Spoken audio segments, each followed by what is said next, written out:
Some viewers may find the following video disturbing. Viewer discretion is advised. This video gets a bit deep.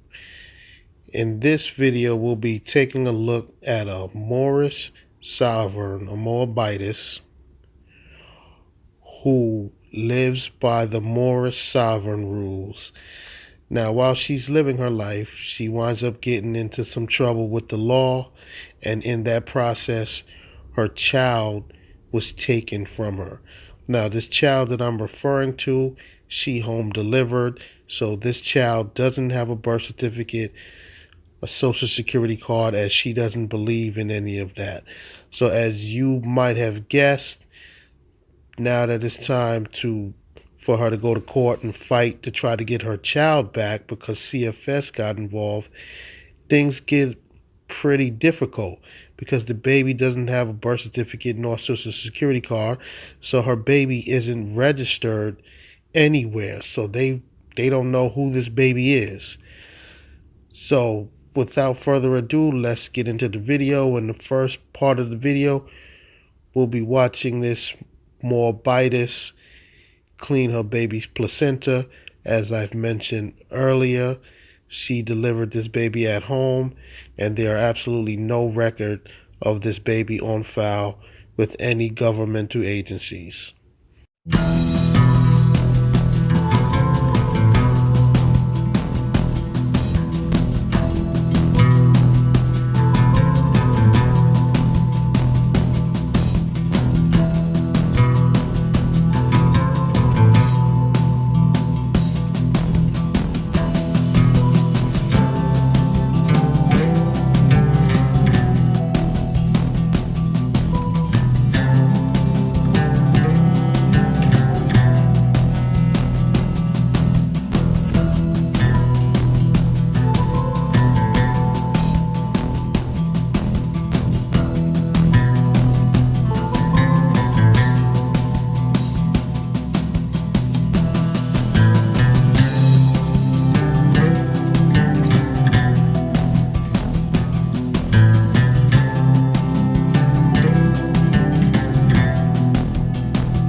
Okay, so as I mentioned earlier, she home birthed this baby.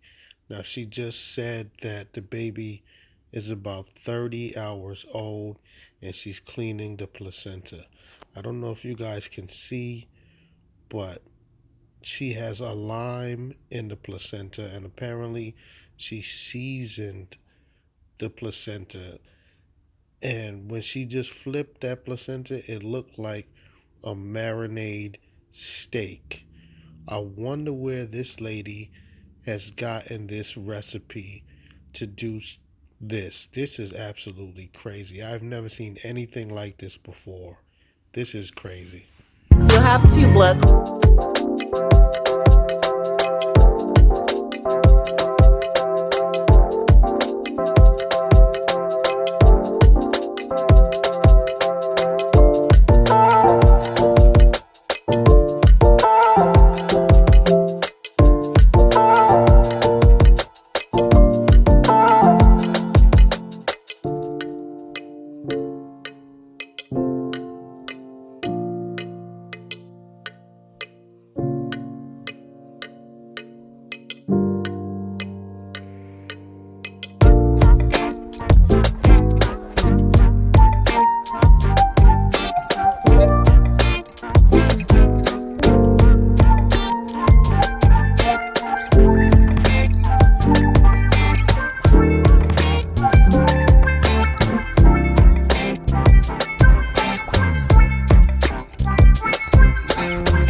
very hard to get all the herbs off. I mean, more power to you if you have that case.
See, every time I go somewhere, she has to go. Well, the placenta does.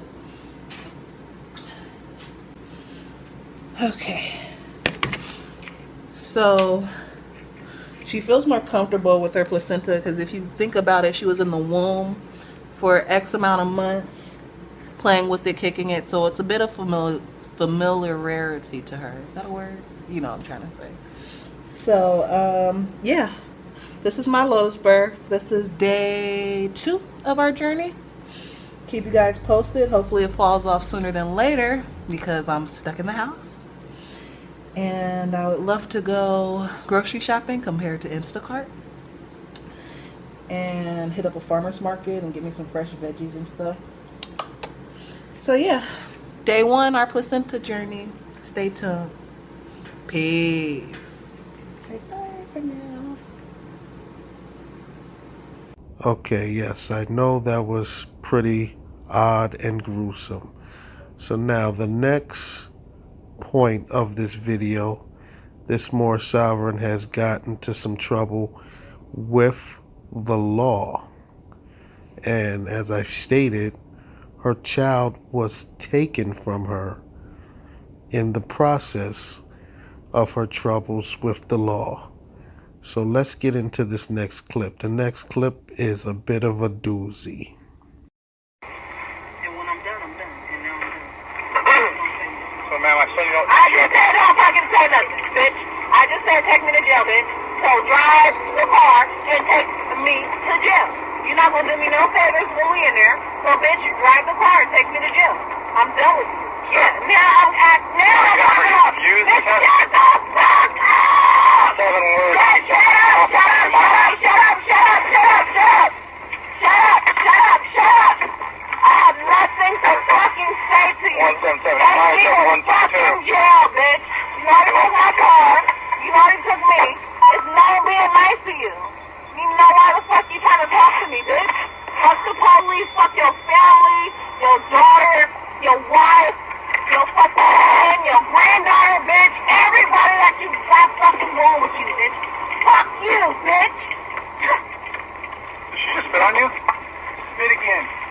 So like I mentioned, this Moorish sovereign, this Moabites, got into some trouble with the law, and they wind up taking her child. Now that clip we just saw was her in the back of a police car because she got into some trouble. And as you guys saw, she was very disrespectful to the officers. She said F their families, and she actually spit in the officer's face. So I'm sure that was another charge that they tacked on to her. Now, I just don't understand how she's supposed to be this righteous woman and she's spitting in people's faces. This is what Moorish science produces?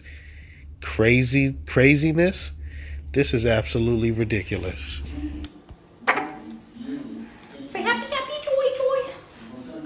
Say hey, baby. Yeah. Look, we kind of matching.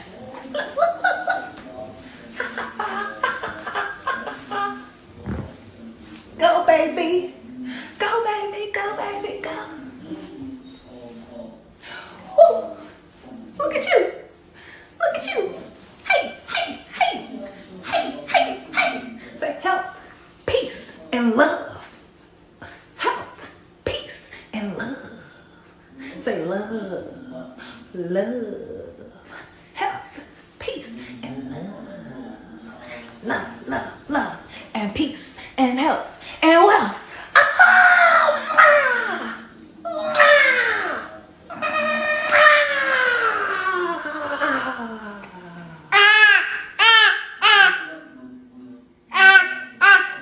Now from that last clip, you can tell that she's a very loving mother. You can clearly see that she loves her child. But the question is, does she love her child enough to leave the Moorish nonsense alone? Does she love her child enough to crawl out of that Moorish rabbit hole?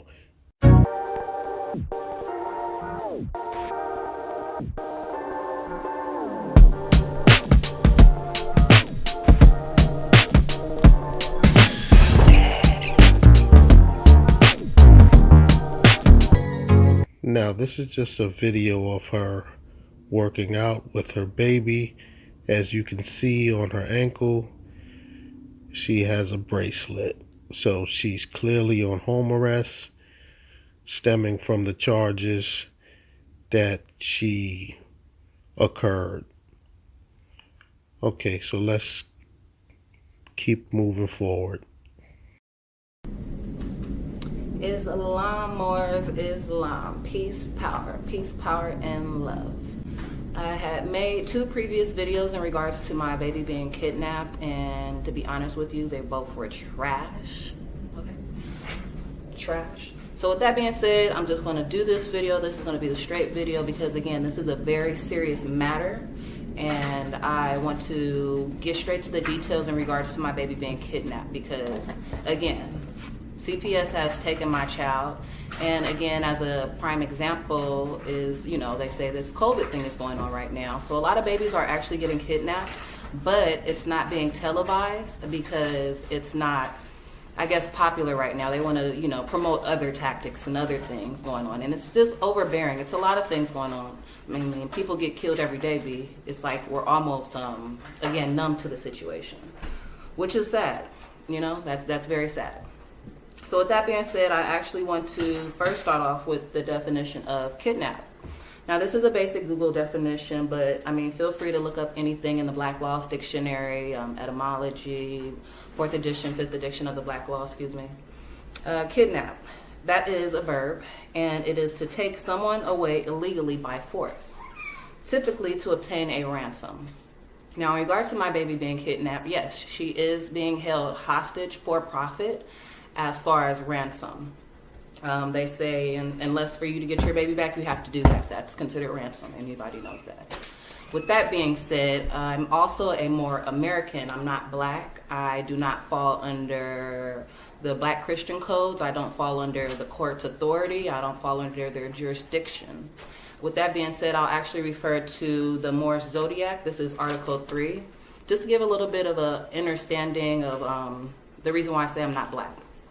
So I'm Moor, you're probably Moor too, you just might not know it. But I'll read it as follows. Again, Article 3. It says, the Moors referred to as Negroes, Afro-American, Blacks, African Americans, are not and can never be members of the citizens of the Union Society of the 48 States, namely the USA, all capitals. The Moorish nation is indigenous, therefore cannot be compelled to join or indiscriminately.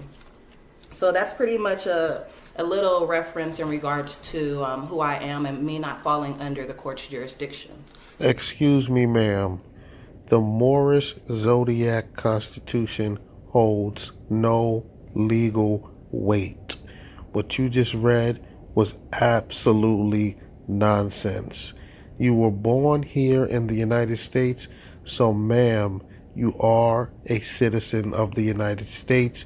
So judges and police officers definitely have jurisdiction over you, which is why you should follow the laws. They don't have any jurisdiction over me. I'm a foreign national. I'm a Moorish American. I am free. Blood runs through my body, and I was not lost at sea. And some people call it like Aboriginal or Indian. And just to refer back to that, Indians, the Aboriginal inhabitants of North America, and that's Black Laws 4th edition, excuse me. Aboriginal, inhabiting or existing in a land from the earliest times or from before the arrival of colonists. Indigenous to the land. I'm honoring my birthrights. I'm claiming my birthrights. I'm honoring my foremothers and my forefathers. We'll get to that. All right, and again, my baby has been kidnapped by CFS. Some people might know it as CPS. Either way it goes, they're de facto, they're fraud, they're feudal, they're demos, and they don't exist. What in the doohickey are you talking about, ma'am?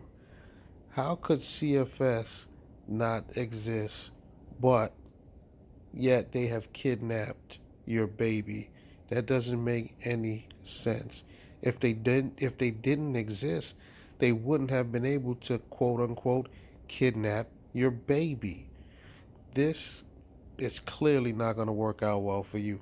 because this Moorish literature got your brain all twisted. You are talking nonsense. This is not going to be beneficial to your situation. I promise you. Now, I self-delivered my baby myself. I did all my research, I did all my studying, and I had her at home by myself. We had a lotus birth, we had an incredible journey, and she's a very healthy baby, very happy baby. The whole time while she was in my belly, you know, I studied with her. I studied rights of indigenous children. I read that to her. I studied, you know, nationality and your birthrights and, you know, knowing your rights and things of that nature. So it's crazy how this is really happening to me right now. It has been written. With that being said, I did my due diligence in regards to not turning her over and making her a ward of the state and signing my rights over in regards to, you know, she's mine. I created her. She's mine. Like, it's like, that's not no debate here. She came out of me. She belongs to me. She don't belong to nobody else. And the fact that CPS thinks that they have the authority or jurisdiction over me or my property is absolutely absurd.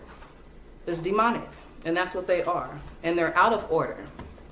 Now, in regards to the birth certificate, I'm going to play something, and this is on YouTube. It's a shared video. It actually came from Taj Tariq Bey. Shout out to Noble Juali, by the way, NCM Bey. And it explains a little bit more in detail in regards to the birth certificate. So I'll go ahead and play it. Oh, shoot. Hold on. It's actually still connected to my TV. Alright, so give me this little ad. And then I'm gonna skip it. Our name into a legal fiction, which is what a person means. If you look at the Black Law Dictionary, edition 7, a person represents a legal fiction and a corporation. In order for these corporations, such as the United States of America Corporation, check that out on Dunn and Bradstreet, in order for them to go to have joinder, basically, have joinder with you have to be a corporation, or your name has to be a corporation in order for them to do a contract with you or operate in commerce with you. Because a corporation cannot attack a human being, a living man or a living woman. You have to be in a contract, and which is what your parents did. They ended up signing you over to the state without knowing. Me too. I'm just as guilty, okay? So let me go ahead and read a little background here about what the birth certificate is that Yara brought up. It's really interesting. He got it from this article. So registration means enrollment.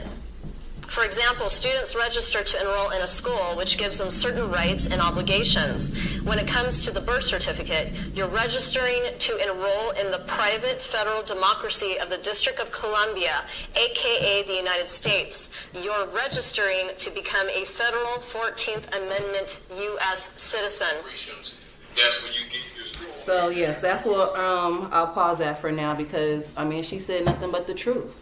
That was nothing but the truth, and that, again, that's why I didn't sign my baby over. That's why I never signed a birth certificate, because I was aware of that, you know. So at the time, I thought, hey, I'm sealed. Like, y'all know that y'all don't have no rights over me because I never signed anything. There's no contract before us.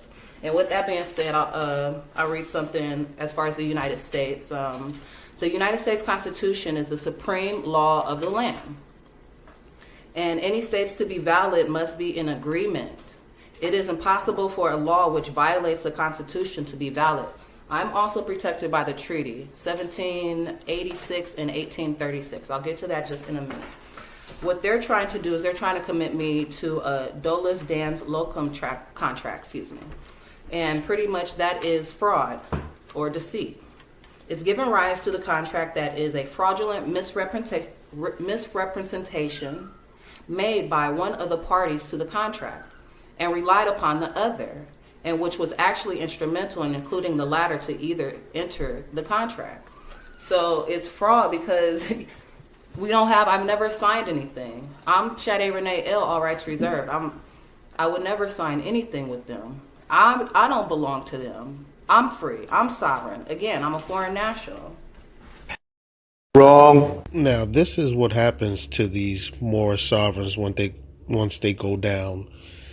this Moorish rabbit hole. They just start talking nonsense. This lady just says she's a foreign national, yet she was born here in the United States.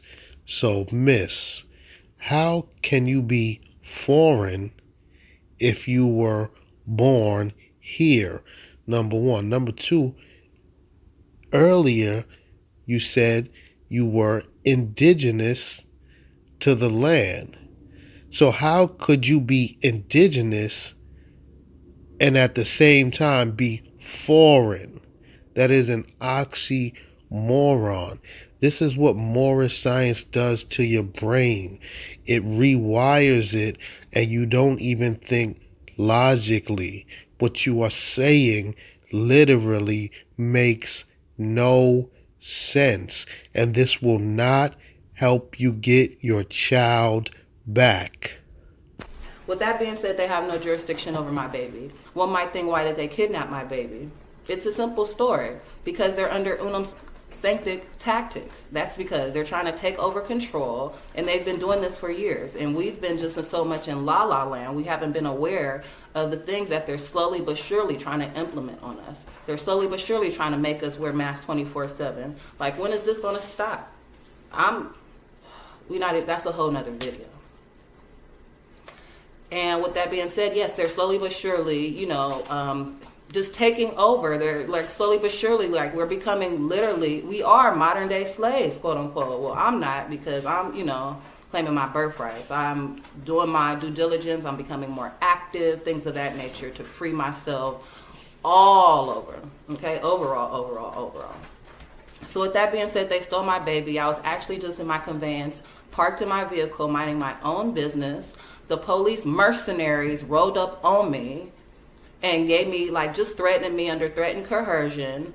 They, kidnapped me. As they kidnapped me, my baby was in the backseat of the car. They kidnapped me for 3 days, fingerprinted me, put me under a fake corporation name, had me under a slave name, under a 14th Amendment citizen, which I am not.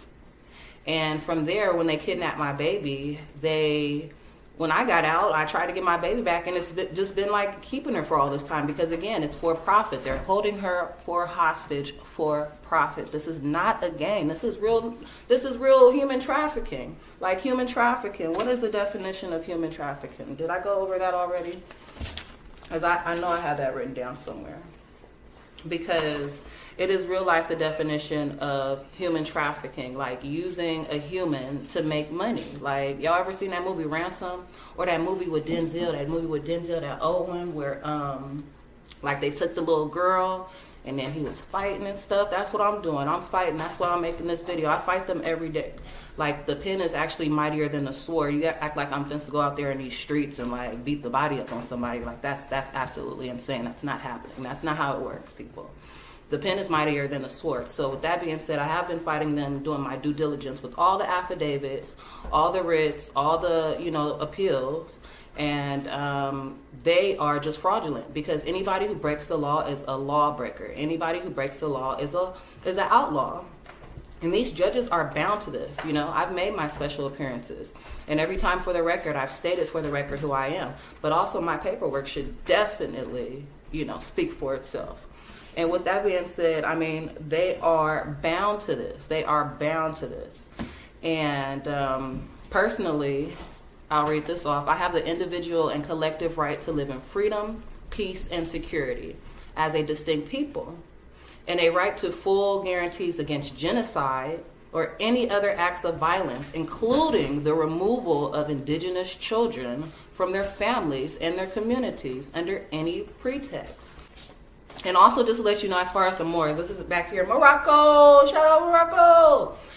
With that being said, the Moors, we are listed in the congressional records, and it has been recorded. Shout out to CMB.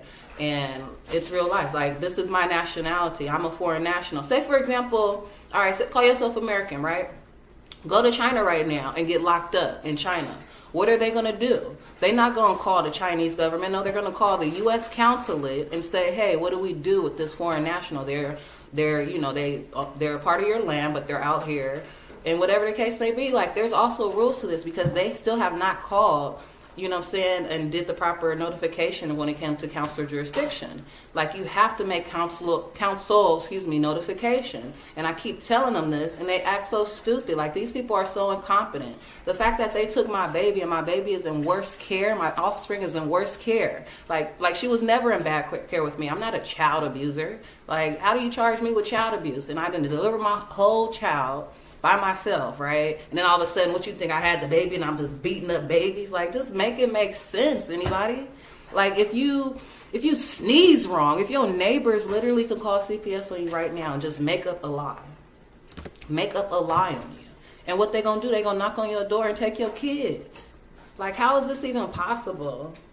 And then on top of that, again, like I said, they're getting away with this right now because, you know, I really think even more, you know, they've been getting away with this for a long time, but they're especially doing stuff now and taking people's kids. It was all on the news not too long ago. Remember, it was like, find our kids. Like, how we not forget, find our kids? Like, and then they coming out with these vaccines and shit. Like, give mine's back. She belongs to me. Y'all don't have no jurisdiction. N-O. No means no. So, yeah, I mean, it's a lot of stuff going on, and they know they're out of order. Like, they know they're out of order. They know it's for, you know, financial gain. And the cool part about it, like, even CPS, what they did is they actually just falsified the whole documents from the top to bottom. Like, even they said they called my family. They didn't call anybody. They didn't call anybody. I mean, it's just lie. Like, they literally just, as soon as they got her, it was no giving her back. It's just weird. They have no authority. Nicholas Eason, he was the first case manager. This man called me 6 times in a row like a crazy ex-boyfriend. Like, who does that? How a professional is this? Like, these people are so freaking incompetent. I literally think this is somebody's cousin who hired their cousin and said they cousin, because that's literally how they operate. They all operate like no one there has any type of sense whatsoever. And I mean, I don't even know if that's the right word to say, because it's just, dang. You should see, I just hate to say this. Like, I hate to say my child, like, she look raggedy, but she just don't look like she's being cared for properly. Like, I got to see her yesterday via Skype, and this is the picture. Yeah, it doesn't look too, she just, I mean, you know, she my chubby cheeks, don't get me wrong, free baby, I shave. But it's just one of those things. Then they had her, like, the foster parents. First of all, they're not of my culture. I've tried to get her out several times to people that I know in my territory out here, who stay out here. And, yeah, they refused to give her to someone of even consanguinity, which means of the blood. You know, and just of anything, of kin, all of that. None of that. They won't give her, like, she's stuck with this European lady. And she doesn't know how to do anything. She doesn't know how to do her hair. Like, she asked me, like, I was like, oh, just put coconut oil on it. She was like, how do I put the coconut oil? I'm like, what do you mean, how? Like, why do y'all put the babies in the care of people? First of all, she don't need nobody to look after her. I'm her divine mother. Can't nobody look after her as good as I can look after her. She's my world. What do you mean? Everybody who know me know that nothing comes first. She's first. Everything else is second. Everything else can wait. And they know that. They know, again, it's psychological warfare. And they know in regards to, like, if you're a single mother, which I am, like, what's the best way, quote unquote, or how would you hurt somebody? Like, what's the easiest way to get to somebody, quote unquote? And they know, like, take somebody, well, of course I would do anything for my child. Anything. But I'm not no slave though, and she not no slave. We not no slaves. We are free. And again, we was not lost at sea, and blood runs through my body and hers. And it's in the blood, okay? It's in the blood. I know it was the blood. Michelle Polino, she's the new caseworker. Like, she's so rude and so disrespectful. Like, I'm just trying to have a basic conversation about my child and her safety. She can't even She can't even have that. It's just, again, they do these tactics on purpose. Like, she even said it. And that's not even it. Y'all, I've researched this. Like, they be going after people's families for real. And they did that with me, but I'm not actually going to express that in this video for their privacy issues. But, you know, it's something like that kind of did happen to me, where I feel, you know, they've done a lot of that with people who have, quote unquote, tried to assist me as far as, you know, referrals or references in regards to how great of a mother I am. Which, I mean, that's not even a debate. That's not even a debate for real. I was born for this. You know what I'm saying? I'm a Cancer on top of that. Like, it's in the blood, it's in the moons, it's in the stars, it's in the astrology, it's in the, like, it's a whole nother video. And again, they are de facto, they have kidnapped my baby, and they are out of order. And you know, it's just human rights violation as well. Even if you don't want to, you know, go back to the treaty, which I'm actually going to state in the treaty on how I'm protected as well. I'll go ahead and read off from the Treaty of Morocco. This is 1836, September the 16th, if you'd like to look it up for reference. My cat's running around. I'll read you Article 6 first. I'll start there. It reads, if any more shall bring citizens of the United States or their effects to His Majesty, the citizen shall immediately be set at liberty, and their effects restored. And in like matter, if any more, not a subject of these dominions, shall make prize of any the citizens of America or their effects, and bring them into any of the ports of His Majesty, they shall immediately be released, and they will be considered as under Majesty's protection. All right.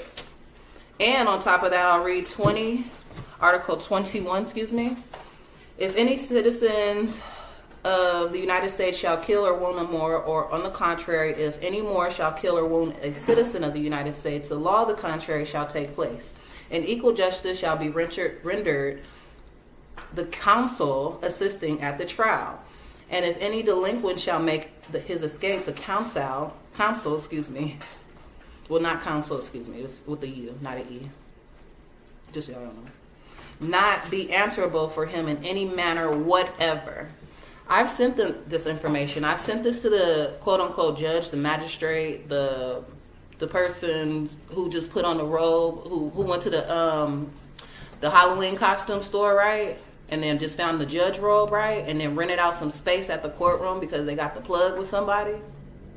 Talking about she running for governor. She'll never be governor, Adriana Rincon White. You've committed treason against me and my family. You bound by oath. You're bound by the Constitution. Now, this is exactly why this Moorish woman will probably not be getting her child back. She just read us the Treaty of Peace and Friendship between the United States and Morocco. Now, ma'am, I don't know if anybody explained this to you, but you are not from Morocco. You are a United States citizen. You were born here. Morocco has no idea of who you are. So the simple fact that you can't comprehend a document that's over 100 years old is absolutely ridiculous. And it's absolutely ridiculous that you believe that that document is the document that's supposed to save your daughter because of what is written in it. That document is about maritime between Morocco and the United States. Furthermore, like I already said, that treaty has absolutely nothing to do with you, and it will not help you in this situation. So the mere fact that you sent the treaty to the judge is probably part of the reason why they will not be giving you your child back, because they look at you as incompetent. This is absolutely ridiculous that Moorish science clouds people's brains this much that they can't think rationally. This is crazy. Article 6 of the Constitution. And let me refer to Article 6 of the Constitution. Section 2 as well. Because she's bound by this. And she knows she's bound by this. And the fact that you keep moving forward and you know that you've taken an oath and you know that you're bound, it's just absolutely insane. And she knows this. Treason. The Constitution and the laws of the United States, which shall be made in pursuance thereof, and all treaties made or which shall be made under the authority of the United States, shall be the supreme law of the land. And the judges and the judges in every state shall be bound thereby. Anything in the Constitution or laws of any state to the contrary, notwithstanding. So that's pretty much saying that the treaty supersedes and she's bound to oblige by the treaty. And if not, again, you've broken the law, which makes you a lawbreaker, which makes you an outlaw. Like, she's a pirate. Pirate, that's what she is. A modern day pirate. Had me in pirate court too, making special appearances, trying to threaten to kick me out, because that's what they do. Anytime you challenge status or jurisdiction, or not anytime, but that's what they did with me, because it's a violation of my rights. And that's why we still fight. And again, the pen is mightier than the sword. So, and I'm not going to tell my left hand what I'm telling, what my right hand is thinking, or vice versa. So don't you worry. There will be more videos to come until my baby's released. I've already given them orders, okay? It's my shit. It's my baby. Falsified documents. All they do is falsify documents. Just lied on me. That's all they did in the documents, was just lie on me. Like, I honestly don't even want to repeat it because it's a lie. And I'm not going to repeat they spell over and over and over. Like, why? Because it's a lie. And it don't matter what I did. They still don't have jurisdiction. It don't matter what I did, even though I didn't do anything. It don't matter. The police, like, they out of order. All of them. And did I get to the foster parents, like, for real? Did I go into how they're Europeans? Again, like, she should be with someone with the culture, especially a Moor. And on top of that, like, they had her on video one day, and she was asleep on the dude's lap. Now, keep in mind, Ashay ain't even, like, her dad and her uncle, none of that. Like, that's out. The men in my family don't change little girls' diapers. They might change the boys or something, but we not playing with no babies. Like, what's that? Insanity's doing the same thing over and over, expecting different results. Like, you don't touch mine. I'm the only one who needs to be touching her down there. So anyways, like, she sleep on his lap, and as like she sleep, like, he just caressing her head and stuff. Like, first of all, she not no cat, she not no dog. Like, she don't need to be caressed to sleep. Don't touch her. Like, what are you doing? Like, she don't need no massage. What is that? And then why is she sleeping on your lap? Why is she not in a bed? Then they had her sleeping on the couch one time, and it was just like, well, do y'all have a bed? Do y'all own, like, I'll get y'all a bed. I mean, give her back, for real. But, I mean, so on top of that, they be having her play with, like, European dolls and stuff like that. And I don't, when she's in my great care, because she's in slight care right now, like, we don't even watch TV. What is TV? Television? Like, I'm not trying to program her.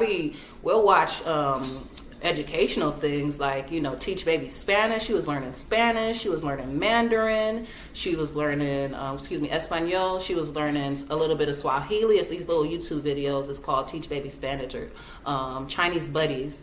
And they be having, like, the little music and stuff. Like, we was in here jamming for real. But they have her watch, like, I feel like now cartoons nowadays, like, they'll have all these, peach faces and, European faces and white faces. Let's keep it modern. And, like, the only brown skin, or the only, what y'all would call it, black person you'll see, more people, what I know I am, who we are, that you'll see is like a monkey or something. Like, what? Like, you're programming people, children especially, from a young age, damn near to hate themselves. Like, why is she playing with a European baby? Like, honestly, when I grew up, that was out. We don't play with no European baby. Let me have a European baby in my room, in my crib somewhere, and see how fast it disappeared. Like, it's just, that's weird. And then, like, her hairline is pushing back. She don't know how to do it. Again, the health. We're vegetarians. Well, she is. Like, my baby's a vegetarian. I might dabble. Like, I'm not even gonna lie, I might dabble from time to time. But with that being said, like, my whole pregnancy, I was vegetarian. Like, not a lick of meat, not a lick of alcohol. I can honestly say that for real, for real. Like, none of that. That was out. That was my way of keeping myself healthy, because you don't need these doctors out here. You could be your own doctor. I self-law and master. Islam, you know? And that's what I'm teaching my daughter. And that's why they be hating, because I'm a great mother. And when they see great people trying to do great things, it messes up their vibrations and they have to try to destroy it somehow. That's how it works. Shoot, they wouldn't be doing this if I was just, man, they know who I am. They know who I am.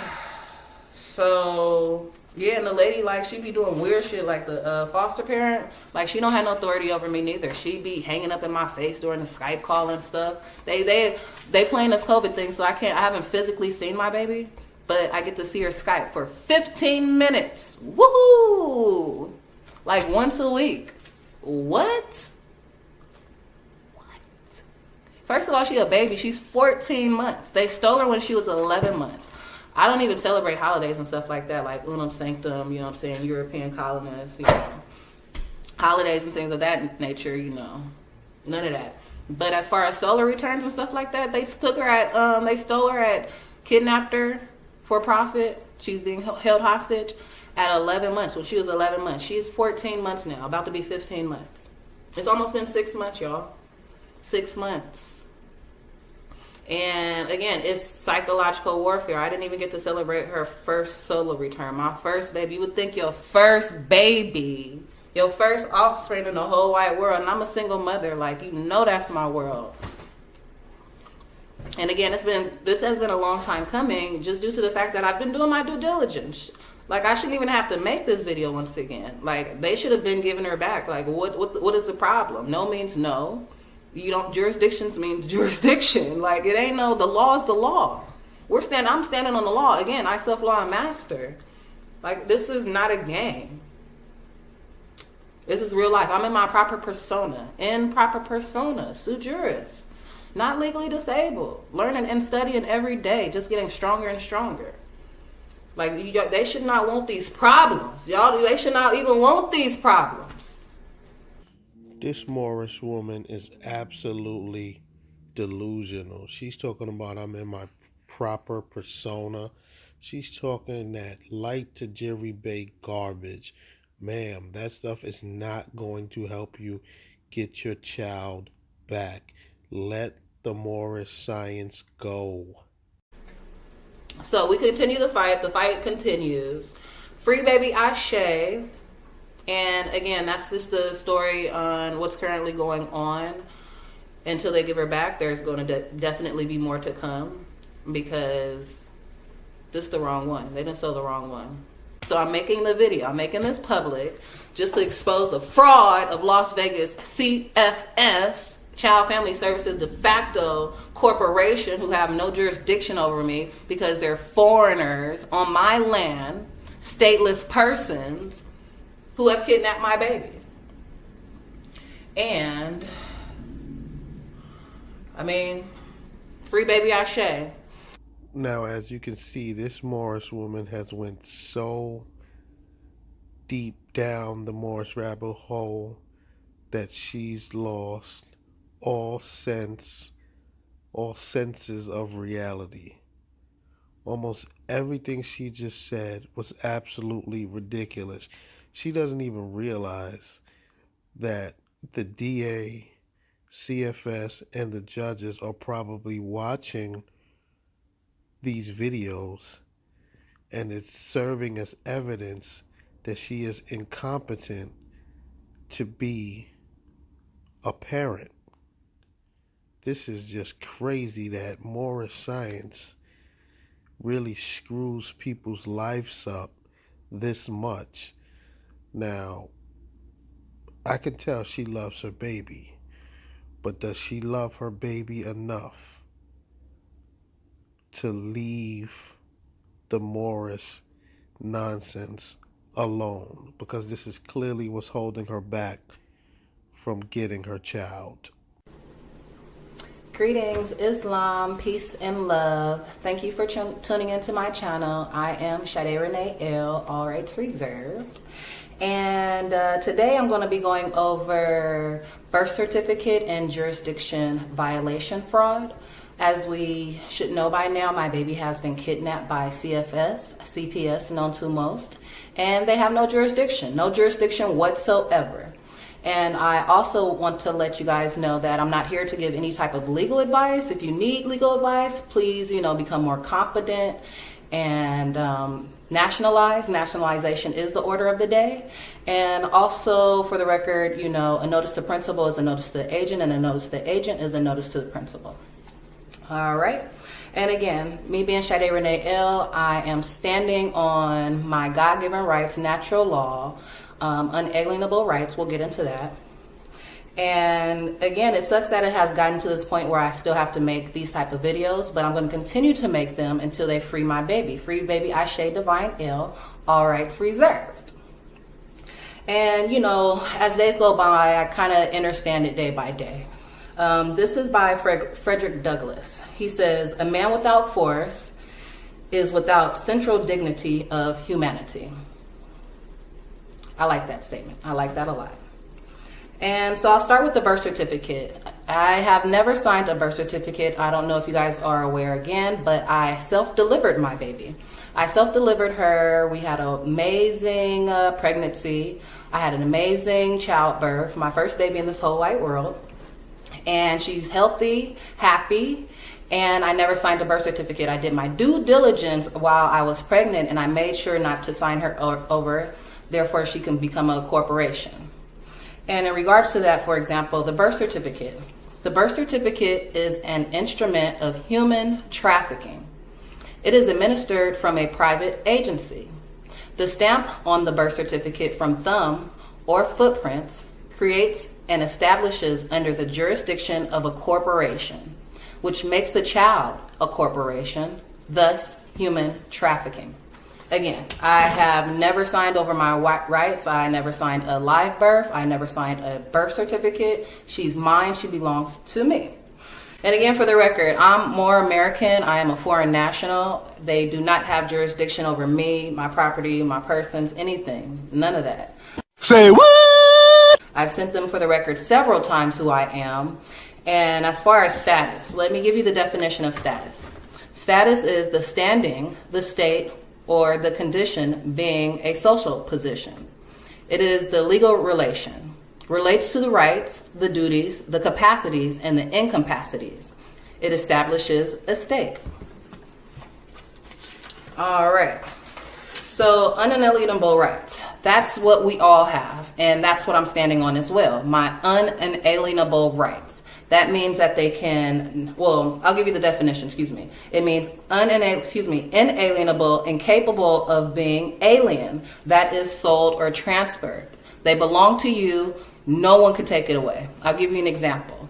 When my baby came out, and I first delivered her, I didn't have to slap her, I didn't have to choke her, I didn't have to shake, none of that.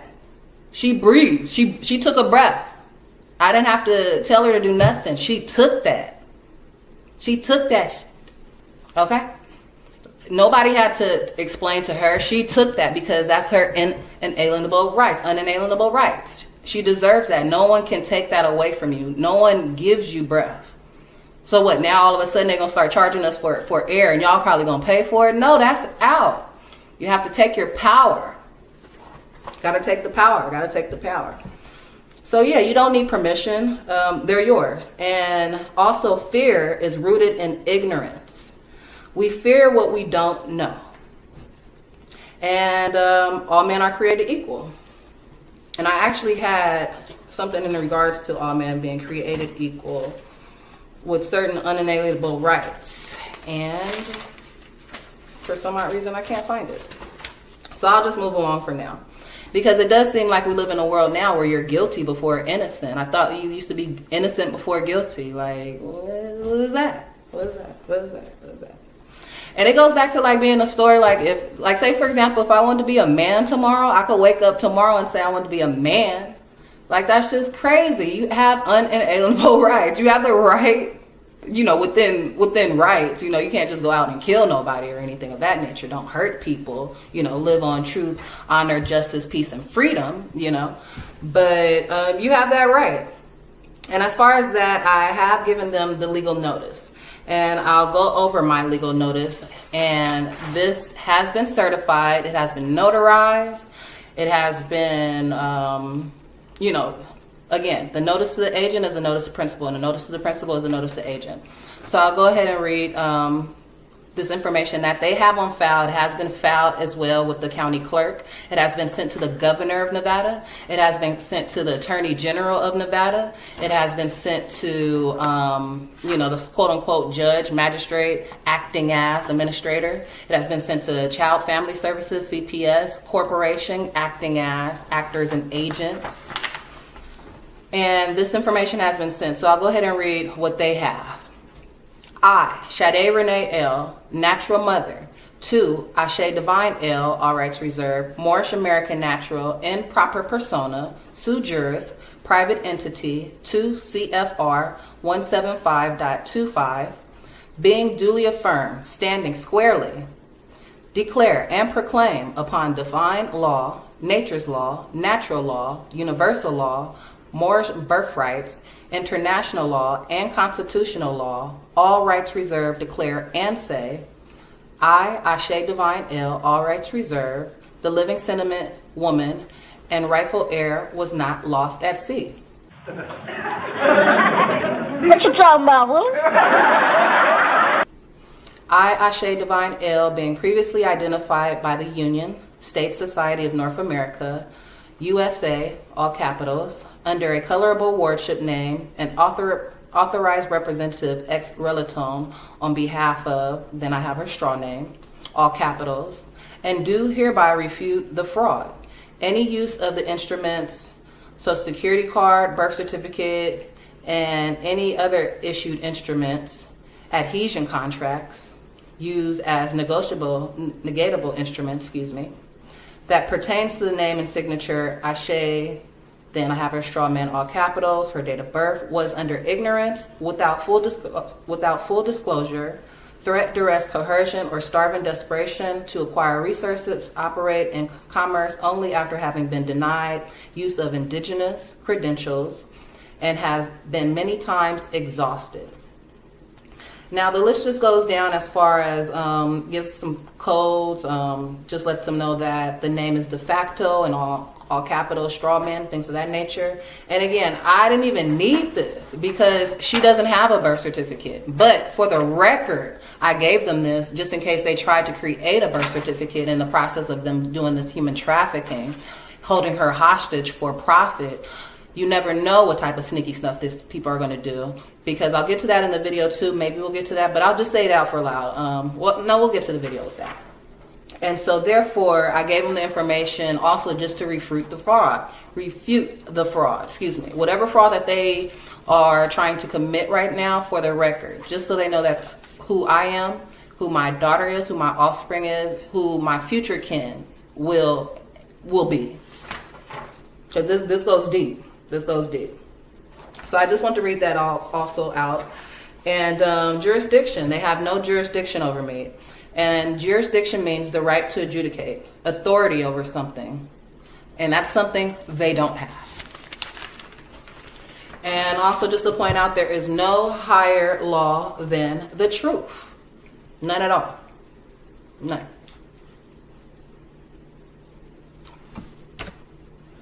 What do they say? And the truth is ought, and ought is Allah. And I am law. Allah. I mean arm.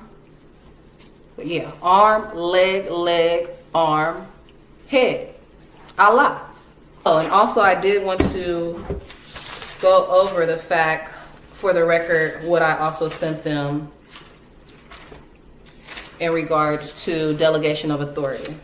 Now, delegation of authority is the right or permission to act legally on another's behalf, the power delegate by principle to agent. So it's like, even when I went for my special appearances, they tried to summon me, and you summon the dead. You don't summon the living being. For the record, blood runs through my veins. I'm a living being, a divine creator, may I add. And, it's like when you go to court, the court actually they have two things in mind: who's the debtor and who's the creditor. And the debtor, normally loses 100% of the time. All they're worried about is that fiat, that moolah, those Federal Reserve notes, that money, honey. Sad. Just unjust people just crawling around the earth. Little aliens, foreigners, stateless peoples, all of the above. So I want to get into quo warranto. And that's pretty much when these fake judges and fake magistrates and fake lawyers and attorneys call themselves having jurisdiction over you, you give them a quo warranto so they can prove jurisdiction. And I just read a part of what I had sent them.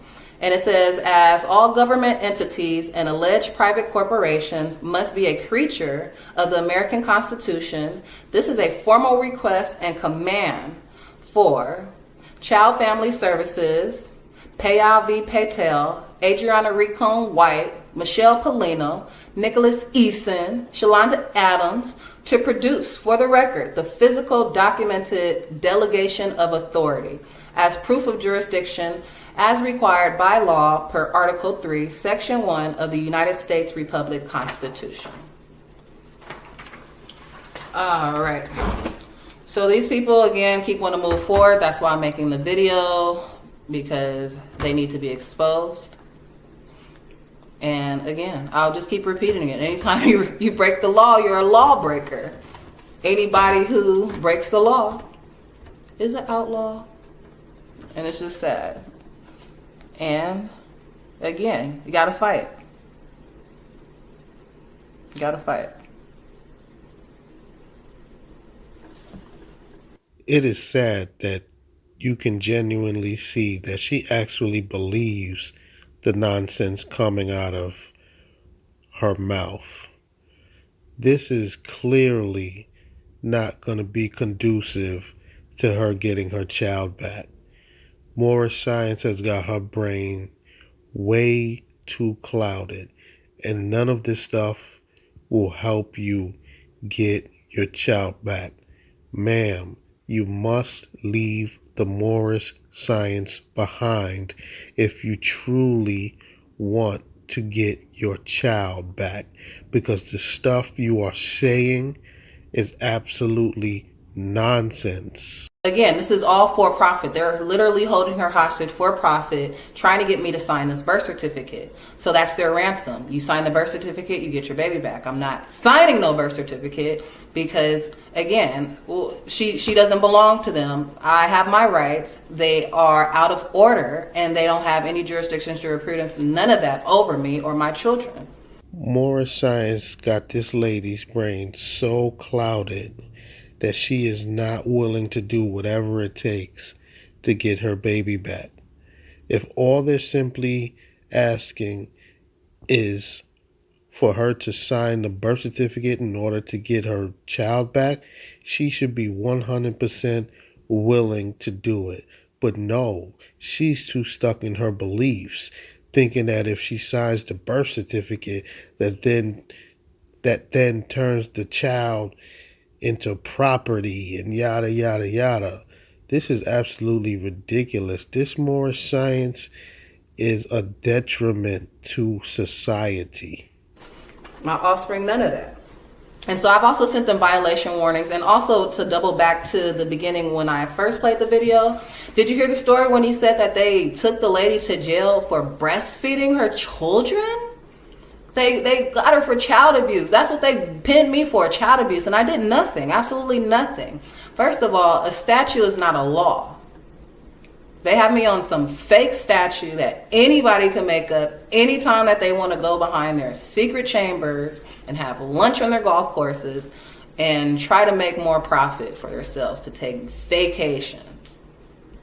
You know, the powers that be, they've done years of plots. Years of plots. It's crazy. And it's got to stop. Just unjust people. And I'm also going to get into some case law because, again, I have challenged jurisdiction for the record. And that's what this video is about, jurisdiction and birth certificate fraud. Because, again, I never created one. So if a birth certificate does exist, it's been done fraudulently, for the record. For the public to know, it's been done fraudulently. I've never signed. My baby should have never put her fingerprint on anything, her footprint, none of that. It's out. None of that. None of that happened. None of that. Again, I've challenged jurisdiction. A judge ceases to sit as a judicial officer because the governing principle of administrative law provides that courts are prohibited from substituting their evidence, testimony, record, arguments, and rationale for that of the agency. Additionally, courts are prohibited from substituting their judgment for that of the agency. Courts in administrative issues are prohibited from even listening to or hearing arguments, presentations, or rationale. Right there. Right there. When acting to enforce a statute and its subsequent amendments to the present date, the judge of the municipal court is acting as an administrative officer and not in a judicial capacity. Goodness gracious. Courts in administering enforcing statutes do not act judicially, but merely ministerially. And that's Thompson versus Smith, 154 SE 583. Where rights secured by the Constitution are involved, there can be no rulemaking or legislation which would abrogate them. That's Miranda versus Arizona, 384 U.S. 436125.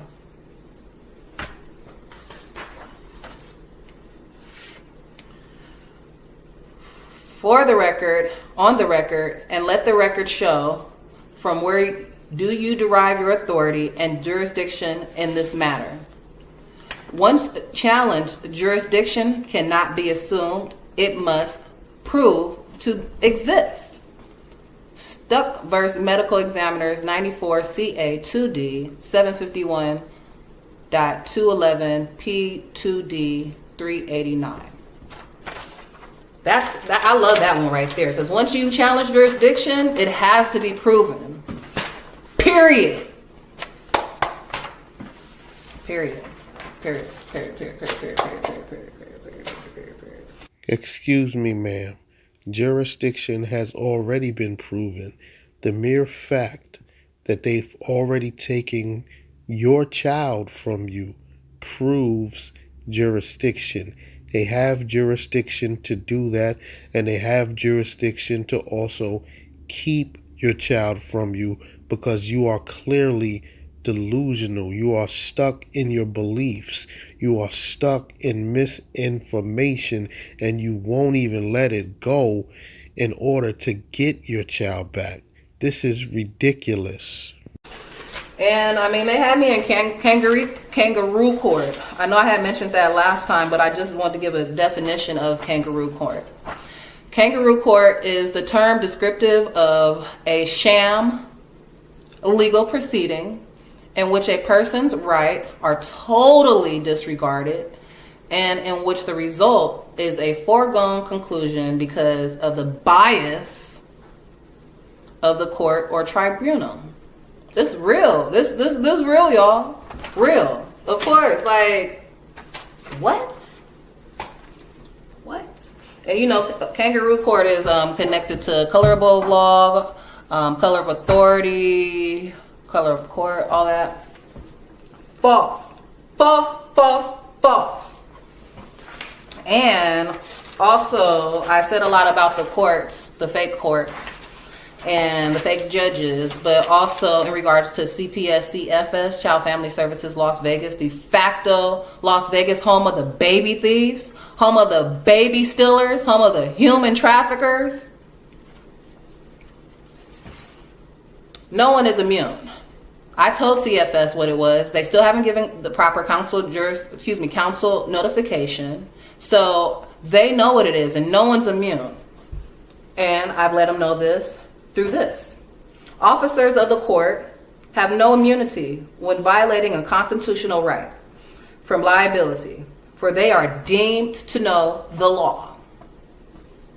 Owens versus Independence 100 S.C.T 1398.445 U.S. 622. Also, I'll close with this. An unconstitutional act is not law.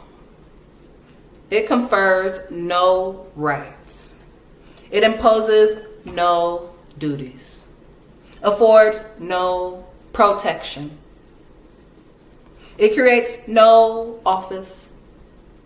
It is in legal contemplation and inoperative as though it had been never passed. Norton versus Shelby County, 118 U.S. 425.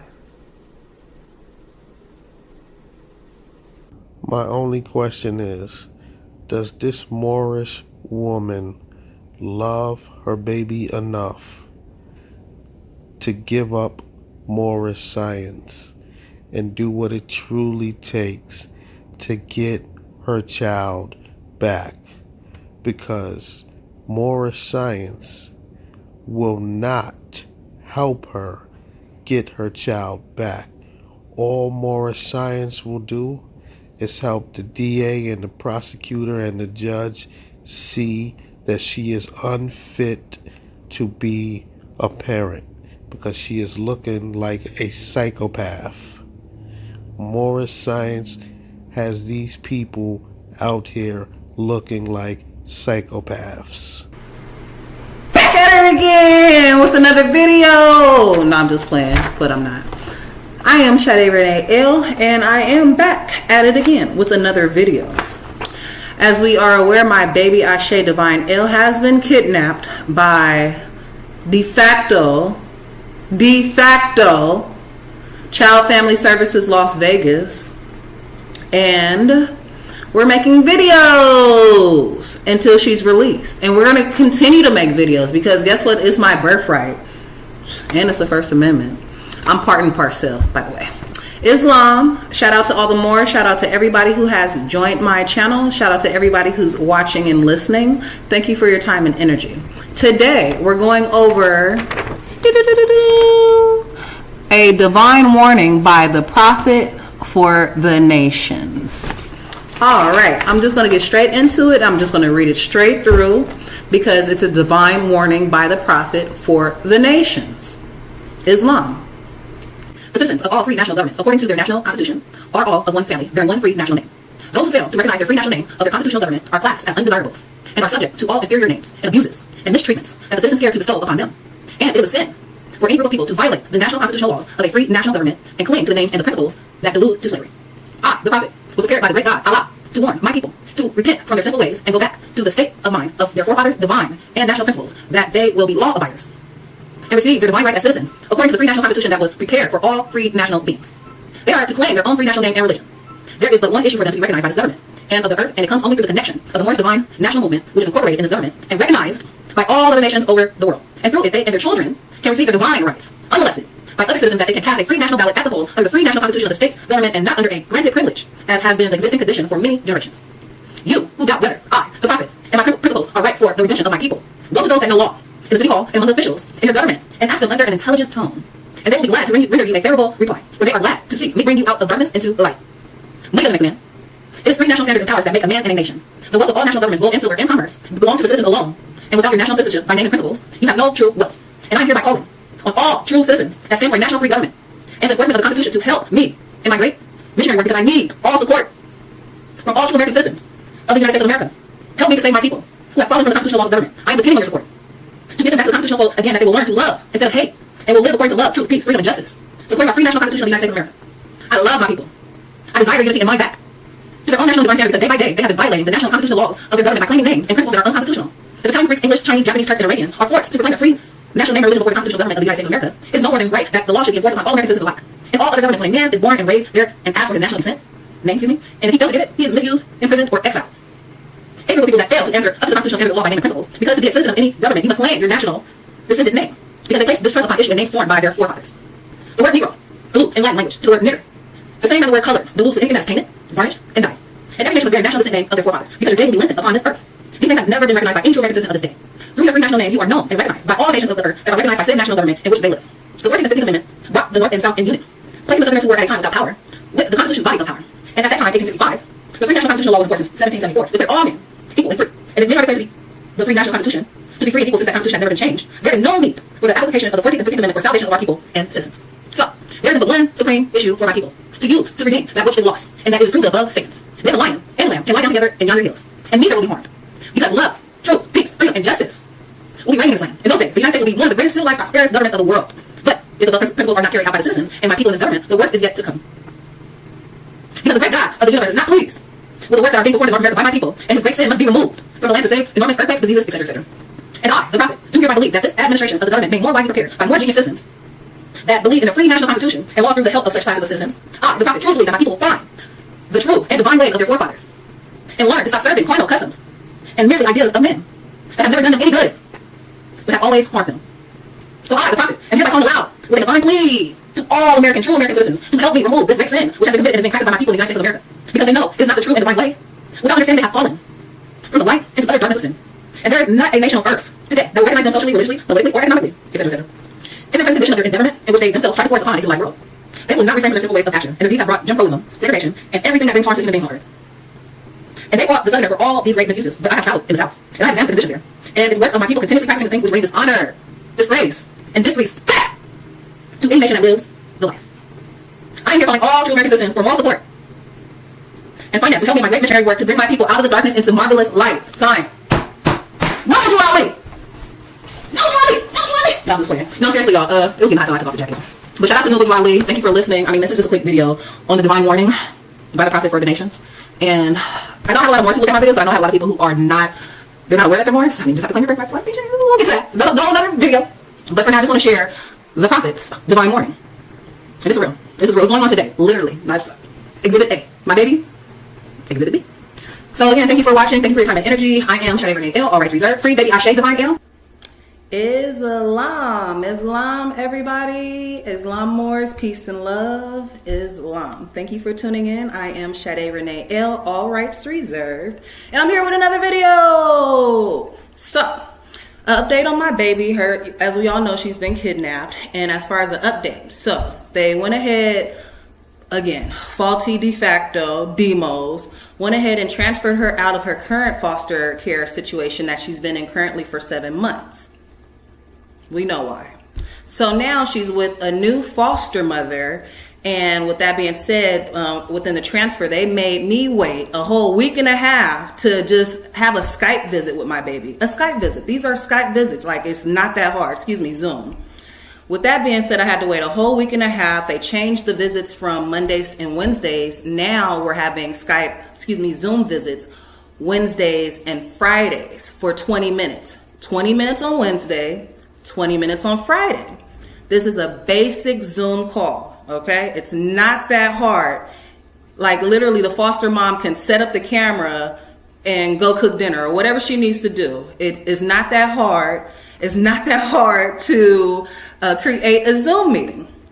All right, so I got all the proof, and I'm going to go here, and I'm making this video for the record because this is fraud. They are fraudulent, and they always try to turn around and lie. Nah, we're not going to do that no more. Nope. Caught you on camera. So, I'll show you the first thing. As you can see, this says Michelle Polino. It specifically says that we have a Zoom January the 8th between 2:30 and 2:50. All right, bet, easy.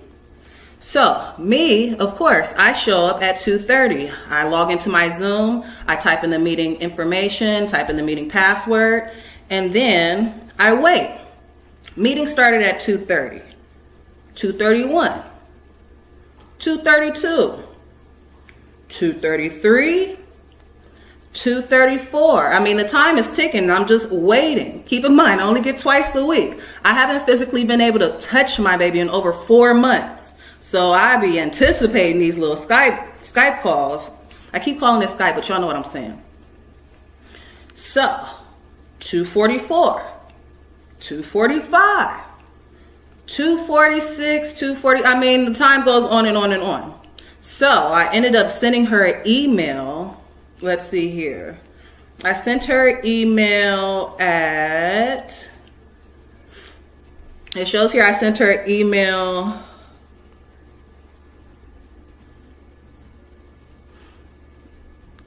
and it shows here, are you ever going to start the meeting? So I just simply emailed her, are you ever going to start the meeting? It's probably like around 2:35, 2:36, right? Because then I get an email from her, and this is at 2:38, that says, I am waiting on foster mom. My apologies. She got held up in a meeting, but she is logging in now. First of all, logging is spelled with 2 G's. Anyways, I would have been logging on now, not in now. But anyways, all right, so that was at 2:38. I'm still waiting, right? I'm still waiting. So I'm still waiting. And then at 2:39, she sends me this email and says, hello. So we are on. It says you are connecting to audio, but we cannot hear you. We will go a little bit longer to make up for the missed time. So that was at 2:39, right? So I'm already there. I'm already waiting. The whole time I was waiting, they try to lie and say it was something going on with my audio. No, there's nothing going on with my audio. There's nothing going on with my video. Nothing was going on. Even if it was something going on with my audio, you could still start the meeting. You could start the meeting without connecting the audio. You could start the meeting without connecting to a camera. What? Like, just stop lying. Right. So at 2:40, I went ahead and I logged off and I logged back in just in case. You know what I'm saying? Log back in, and then again, I am just waiting. I'll show you the video. I clearly have a meeting that starts at 2:30. It is 2:40. 2:40, right? And then I go to my clock on my stove. That's wrong. Well, it don't say it, but. And that say 2:41. So what do you mean? Like, stop lying, all right? So stop lying, because I already got the video. Y'all wasn't on. It clearly say right here, please wait for a host to start the meeting. My test audio don't have nothing to do with the meeting. I could literally go to the meeting and be silent. It's what? Like, stop lying. Gosh, stop lying. Stop lying. Use a lie. And we're dealing with my baby, though. You know what I'm saying? Like, we're dealing with my baby. For real. Like, all jokes aside, like, these are the most incompetent people in the whole freaking world. They don't care about children. If she cared about the children, guess what? If she cared about me seeing my baby, which I haven't been able to physically touch in over 4 months, and I only get 40 minutes a week to talk, to interact with her on a computer. If she really cared, she would have responded back to my email, because then I emailed her back. I emailed her back at 2:45, and I'm gonna show you what I said. I just have to go to my sent box, and I'm gonna show you. I'm gonna show you. All right, so I emailed her back, and it says, I waited 20 minutes and you never started the Zoom. The incompetence you display is not entertaining or funny. We are dealing with wealth of children, which you clearly continue to unprofessionally display. You and your agents have no jurisdiction over me, my property, my family. I demand the immediate return of my offspring, known to you as, in all capital letters, Aisha Divine Kellogg Tharp, de facto. All rights reserved. Ashe Divine L, a Moorish America foreign national who you do not have authority over. That's in her proper persona. I am the great divine, the great creator. Nothing supersedes nature/common law. You are in violation of treaty obligations. Ignorance is no excuse of the law. Wow. This Moorish woman just doesn't get it. Ma'am, that email that you sent serves as proof that you are not mentally stable to take care of a child. That email does not help your case. It hurts your case. The ridiculous statements that you made in that email serves as proof that that baby should not be back in your custody. Everything you're doing is just making things worse on yourselves. This is absolutely ridiculous that Moorish science has this lady's brain so clouded that she doesn't have the proper judgment to know not to send crazy emails talking about de facto and all capital letters. And ma'am, when that CFS officer read that letter, she probably said, yeah, this Moorish sovereign is never getting her child back. And that is correct. That's actually Owens versus Independent. Officers of the court have no immunity when violating a constitutional right from liability, for they are deemed to know the law. No excuse. Ignorance is no excuse. And the reason why I said in regards to common law and nature's law, because honestly, nature's law is superior than all laws. It supersedes everything. It supersedes everything. It's nothing that does not supersede it. And on top of that, I have the individual and collective right to live in freedom, peace, security, and distinct and right to the full guarantees against genocide or any other acts of violence, including the removal of indigenous children from their families and communities under any pretext. So for you guys to even have stole her, to kidnap her from me, you're in violation. That's why I'm like, you might as well just give her on back, because it's already treason, it's already fraud, and you're getting a lien. And I did send her an email giving her notice to principal is notice to agent, and notice to agent is notice to principal, in regards that she will get a lien on her. It's $1 million, I hate to say dollars, let's say $1 million Federal Reserve notes a day. A day, for the record. And I already told them this too, because when I had sent the delegation of authority order, to be quite honest with you, I had told them violation fee of my liberty is $250,000 per incident per 15 minutes or any part thereof, where all have undeniable knowledge. So I have in fact sent this information to them. This is my affirmation of my reservations of right. It's a UCC 1-308-1-207. And I'll just read like a portion of it. I retain all of my rights and liberties at all times and in all places, non precto, now for then, from the time of my birth and forevermore.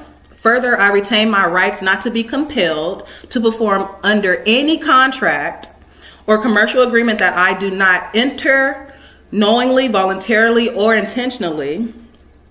And furthermore, I do not accept the liability of the compelled benefit of any unrevealed contract or commercial agreement. I am not ever subject to silent contracts, okay?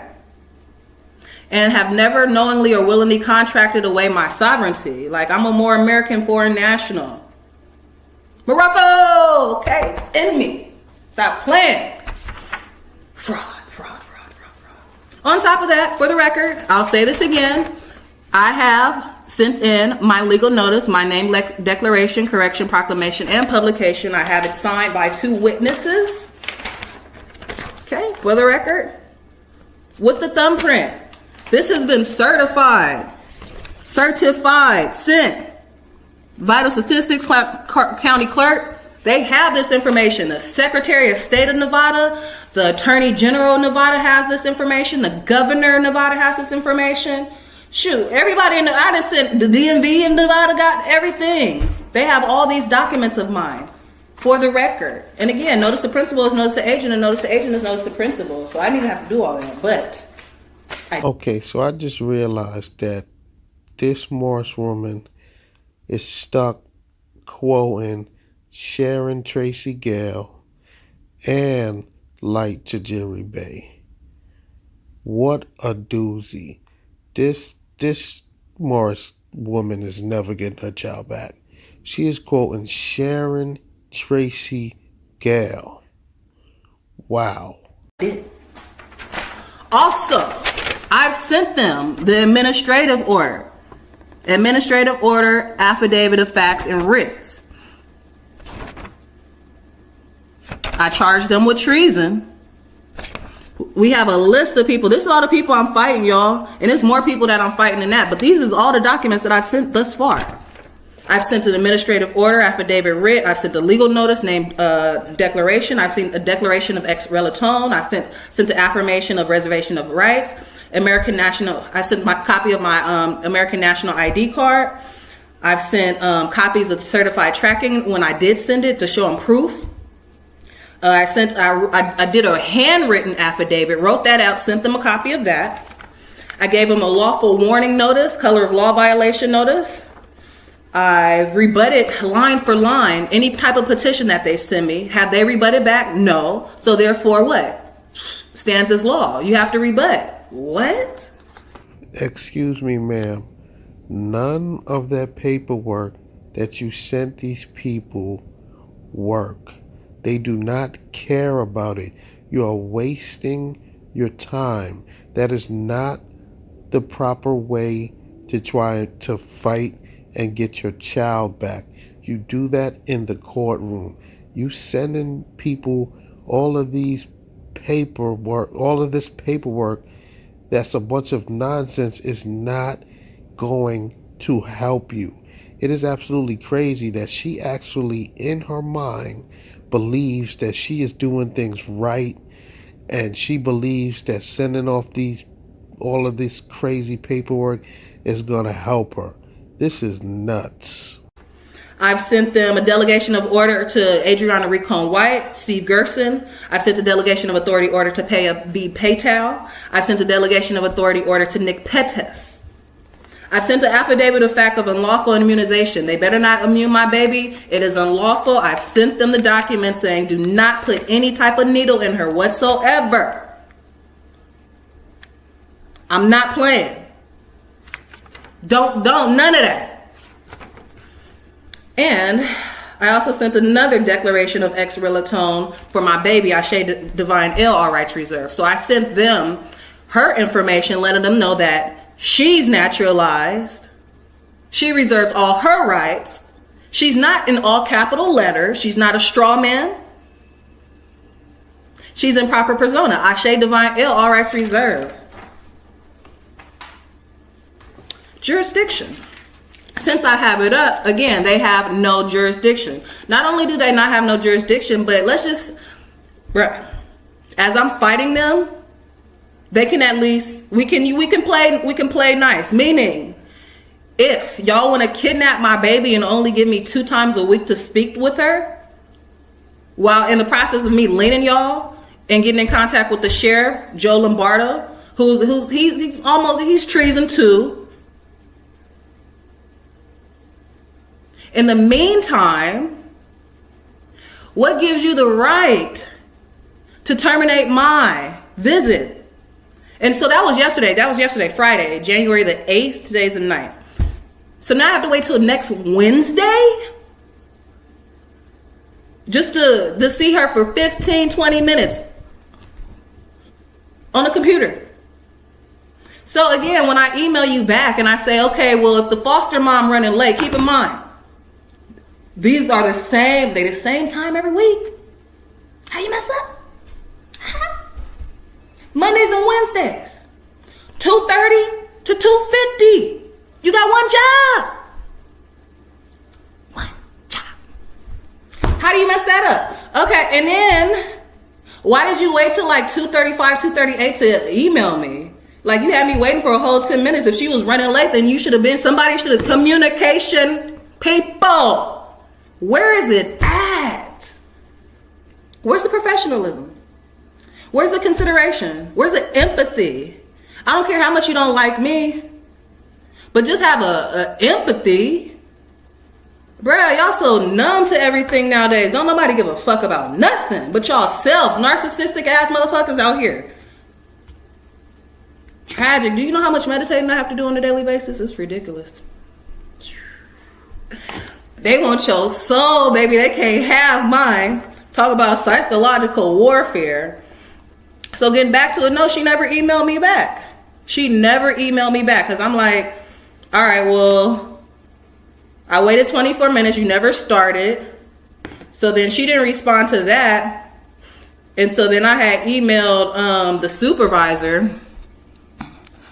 And I told her, Michelle Polino is not only unprofessional, but incompetent.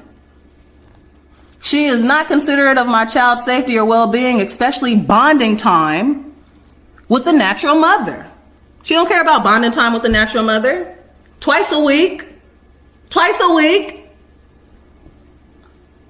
Again, I am demanding the immediate release of my foreign national, Moorish American, Ashe Divine L. Michelle Polino can't operate a Zoom system, yet alone a child/baby. Like, all you had to do was press the button and start the meeting. Psychological warfare. That's why I make these videos. That's why I record. And I got them on camera with treason. Y'all gonna see that really soon. I got a few more things to do before I post that video, but I got them. I got him. Treason. Bruh, y'all know the penalty for treason? Look it up. It ain't good. And I'm not talking about you spending 10 years in prison or something. It's some real penalties. I only got 13 of them. It's about 40 of them. Party to the manor. Check it out though. So, again, they have her with a new foster mom, right? Bruh, like she had one job. So, when I had my visit on Wednesday, I was able to find out who this lady was, right? Because, you know, I'm a top flight investigator. You know, that's what I do. I just study. I just research. Then I study. Then I sleep a little bit. Then I study. Then I work out. And cook me some food. Study. Read. Study. Study. I mean, it don't stop. So, found her, right? So this is this lady, like, she weird. This the lady right here. Here she go. All right, so this is the foster mom. Her name is Sarah Ledoux. She says, okay, first of all, look at her. Look at her. Look at me. And look at her. Do we look like consanguinity? Does she look like an heir to the land? What? Like, for real? No, seriously, like, for real. Right? So then I checked her Twitter too. I won't show them, but then she had a picture of like all these Moors, the whole basketball team, football team of Moors. Like, what's your infatuation with us, bro? You know the price of melanin is more expensive than gold right now, right? Did y'all know that? Look it up. Check it out. What's wrong? Does she have some type of obsession? I want to know. And I want to know why CPS keep giving my child, my baby, my offspring, who is a foreign national, who don't fall into their jurisdiction, to nobody who look like me. Nobody in the consanguinity, no type of kin, none of that. None of that. And we're going to talk about that too, because I'm going to make a video about that too. Because the ICPC process, I got endless people in California trying to pick her up left and right, trying to get my baby. But they act like they want to deny the ICPC process. Ooh, when I get to that video, ooh, the mama bear. Arr. So, Let me read off jurisdiction. I'm going to just end the video for now so I can get back to my reading. I got some other things to do. Let's see, jurisdiction. And we should all actually know this by heart. I mean, it's the right to adjudicate, but as far as the actual verbatim, here we go. Jurisdiction, a noun. And I'm reading from Black Laws Dictionary, the 3rd edition. I suggest you guys get a 4th and 5th, which I do have, but it's on my PDF, and you know, I'm doing a video. Jurisdiction, noun. A government's general power to exercise authority over all persons and things within its territory. 2, a court's power to decide a case or issue a decree. A geographic area within which political and judicial authority may be exercised. Now let me see if I can look up foreign jurisdiction really fast, because they don't have none. They don't have no type of jurisdiction. None. None whatsoever. None whatsoever. I'm going to get to that one in my other video, but I'm going to leave y'all with this though too. No one has any authority to deny my rights. This is an act of breaking the law, acting in fraud, committing genocide, and treason. Again, for the record, I have the right to individual right to life, physical and mental integrity, liberty and security of person, and that's the Universal Declaration of Rights of Indigenous People, Part 2, Article 6. Again, they have not proven jurisdiction.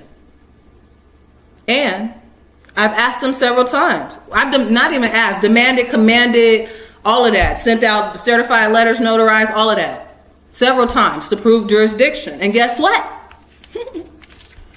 The law provides that once the state and federal jurisdiction has been challenged, it must be proven. Maine versus Dabao, 100S.CT 2501 1980. Excuse me, ma'am. All they need to do to prove jurisdiction over you is pull up your U.S. birth certificate. Ma'am, you were born in the United States, whether you like it or not. It doesn't matter that you've read and studied with Taj Tariq Bey, Light Tajiri Bey, and the rest of them. The stuff that they told you is wrong. You were born here in the United States. You have a United States birth certificate. You have a social security card. So that right there proves that the courts have jurisdiction over you. The courts have jurisdiction over all citizens. And whether you like it or not, you are a citizen. So just prove jurisdiction. That's all you got to do. And we won't even have this problem, right? Prove jurisdiction. Prove that you have jurisdiction over me and my baby. And we're good. Nothing's wrong. Prove it. And I'm not going to wait neither. You need to hurry up. Because you already know what's next. Lean. L-I-E-N. Lean. This Moorish woman doesn't even understand that she's incriminating herself. She's threatening to file a false lien on the courts. How ridiculous are these people? All right. Well, that's it for now, guys. Thank you for tuning into my channel. I am Sade Renee L, all rights reserved. Free my baby, Ashe Divine L. Keep sending us positive energy. I give you guys positive energy. Lots of power your way. Lots of power. And please subscribe, like, comment. Keep the negativity away. Go talk to your mama if that's how you want to talk to, because I'm not the one. Don't talk to me like that. Talk to your mama, okay? Because I ain't the one. And love, peace, truth, justice, and freedom. Islam. And yeah, until next time, again, peace and love. Thank you for tuning in. Have a wonderful, powerful day, and peace. Peace. Peace and love, and power. I am Sade Renee L. Thank you for tuning into my channel. And today we're back with another video. So today I'm actually going to make public, for the record, this judgment lien. Check it out. This is the judgment lien. And again, I'm going to go over it for public record purposes. It has been e-filed already, and I'll get into all of that in just a few moments. So let's start off with this again, Consulate of Morocco. Just let you know, I am a council officer of Morocco in the Nevada State Republic territory. No shit. And I do have consular authority to exercise over property, estate, and persons, foreign nationals in this territory.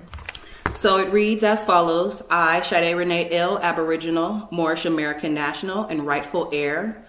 Morocco at North America by just sanguinis, in full life, proper persona, sui juris, authorized rep, ex relatone, all capital letters, Sade Kellogg Tharp. So this is a judgment lien. It's an international document. I'm the complainant, and I'm the judgment creditor. And this is verse.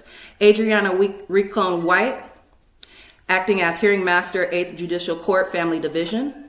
Tim Birch, acting as administrator, Child Family Services, Las Vegas. Joe Lombardo, sheriff for Clark County, Nevada. Steve Gerson, acting as clerk of court, Las Vegas. Nick Pettis, bar number 13222, acting as my child's attorney. Michelle Polino, Nicholas Eason, Shalonda Adams, Tisha Evans, acting as case workers for Child Family Services, Las Vegas. Paya Patel, acting as district attorney. And also, just let you know, counselor jurisdiction and venue established under treaty law per Article 20 and 21 of the Treaty of Peace and Friendship 1836 between United States of North American and Moroccan Empire. Per Article 3, Section 2, Article 6, Clause 2 of the Constitution for the United States of America. All right. So again, for the record, these are all the people. We have Nick Pettis, Michelle Polino, Paya Patel, Shalonda Adams, Nicholas Eason, Tisha Evans, Adriana Ricon White, Steve Gerson, and Joe Lombardo, Tim Birch. All right, so this is the judgment lien. Judgment lien. Notice to agent is notice to principal, and notice to principal is notice to agent. You see I have my security 15 USC 78C parentheses 10. It's a tracker flag. Okay. All right. Notice of lien of judgment is hereby given, and a judgment lien is hereby taken in favor of Sade Renee L., hereinafter lien creditor, and against the property and assets of Joe Lombardo, sheriff for Clark County, Nevada. Adriana Ricon White, acting as hearing master, magistrate for 8th Judicial Court, Family Division. And Tim Birch, acting as administrator, Child Family Services, Las Vegas. Stephen B. Wolfson, acting as district attorney, hereinafter lien debtors, for default and breach of constitutional and treaty obligations under Article 6, Clause 2 of the Constitution for the United States of North America, and under Articles 6 and 20 of the Treaty of Peace and Friendship of 1836 between the United States of North America and the Moroccan Empire, by failing to execute the duty in the writ of habeas corpus ad subjecticidium, release order which was duly served upon the lien debtors on December 7th, 2020 via United States Postmaster certified mail with return receipts, article numbers 940 55111 080 368 229 111 21 and 940 55111 080 368 229 11268 for Joe Lombardo and Tim Birch, for the purpose of enforcing such treaty obligations for the immediate release of our Moorish national being denationalized and forcibly assimilated under the unconstitutional 14th Amendment U.S. Corporate Citizenship Clause while being unlawfully held hostage for profit under custody of the information of all capital letters, Ashe Divine, Kellogg Tharp, Date of birth 8/8/2019. Race black. Incorrect. At the Clark County Family Services located at 701 North Pecos Road, Las Vegas, under the custody of the lien debtor, Tim Birch, and there being no answer or clause to the contrary made by any of the lien debtors, it is therefore considered, ordered, and adjudged that a judgment lien be and the same is hereby entered against the lien debtors. So let me pause on that for a little bit. So again, I sent them this affidavit. It's an affidavit for writ of habeas corpus ad sedecticidium. As you can see, it was actually dated October the 19th, and it was filed by Steve Gerson on the 19th at 2:38 p.m. So it has been filed. Again, notice to principal is notice to agent, and notice to agent is notice to principal. So they have received this release order, a habeas corpus, release the body. Excuse me, ma'am.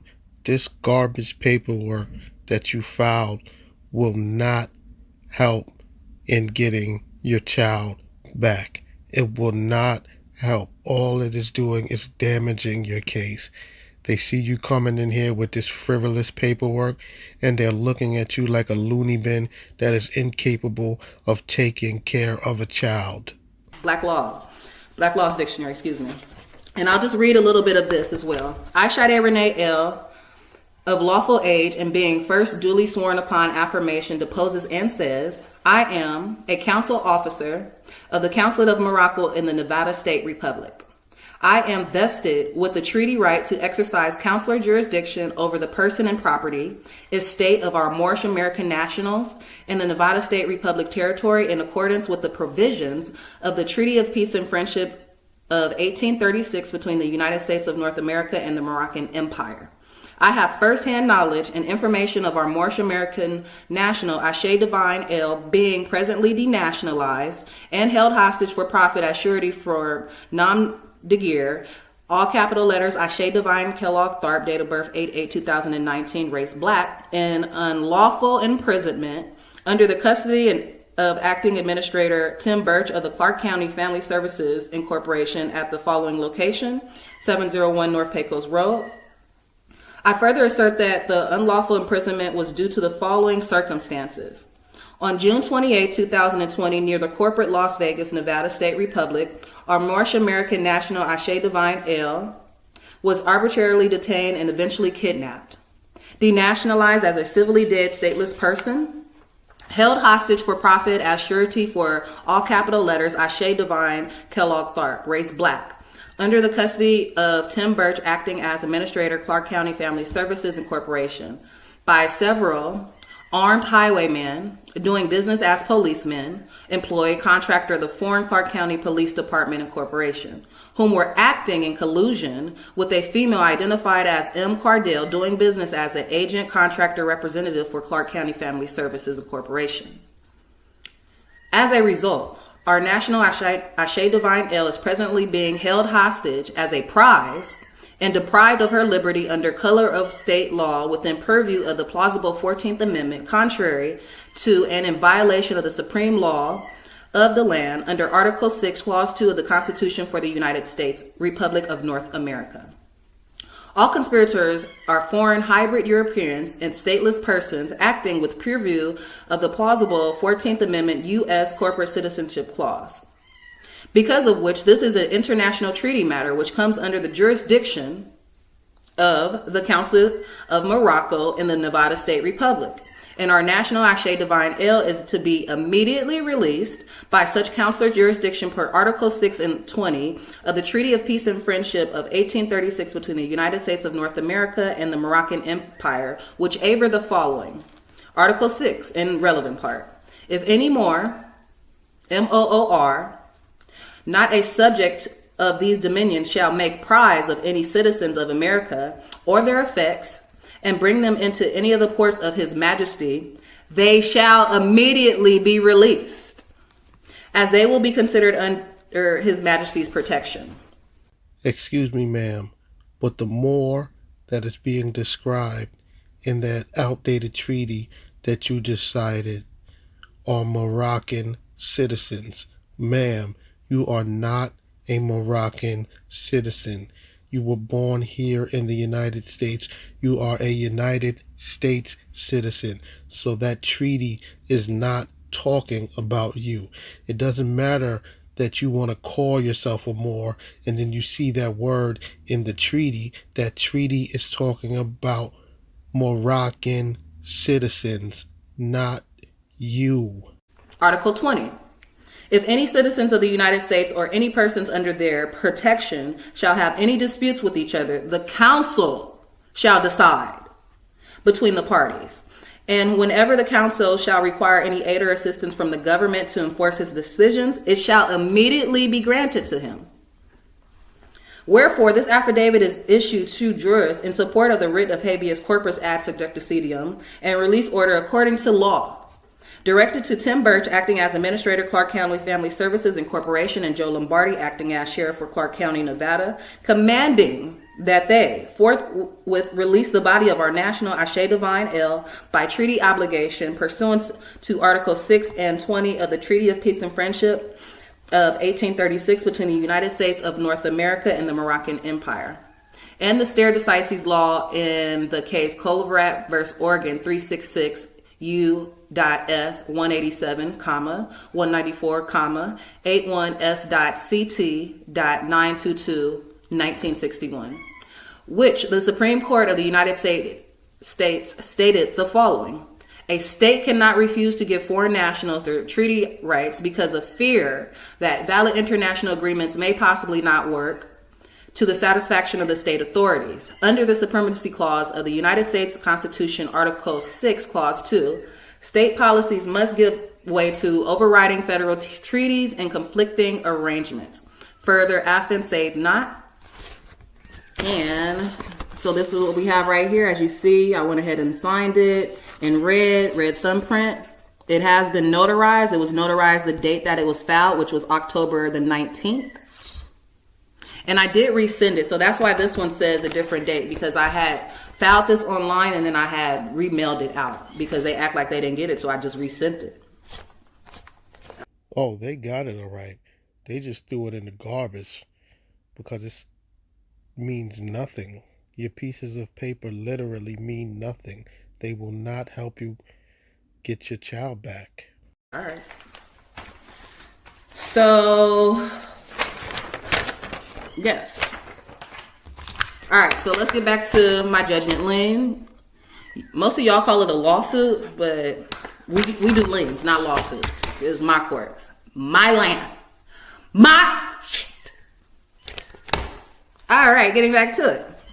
It is further ordered and adjudged that the lien creditor shall recover from the lien debtors the judgment as follows: the immediate dismissal with prejudice of case number, without prejudice of case number J20351-056P1, the immediate release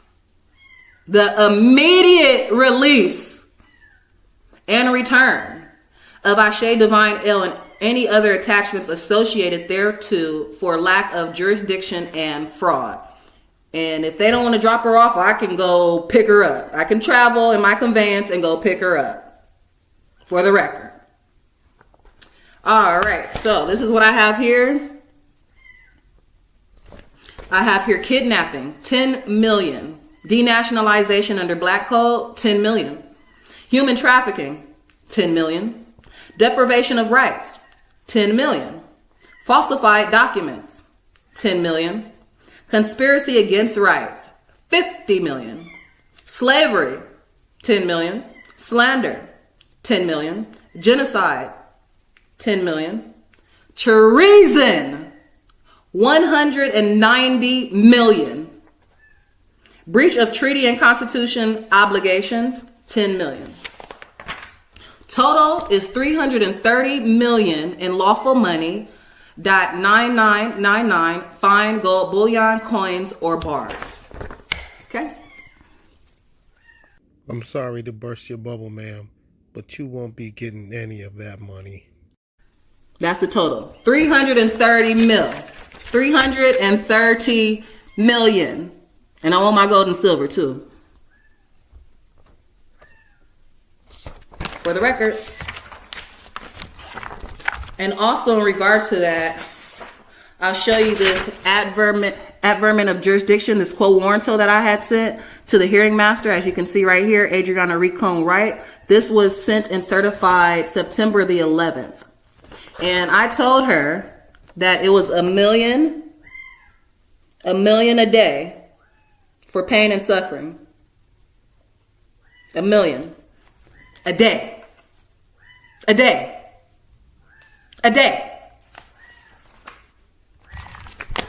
It is further ordered in a judge that this judgment lien shall extend to and cover all property and all to property, real and personal, corporeal and incorporeal, of the lien debtors and their spouses, their heirs, your kids too. Yep, your kids as well. Excuse me, ma'am. You are just looking like a crazy person. It is absolutely ridiculous that you took all of your time to copy and paste this from the internet, yet you can't do the correct things that will actually help you get your daughter back. Because none of these things that you're spouting out, that you're reading from, is going to help you get your daughter back. Why not focus on doing the actual correct things that will help? Because none of this will not help your situation. Their heirs, your future children, successors, and assigns as long as this judgment lien is not fully satisfied.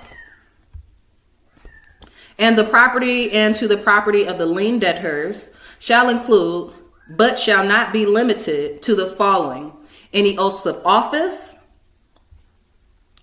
public surety bonds, lands, common property, community property, intellectual property,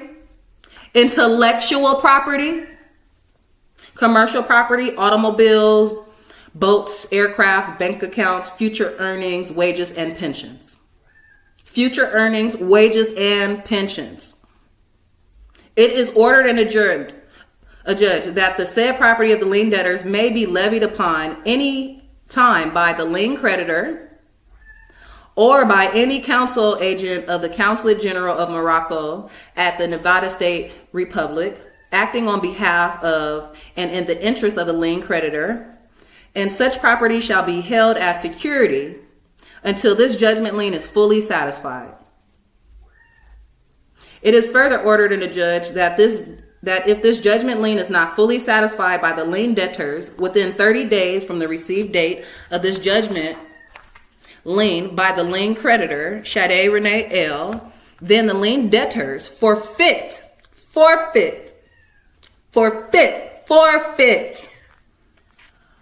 all of their property unto the lien creditor under this judgment lien in accordance with the amendment, section 12 of the Constitution for the United States of North America, which aver the following: the traffic in slaves with Africa is hereby forever prohibited on pain of death and the forfeiture of all rights and property of persons engaged therein, and the descendants of Africans shall not be citizens.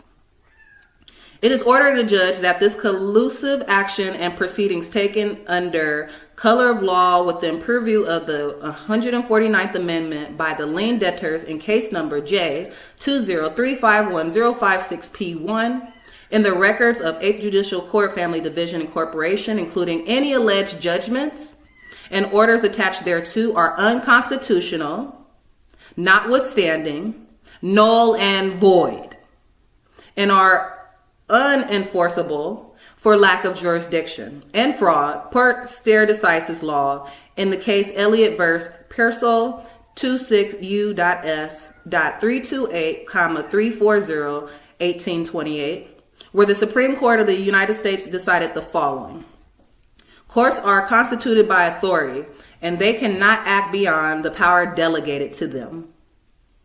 And going back to this, no response. No response.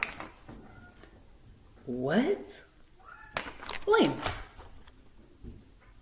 They are not voidable, but simply void. Her judgment is void. and form no bar to a remedy sought in opposition to them, even prior to a reversal. They constitute no satisfaction, and all persons executing such judgments or sentences are considered in law trespassers. This judgment lien may be amended at any time to add any additional relevant persons as a lien debtor, because I am going to start adding more people. You can be a party to the matter. You get a lien, you get a lien, you get a lien, you get a lien. They all get liens. They all get liens. Yeah, this Moorish woman has lost her mind. Done and ordered. I declare and affirm by virtue of divine law, under the Zodiac Constitution and the United States Republic Constitution 1791, and upon the honor of my foremothers and forefathers, that the foregoing default judgment and affidavit is true and correct. Signed, thumbprint. Cited authorities. Consular jurisdiction and venue under Article 20 of the Treaty of Peace and Friendship of 1836, in force 1837 between the United States of North America and the Moroccan Empire. Supremacy Clause under Article 6, Clause 2 of the Constitution for the United States of North America 1791. Diversity of nationality case under Article 3, Section 2 of the Constitution for the United States of North America 1791. Cograt versus Oregon 366 U.S. 187, 194, 81, S.CL 922 1961. A state cannot refuse to give foreign nationals their treaty rights of fear that valid international agreements may possibly not work completely to the satisfaction of state authorities. Under the Supremacy Clause of the United States Constitution, Article 6, Clause 2, state policies must give way to overriding federal treaties and conflicting arrangements. Next, First National Bank versus Terry, 103 CALAPP.501, 285P.336, 377. Full faith and credit clause of the Constitution, U.S. Article 4, 1, requires that foreign judgment be given such faith and credit as it had by law or of state origin. Next, Senate versus Family Finance 395 U.S. .337 349 1968. The ability to place a lien upon a man's property, such as to temporarily deprive him of its beneficial use, without any judicial determination of probable cause, dates back not only to medieval times, but also to Roman fouls. And a side note on that, you know, the provost marshal, right? So back in the days, the provost marshal and even the bailiff, from my understanding, when we had, you know, the court system, whatnot, as Moors and stuff, if a person lied on stand, they'd shoot them right there. On sight. On sight. Off with their head. Treason. This has been notarized. It was notarized today, January the 11th, 2021. And this page was intentionally left blank, page 9 of 9. All right, so I just wanted to go over that for the record. Judgment lien, again, anybody can be a party of the matter. The foster parents are actually next on my list to become parties of the matter. So they can count their days. And other than that, again, I thank you for tuning in. I just want to put for the record my judgment lien. Notice the principal is notice the agent, and notice the agent is notice the principal. 330 million. $1 million a day. You're on the clock. You on the clock. Because again, these are my natural birthrights. I birthed her. Okay, nothing supersedes common and nature's law. Period. Nothing. I am the law. I am the government. I am the divine creator. Shout out to Noble Drew Ali. Noble Drew Ali. CM Bay. And until next time, again, thank you for your time. Peace and love. Peace, love, and power. And Islam. Peace. My question to you, Sade L, is, do you love your child enough to let this Moorish foolishness go and truly do what it takes to get your child back into your custody? This Moorish nonsense that you keep spouting, it will not help you get your child back. You look like a loving mother. So if you truly love your child, will you do what it takes to truly regain custody of your child? Will you put the Moorish science nonsense behind and do what it truly takes to get your child back? That is the question I have for you, Miss L. Islam, peace and love, and power. I am Sade Renee L, and I'm back at it again with another video. So today I'm actually going to put on record, for public record, this writ of discovery, actually a writ of error that I had sent to CFS Las Vegas Fraud De Facto Corporation. And I sent this to the hearing master, acting as Adriana Recon White. I sent this to Tim Birch, which is acting as administrator for Child Family Services. I sent it to Steve Gerson, acting as clerk of court, Las Vegas. And I sent it to all the caseworkers and their supervisors at CFS Las Vegas, including Michelle Polino, Shalonda Adams, Tisha Evans, Nicholas Eason, and I'll read straight through it because I might have missed a few names, but this document will confirm. All right. So once again, this is an affidavit of fact. It is a writ of error. I am Sade Renee L, all rights reserved. So this is in regards to case number J203510560P1. I'm going to read straight through it.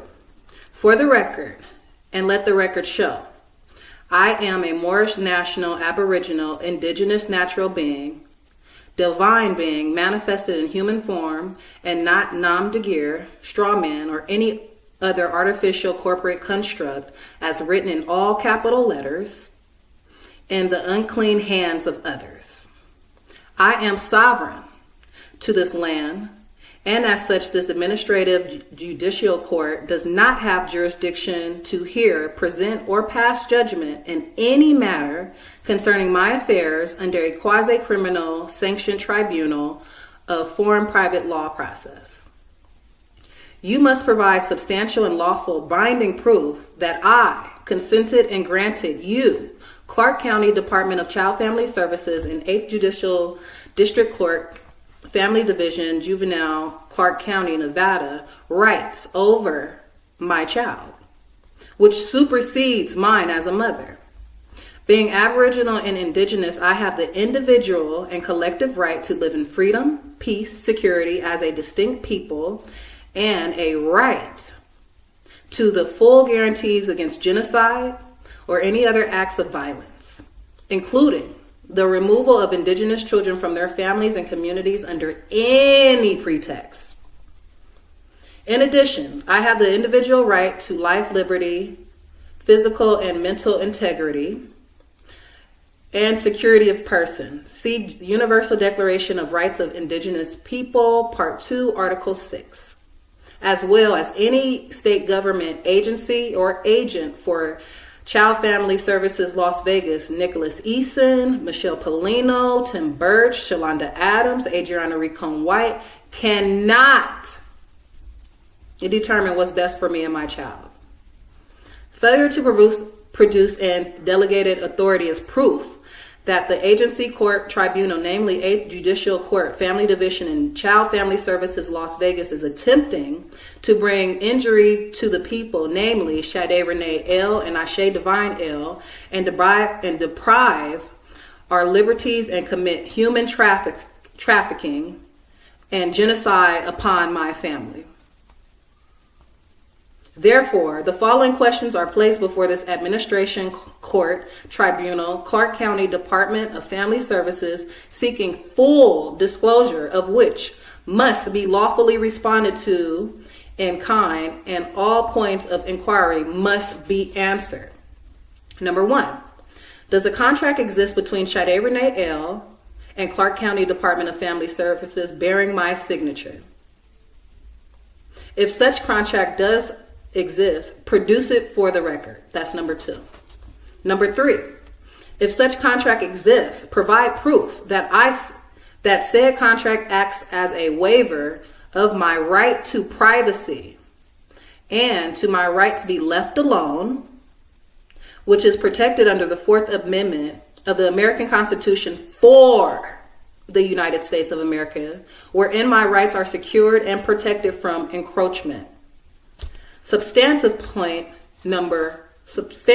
of right number 1, Waivers of constitutional rights, not only must they be voluntary, they must be knowingly intelligent acts done with sufficient awareness. Now that's Brady versus U.S. 397 U.S. 742, 748.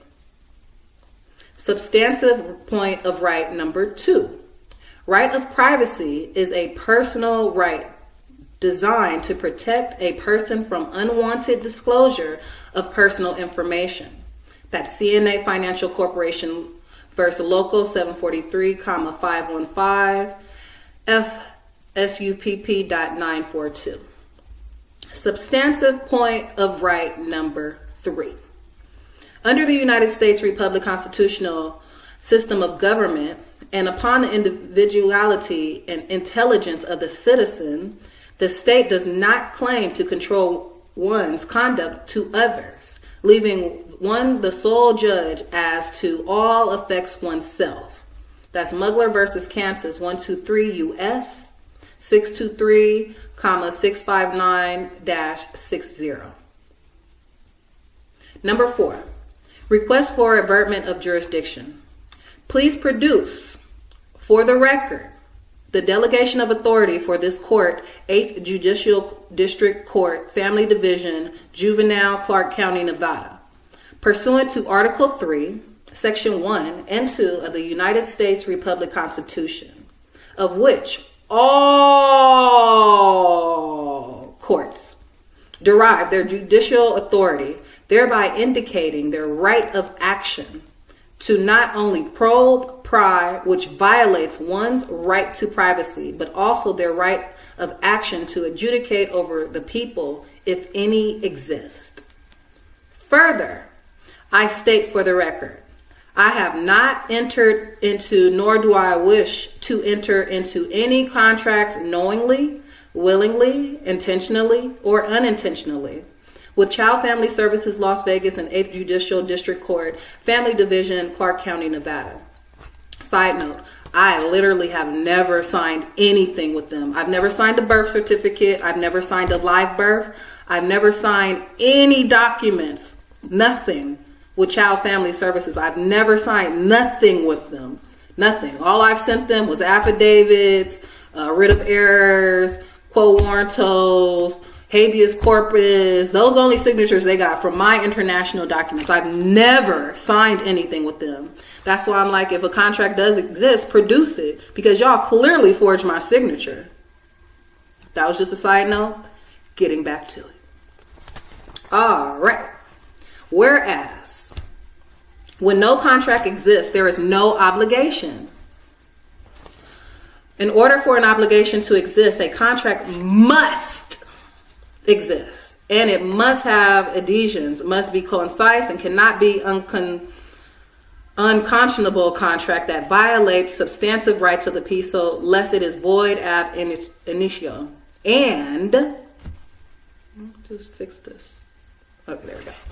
And whereas any demand to compel me to act or perform must be a lawful demand. And whereas this court is acting under statutes 432B is what they're acting under, which is a statute, which are not law. That's not law. Statute is not a law. Wrong. Statute, a law enacted by the legislative branch of government. Now, you see, this is why these Moorish sovereigns will always lose. When they get into these situations, into these legal situations, they do not want to use lawyers. And at the same time, come into the court acting as if they know so much law. This lady just said that a statute isn't a law. Ma'am, you should really brush up on your law, because you were absolutely wrong making that statement. And it's ridiculous that you're fighting to get your child back into your custody, not using a lawyer, and you don't even know something as simple as that a statute is in fact the law. Ma'am, you will never get your child back because you are too ignorant. This is ridiculous. Leave the Moorish nonsense alone. It is not going to help you get your child back. Which is a statute, which are not law. That's not law. Statute is not a law, for the record, just so y'all know. Any applicable law must be produced for the record. No statute or statutes can violate the rights secured by the people in the supreme law, the American Constitution for the United States of America, established to protect the rights of the people, of which every state constitution, state court, charter, subcharter, chapter, subchapter, association, agency, agent for the agency, entity, corporation, etc., must abide by and cannot abrogate, namely Adriana Rincon White, 8th Judicial Family Court Division, Hearing Master, and Michelle Polino, Child Family Services, Clark County. And I show here I referred them to see Article 6 of the American Constitution. Substantive point of right number 4. When acting to enforce a statute, it is subsequent amendments to the present date, the judge of the municipal court is acting as an administrative officer and not in a judicial capacity. Courts are administering or enforcing statutes, do not act judicially, but merely ministerially. Thompson versus Smith, 154 SC 583. And whereas the Tribunal 8th Judicial Court, Family Division, Juvenile, Clark County, Nevada, is acting outside of its statutory limitations and violating the laws, committing fraud, genocide, collusion, and treason, which is a highly penal, and attempting to enforce under a non-existing void contract and or by statute giving no validity or jurisdiction to any judgment conferred upon this matter. And whereas, I take that back. Substantive point number 5, If the court is not in the exercise of its general jurisdiction, but of some special statutory jurisdiction, it is as to such proceeding an inferior court and not aided by a presumption in favor of jurisdiction. Smith leading case 816. Therefore, I am allowing 5 days for all corresponding affidavit signed by the respondent under penalty of perjury. Failure to address all of these issues raised herein equates in law as to have addressed none of them and will serve as a waiver for any claims you are attempting to assert over me and my family. I, Sade Renee L., do not under any condition or circumstance, by threat, duress, or coercion, waive any rights unalienable or secured by the Constitution and treaty, and hereby request this court fulfill their obligation to preserve the rights of this petitioner, a Moorish American, and carry out their assumed judicial duty in good faith. All unconstitutional citations, summons, tickets, suits, misrepresented bill of exchange in regards to case number J20351-056P1 and any other orders or actions associated with it or them to be dismissed and expunged for the record on its face and merits, and I demand the immediate release of my offspring, Ashe Divine El. Notice to agent is notice to principal, and notice to principal is notice to agent. Say what? Comes now, Sade Reneg El, Sue Juris. Gave it my thumbprint, signed it in red, and it was also notarized January the 11th when I sent it. I sent it via email and it was filed online. So January 11th, today's the 18th. That was the 11th, so that was last Monday. So that's 1, 2, 3, 4. Today's the 18th, and they call today Martin Luther King Day, MLK Day, 33 Mason Day. So technically they have until tomorrow, but their time is ticking. That's why I put a lien out on them already.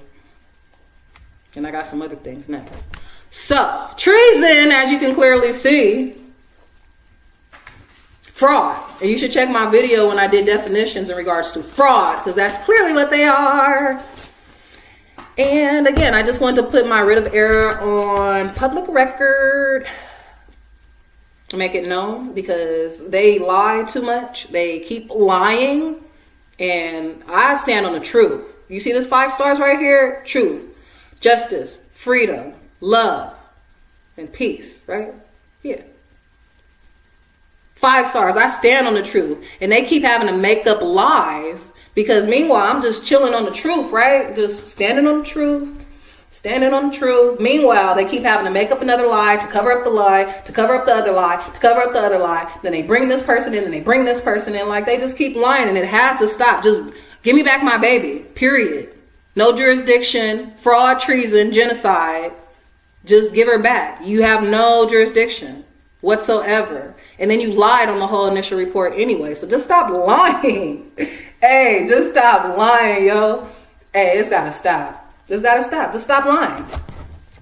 And I'm gonna keep exposing them because they keep lying and they keep moving in fraud. So don't you worry. Kuna Matata, stay tuned to my next video. And again, I am Sade Divine El. Free baby Ashe. Free baby Ashe. Islam, peace and love, peace and love, power, power, power. And again, until next time, peace and love, Islam, free baby Ashe. Thank you. Once again, I ask the question, does this Moorish woman love her child enough to leave the Moorish literature alone and do what it truly takes to regain custody of her child? Greetings, Islam. I am Sade Renee El. Thank you for tuning into my channel, and I'm back at it again with another video. And today I'm going to be going over this treason that I caught on camera. Last time I made a special appearance in regards to my child, of course, because we don't make special appearances, but this is a special appearance especially for my child. Last time I made a special appearance, the magistrate hearing master de facto judge clearly committed treason, and I caught it on camera, and I would like to share that for the public record. And again, free baby Ashe Divine El, all rights reserved. She is being held hostage currently for profit as a nom de guerre, all capital letters, straw man, which she is not. She is free. And with that being said, I will read for the record what they do have on file. And this has been e-filed with the clerk of court. Again, I've sent this information to the governor of Nevada, the state attorney of Nevada, the mayor of Nevada. I mean, you name it, the list goes on and on. There's been a lot of people who this information has been sent to, so they are all parties of the matter as well. So in regards to this actually was sent out August the 6th, 2020. And it's a legal notice affirmation. It's a legal notice affirmation of fact declaration of ex relatone, and it's a disclaimer. So I'll read it as follows. It says, I, Sade Renee El, natural mother, mother to Ashe Divine El, Moorish American national, improper persona, sui juris, private entity, being duly affirmed, standing squarely, declare and proclaim upon divine law, nature's law, natural law, universal law, Moorish birthrights, international law, and constitutional law, all rights reserved, declare and say, I, Ashe Divine El, all rights reserved, the living sentiment, woman, and rightful heir, and not lost at sea, I, Ashe Divine El, being previously identified by the Union States of North America, capital U.S.A, under a colorable wardship name, am authorized representative ex relaton on behalf of all capital letters Ashe Divine Kellogg Tharp, and do hereby refute the fraud, any of instruments, driver's license, social security, I just added this along, birth certificate, and any other state issued instrument, adhesion contracts, used as negatable instruments, that pertains to the name or signature, all capital letters, Ashe Divine Kellogg Tharp, 88 and date of birth, was under ignorance, without full disclosure, under threat, duress, and coercion, or starving desperation, to acquire resources, operate in commerce only after being denied use of indigenous credentials, and has many times been exhausted. I, Ashe Divine El, affirm and declare my right of reversion of estate, and therefore I make no claim with respect to the title misrepresented, all capital letters, Ashe Divine Kellogg Tharp, non de Geer, being a title industrious creations of the foreign de facto, capital U.S, corporations, operations, actors, and owners. Furthermore, I, Ashe Divine El, surrender and assign all my revisionary interests to the U.S. foreign and its subsidiaries for full acquittance, discharge, settlement, and closures of my reliance. And it just says that I'm not here for property or assurance, or surety, I went ahead and thumbprinted it, signed it for her. This has been sent and filed. This is also a administration order affidavit writ sheet that I hand wrote myself and sent this to them. And I'll read this as well because it's all going to loop in. Just stay with me. Here. All right, so administrative order, affidavit escheat, It says a notice to the agent is a notice to the principal, and a notice to the principal is a notice to the agent. Facts. You are presented with this escheat writ of, I respectfully ask that you, and as well as your subjects, refer to me by my de jure appellation, Sade Renee El, all rights reserved, in all correspondence going forward, so that absolutely no assumption or mistake is made regarding jurisdiction, for I am sovereign national. And therefore I overstand what you understand. Now, in regards to and in the said relation, in relation to my offspring, Ashe Divine El, all rights reserved, to whom you and your subjects refer to as a kid and that she is not, therefore going forward, it is established that all correspondence with you and your subjects is to be done in writs, due to the fact that the findings that your request for a physical appearance in which you refer to as a summons is nothing short of a dolus dans locum contract, for I am being standing on my domicile. For the record, please present to me your nationality card as well as your delegation of authority and include the certified numbers to the United States Republic. Excuse me, ma'am. Only Moorish sovereigns have a thing called a nationality card. So you asking anyone outside of that paradigm for a nationality card is absolutely ridiculous and is absolutely laughable. What in the doohickey are you talking about, lady? For the record, please present to me your nationality card as well as your delegation of authority and include the certified numbers to the United States Republic or said agency where their authority can be verified for public record. Otherwise, if you are making any claim, please introduce the evidence before the people of my own nationality peers, according to the national and international law, and see if it's validated by the people. They will decide if something goes along with this or not. Otherwise, I'm not making any claims, counterclaims, or pleas one way or another. I refer you to the North American Republic Constitution for United States Article 2, Article 3, Section 2, Article 6, Supremacy Clause. Now that this is addressed and established, my offspring, Ashe Divine Il, all rights reserved, to whom is in your slight care of you and your subjects' custody, is to be returned to me upon receipt of this writ, unharmed, tainted, in any shape or form, in all realities, and unmolested. I furthermore command that all transactions, transcripts, including but not limited to the handling funds used, health care, and service provided, along with the locations to all persons involved in all cases, as well as the names of whom signed off on the act and authorized such matters listed, in which you abide, and it is considered to be treason, and therefore charged with Talmudic, and it is ordered by Shade Renee Il, all rights reserved.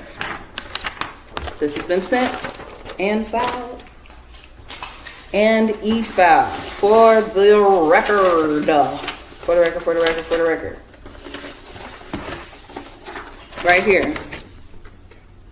They sent me back my documents, but they filed it. They got it because they sent this back. Right here, administrative order, affidavit of facts, writs. Of course they sent you back your documents. Those documents are worthless and mean absolutely nothing. Right there. Plus more. You know, I've sent way more documents, and it's more than the paperwork. Because I've had conversations with them. That's why I'm starting to record them. Because they be lying. And also for the record, I'll put this on the record again. This is my legal notice. My name, proclamation, and publication. It's been signed by 2 witnesses. Thumbprint. I am in my proper persona and reclaim my rightful social and cultural life of the state in accord with my Moorish nation of Northwest Amexem, North America, acknowledging my birthrights, having lawfully and legally obtained and proclaimed my Moorish nationality and birthright, name and title in harmony with and association in accord with the divine law and customs and the laws, rules, and usages of the Moorish divine and national movement, being Aboriginal and Indigenous, and bound to the North American continent by heritage, by birthright, by natural birth, by freehold, by inheritance, declared for the public record. I am returning the European cognomen and the fictitious misnomer back to the colonial possessors of its pedigree. I am now rightfully declaring, publishing, and proclaiming my own free national name, affirming my actual right and civil in full life status, conjoined to my Moorish American consanguine pedigree and national honor. Let it be declared, known, published, and resolved that I am Shade Renee Il in proper persona sui juris, being in my own person by birthright and inheritance without the foreign imposed color of law or assumed due process of the Union State Society, pursuant but not limited to. And then we have a list. Now, how does any of that stuff that she just read off that paper help her win her child back? This is ridiculous. And then I'll go ahead and affirm as well, wherefore I, Shade Renee Il, being part and parcel, named herein, and by birthright and inheritance, make a lawful and legal entry of affidavit and public notification of nationality proclamation, name correction, claim, declaration, affirmation, and application, herewith published for the public record. Again, signed, my 2 witnesses as well with the thumbprint, sealed, sent, delivered. On record. All right. So, in regards to my special appearance, this actually occurred last year in this case. With that being said, our court, my special appearance was supposed to start at 3:30. They didn't start till maybe about 4:45. I had my flag up the whole time. So they decided to put their flag up. I don't know. But I'll go ahead and just play this, and I'll stop when needed. All right. Polino, Department of Family Services North. And this is what it looks like. Ms. Adams. Good afternoon, Your Honor. Shalana Adams, Department of Family Services North, MC. Mr. Petsis. Good afternoon, Your Honor. Nicholas Petsis, bar number 13222 on behalf of minor Shea. Mother. Your All right, so with that being said, I sent him a delegation of authority order as well, quo warranto, excuse me. And so they have that information on file since he wanted to give his bar number and things of that nature. I mean, he got a lien too. He's been liened as well, for the record. And as far as him calling himself a lawyer, I thought I had brought my letter to Obama. Maybe I didn't. But I was going to read the fact that they don't even exist. Like, they're de facto. There's no such thing as the Bar Association. What do you mean? What? Bro, what are you talking about, man? Bro, I'm out, man. That nigga's tripping. Yeah, they don't even exist. Anyways, all right, so I'll get back to it. Please. I am here in my proper persona. I am Sade Renee L., all rights reserved, and I am here on a special appearance to challenge the tribunal's jurisdiction. Okay. This is a time set for a review hearing. Objection. I demand the delegation of authority for Adriana Ricon White. This is the time set for a review hearing. The court has read the report. Objection. Anytime the law provides that once a state and federal jurisdiction have been challenged, it must be proven. The court will note that Mom has appeared at every single hearing challenging the jurisdiction of this court. The court has gone back. All right, I want to pause right there because she even stated for the record, every time that I've made my special appearance in regards to my child, Ashe Divine Ill, all rights reserved, I've challenged jurisdiction. Once you challenge jurisdiction, it must be proven. It was no moving forward from there. So what does she mean? And in regards to that, it's actually Colograd versus Oregon. A state cannot refuse to give a foreign national their treaty rights because of fear that valid international agreements may possibly not work completely to the satisfaction of state authorities under Supremacy Clause of the United States Constitution, Article 6, Clause 2. State policies as to the rights of aliens to inherit must give way to overriding federal treaties and conflicting arrangements. That is a fact. And again, for the record, officers of the court have no immunity when violating a constitutional right from liability, for they are deemed to know the law. Now that is Oregon versus Independence 100 S.C.T 1398, 445, common US 622.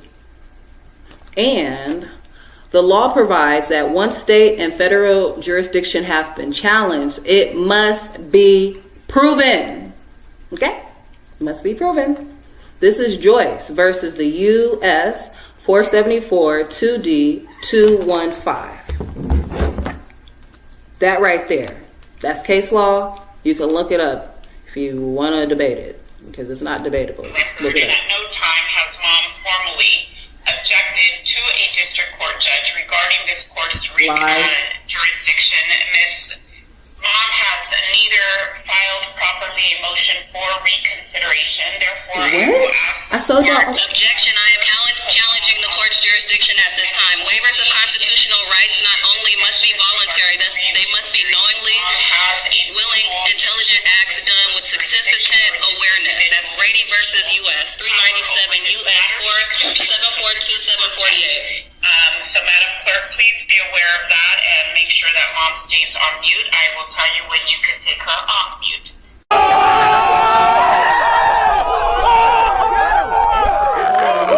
Ms. Polino, do you have any updates to your report? All right, so I'll stop right there because as you see, we're having Zoom special appearances now because of the whole COVID. That's their poor of excuse. So we're having Zoom. With that being said, she'll put me on mute. Therefore, I've already objected. She did not clarify. She kept moving forward. Treason, fraud, right there. And on top of that, again, I challenged jurisdiction. She claimed that I have never sent any proper paperwork, which is a complete lie, which is complete fraud. As that's why I started with my paperwork. So we're going to keep looping. We're going to keep going. We're going to keep looping. All right, let's continue. I did not, Your Honor. Okay, so is it correct? Amen.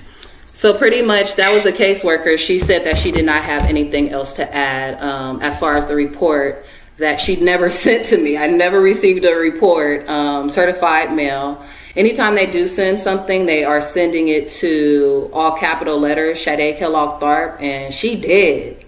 So I don't see how she could open up mail if she don't exist. So I've put return to sender. And, you will address me properly. I've already told you who I am. This is sad that this Moorish sovereign is going into court with this Moorish foolishness, and she really thinks that this is going to help her win her child back. Even Ray Charles could see that her defense, her Moorish defense, will never work.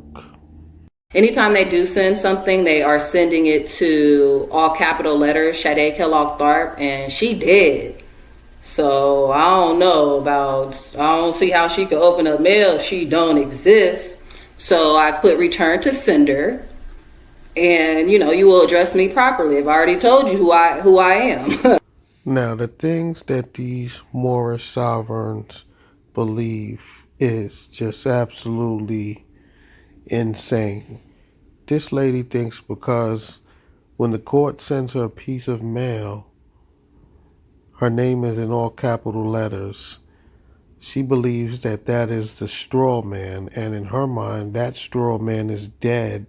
So those letters being sent to her isn't really her.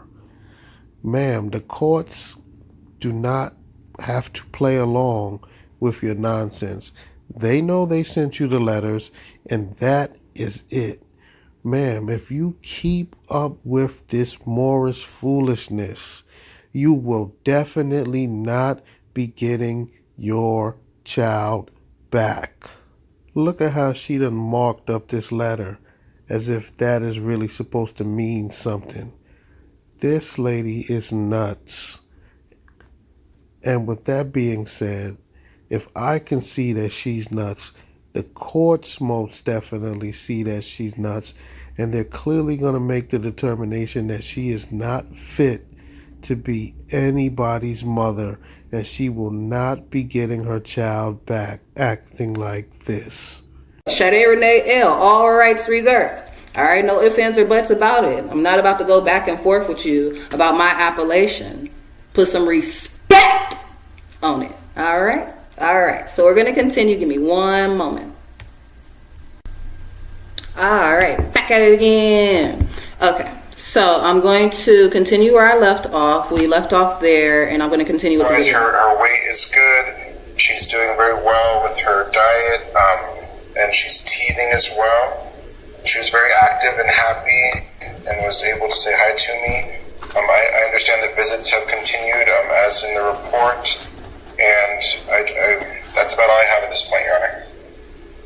Okay.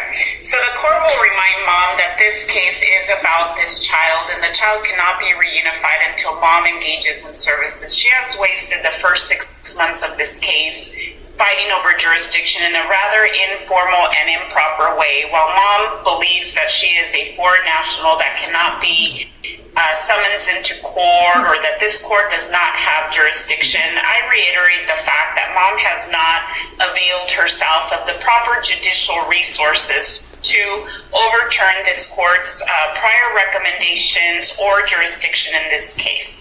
So I will have the court clerk. Okay, so after just hearing what the judge said, I am convinced that this Moorish sovereign does not really love her child, and she is not willing to do what it takes to get her child back. The judge just said that she has wasted 6 months trying to argue jurisdiction and that this Moorish sovereign has done nothing to take the proper steps into really trying to regain her child back. And I can see that because all she wants to do is talk all of this Moorish foolishness. She is so deep down this Moorish rabbit hole, she can't find her way out. So, like I said, she clearly loves Moorish science more than she loves her child. Moorish science has pretty much caused this woman to lose her child. And this is an absolute disgrace. Wow.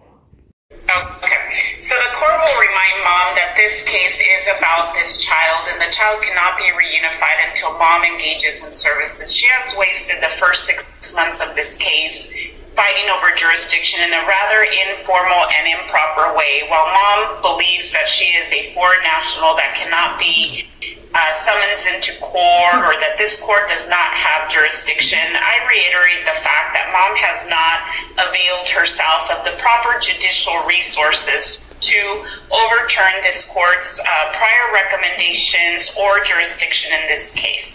So I will have the court clerk. All right, so I'm gonna pause right there, because what she's trying to do is she's trying to force me to get this lawyer. They keep trying to get me to get in contract with this lawyer, and I keep telling them, y'all don't exist. You're stateless. You're de facto. You don't exist.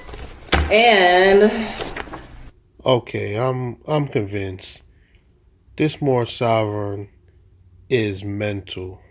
There is something wrong with her. The stuff that is coming out of her mouth is absolutely ridiculous, and she will never get her child back going into court making these Moorish arguments. It will not work, lady. she is Beth Rosenblum, because I had sent this to them as well. As you can see, I had sent this to them. And this is when they had sent the petition. So I rebutted the petition line for line, like what you're supposed to do legally, right? And certified, as you can see, certified right here, it has been sent and filed along with this. So for her to go on record and say that I have not sent in the proper paperwork, this is exactly what you do. If you send me something, I rebut it. And what did she do? She did not rebut. And I'll even say what it says, for example, again, line 26, I, Sade Renee L., all rights reserved, again, declined Beth Rosenblum's representation, like the lawyers don't exist. And then I also say here on line 21, the court and its members has no jurisdiction over Sade Renee L. as the judge, attorneys, agents, and actors, have not provided delegation of authority information, and Sade Renee L., all rights reserved, being a Moorish American, does not fall into their court codes. Period. And I don't know if you guys are aware, but I have made a whole full video in regards to the civil orders from July 4th, 2014 from Pope Francis that was sent to Obama, who was acting as president at the time. And I'll just read off a few paragraphs in regards to these de facto lawyers and the whole bar association, which doesn't exist. Any and all corporate officers of the United States, in all capitals, United States, or any successor organizations inheriting federal service contracts who support, condone, or promote such crimes against the American states or against the American state citizens shall be subject to arrest and prosecution for commercial and violent crimes. All foreign officials operating as elected or appointed officials of the United States of America, minor, who support, condone, or promote such crimes against the American states or against American state citizens shall be subject to arrest, confiscation of their assets, and deportation to Puerto Rico, Guam, or such other states as may be willing to accept them. Such foreign officials include members of the American and British Bar Association, who were licensed to act as privateers against the interests of the American states and the American state citizens from 1845 to 2013 in flagrant breach of trust. All such licenses are now extinguished. You hear that? I'll read it again. All such licenses are now extinguished. Members of the Bar Association are required to cease and desist assaults against the American states and the American state citizens, or shall be subject to arrest, confiscation, tongue-tied, and deportation otherwise. Insomuch as corporate officers operating the United States of America Incorporated and the United States have contrived against conditions of fraud and semantic deceit to revenue the estates of the American state and living American state citizens to the foreign jurisdiction of the United States of America minor, they are found guilty of capital crimes, including acts of fraud and treason committed between 1933 and 1945, and are condemned posthumously, insomuch as elected officials operating the United States of America minor have similarly committed war against the American states and their peaceful inhabitants during the same time period. They stand condemned as well. I'll stop there for now. I'll stop there for now, because we're going to continue with this video. To overturn this court's. All right. So the lies continue. The court's not going to address the jurisdiction issue again, but I believe that everyone has the opportunity to, address the court, and I will allow her to do that, as I do in every single case. This is a case that should not be as complicated as Mom wants it to be. She needs to be aware of federal law and statutes and regulations that give parents sufficient opportunity to remedy the safety concerns. Usually at around the year mark, the court has to make the very important decision as to whether to change a permanency goal to termination of parental rights and adoption. And that is what will happen in this case if Mom does not engage in services and makes efforts to remediate the safety concerns that brought the child into protective custody. So, Madam... Otherwise, her weight is good. She's doing very well. All right, I'm going to stop right there for now. And I'm going to read, if any tribunal court finds absent of proof of jurisdiction over a person and subject matter, the case must be dismissed. Period. That's Louisville versus Motley, 2111 US 149.CT42. The accuser bears the burden of proof beyond a reasonable doubt. Where rights secured by the Constitution are involved, there can be no rulemaking. That's Miranda versus Arizona, 384 US 436125. This is one of my favorites, like, honestly, because they've literally kidnapped my child, falsified the reports, and for a crime to exist, there must be an injured party. There can be no sanction or penalty imposed on one because of this constitutional right. That's Scherer versus Colon 481F945. In order for their crime to exist, there must be an injured party. That's one that everybody should have memorized off the back of their hand. Like, it should just be like second nature. Because a lot of people get kidnapped for things, and there's no injured party. No one got hurt. What are you getting arrested for? What are you getting kidnapped for? What are you getting detained for? No injured party. All right. And as far as the practice of law cannot be licensed by any state or state capital That's Schwer versus Board of Examiner United States Reports 3353, U.S. pages 258, 239. So there we go with the threat coercion. There we go with the threat and coercion right there, caught on camera, because she's threatening me. And then they always try to turn it around. That's their psychological tactics, to try to make it seem like it's my fault. I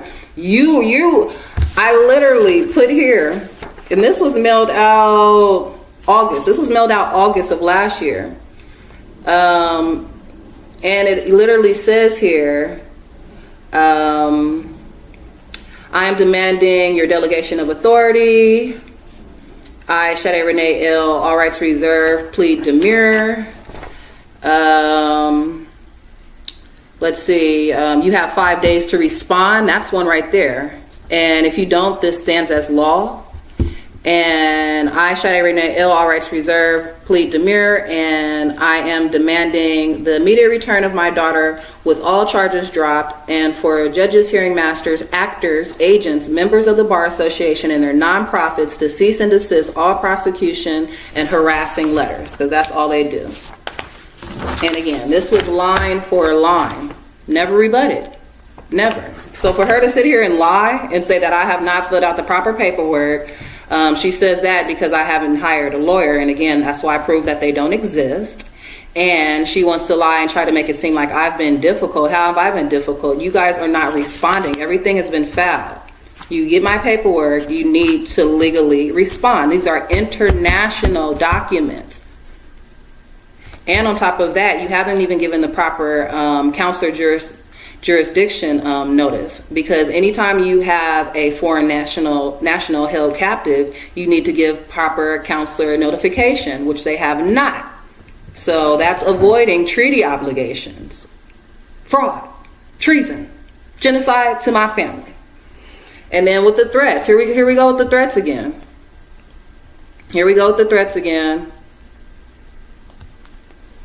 And again, it's always through threat, duress, or coercion. They're always trying to get you to sign some type of contract. And I've never signed nothing with them. And I'm not going to. Ever. Mark my words. Ma'am, I will warn you that at that point, the court will make a very important decision of whether to set the permanency for the child as termination of parental rights. So it is your choice whether you want to continue with these arguments that have gotten you nowhere, or if you want to use the next 6 months to really engage in services and to be reunified with your child. I will give you the brief opportunity to address the substance of the report. But again, if you go into the jurisdictional the court's... So she pretty much threatened the fact if I go into jurisdiction, they're going to put me on mute, because again, they haven't proven jurisdiction because they have none and they can't. So they want to just continue with the fraud. So this was my response. A state cannot refuse to give foreign nationals their treaty rights because of fear the valid international agreements may possibly not work completely to the satisfaction of state authorities. Under Supremacy Clause of the United States Constitution, Article 6, Clause 2, state policies as to the rights of aliens to inherit must give away overriding federal treaties and conflicting arrangements. You do not have any jurisdiction over me and my property. I am demanding the immediate release and return of my offspring, Ashe Divine L., all rights reserved. I'm protected by the Treaty of Peace and Friendship of 1836. You are within treaty violations. You need to call my counselor, the Council of Morocco in the Nevada State Territory. If you do not do so, you are avoiding treaty obligations. This is an act of treason and genocide to my family. They pretty much, I think they hung up at that time. And I just said I'm demanding, the immediate return. But they had already put me on mute and hung up, so that's what they do, because again, they couldn't prove jurisdiction, so they had to lie. It is an absolute shame that this Moorish sovereign is so stubborn that she just won't let this Moorish nonsense go. The judge just clearly stated to her what she needed to do in order to regain custody of her child, but she is too stubborn in this Moorish nonsense to even remotely try to comply with the courts to get her child back.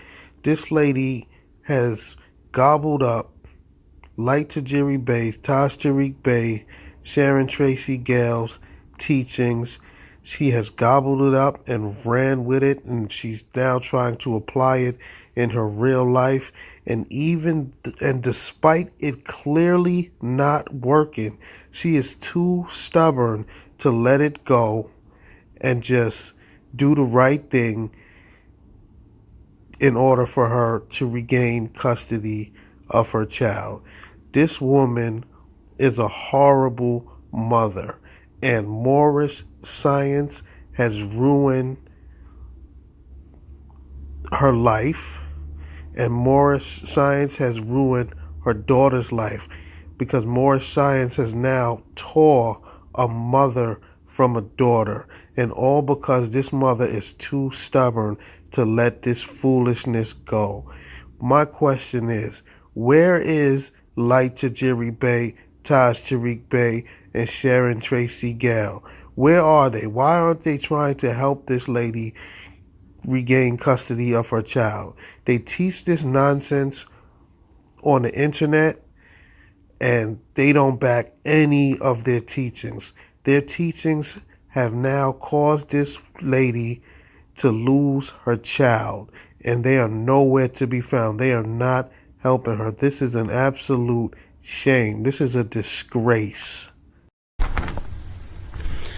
All right, and going back to the de facto, all legal fiction entities, however structured and named after their American states and American state citizens, are returned to them and their control, free and clear of any debt, promise, encumbrance, or obligation alleged against them as a result of false claims made in their behalf by officers of the United States, America Incorporation, and the United States Incorporation, all capital letters, or by any foreign officials operating the United States of America minor, or the United Nations, city, state, falsely claiming to represent them, or have jurisdiction over them, which they do not. See, it's already there.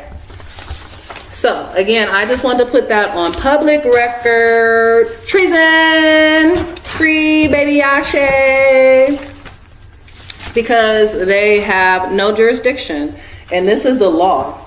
And I've mailed them again. For the record, I literally have a folder of all my certified mails, like all my receipts. Just throw it in the air, just throw it in the air, just throw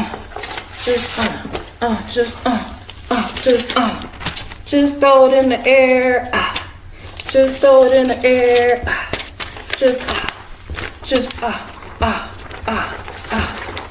and proof that they have been delivered, all of them. I mean, I could keep going. It's not even funny. Free baby Ashe. And that's it for now. You know, I'll be back at it again with another video. So don't you worry until they free my baby. And Hakuna Matata. Lots of love, lots of energy. Thank you for tuning in. Again, I am Sade Renee L. All rights reserved. Free baby Ashe. And until next time, Islam. Peace. Okay, so as we can see here, the courts obviously gave this Moorish sovereign some visitation. She looks like she's in some type of center visiting her child. But as I stated, she doesn't love her child enough to give up this Moorish nonsense and really regain custody of this child. This woman is a horrible mother. Horrible. She deserves what she gets. Islam, peace, love, and power, energy. I am Shadi Renee L. I'm back at it again with another video. And today I'm actually going to be reading this document that I just created in regards to the kidnapping of my child who's currently being held hostage for profit. I Shadi Divine L, R is reserved. And this is pretty much just giving more awareness to my situation in regards to what's going on and the cruelty of CPS, including fraud. So I'm just going to read straight through it. I put the title as Human Trafficking, Child Abduction, Ashe Divine L, Kidnapped by CFS, Las Vegas. Purpose, to expose CFS activities and illegal abduction of my daughter, Ashe Divine L. Reason, improper removal, no abuse or neglect ever occur. The request, to immediately return my daughter home and the case be dismissed. Investigation request, I request a full CPS, CFS investigation, All right, so purpose. I'll go ahead and read the first paragraph. Greetings. I want to share with you how my daughter and I was victimized by CFFs and how we became targets by a biased social worker. I want to start out by saying I never abused or neglected my daughter. While currently living through this nightmarish ordeal, I have been compelled to find out all I can about this agency. My daughter has been kidnapped since 6/28 of 2020. My independent investigation has taken place over the course of 9 months, putting in 16-hour-long days, 7 days a week. After calling CFS hundreds of times, reviewing thousands of videos, speaking to many other mothers, and investigating those who work within CFS realm, I have come to know that this agency is in fact corrupt. They are holding my child hostage for profit. I hope that through my own experience and knowledge of others, I can share with you the people, what families and children are subjected to and how they are forced to needlessly suffer at the hands of CFS. It is because of these reasons that I have become proactive and more than ever determined to help reform the system that destroys many, many lives. Some states are applying the family-friendly techniques with great success. However, the practice of CFS in Las Vegas leave a lot to be desired. This agency should be monitored, and I feel they should be immediately investigated and audited. I have reason to believe that they are embezzling funds, for there seems to be a conspiracy within this agency. I have seen some things that are of suspicious nature. It is apparent that this agency is operating solely on profit level basis. I feel as if Adoption Family Services Act, the ASFA, is the reason that many other agencies are corrupted. This law sealed the fate for these children, for they are now commodity due to the quotas, and the sale of children has become rampant. Taking children away from their homes has indeed become a very profitable business for CFS. Summary. My first and only child, Ashay Divine L, was unnecessarily abducted and is currently getting traumatized by CFS in Las Vegas. This began with a biased social worker named Nicholas Eason, who created a false allegation and falsified the report. Without any proof, Nicholas Eason lied and said my 11-month-old daughter suffered from harmful behavior that was terrorizing, degrading, painful, emotional, traumatic, and continued to lie, defaming my character, saying that I did not provide care, custody, or control and shelter. Again, these are all lies. I have stayed in my current apartment for almost 2 years now, and I have my own automobile. My daughter has her own Instagram page where I will take daily pictures of her. I was also breastfeeding, so without any proof, the child neglect and magistrate, Adriana Rico Wright, of Las Vegas 8th Judicial Family Division, who was in conspiracy with the doctors, therapists, and attorneys, found me guilty of abusing my 11-month-old daughter. I was not given a fair trial.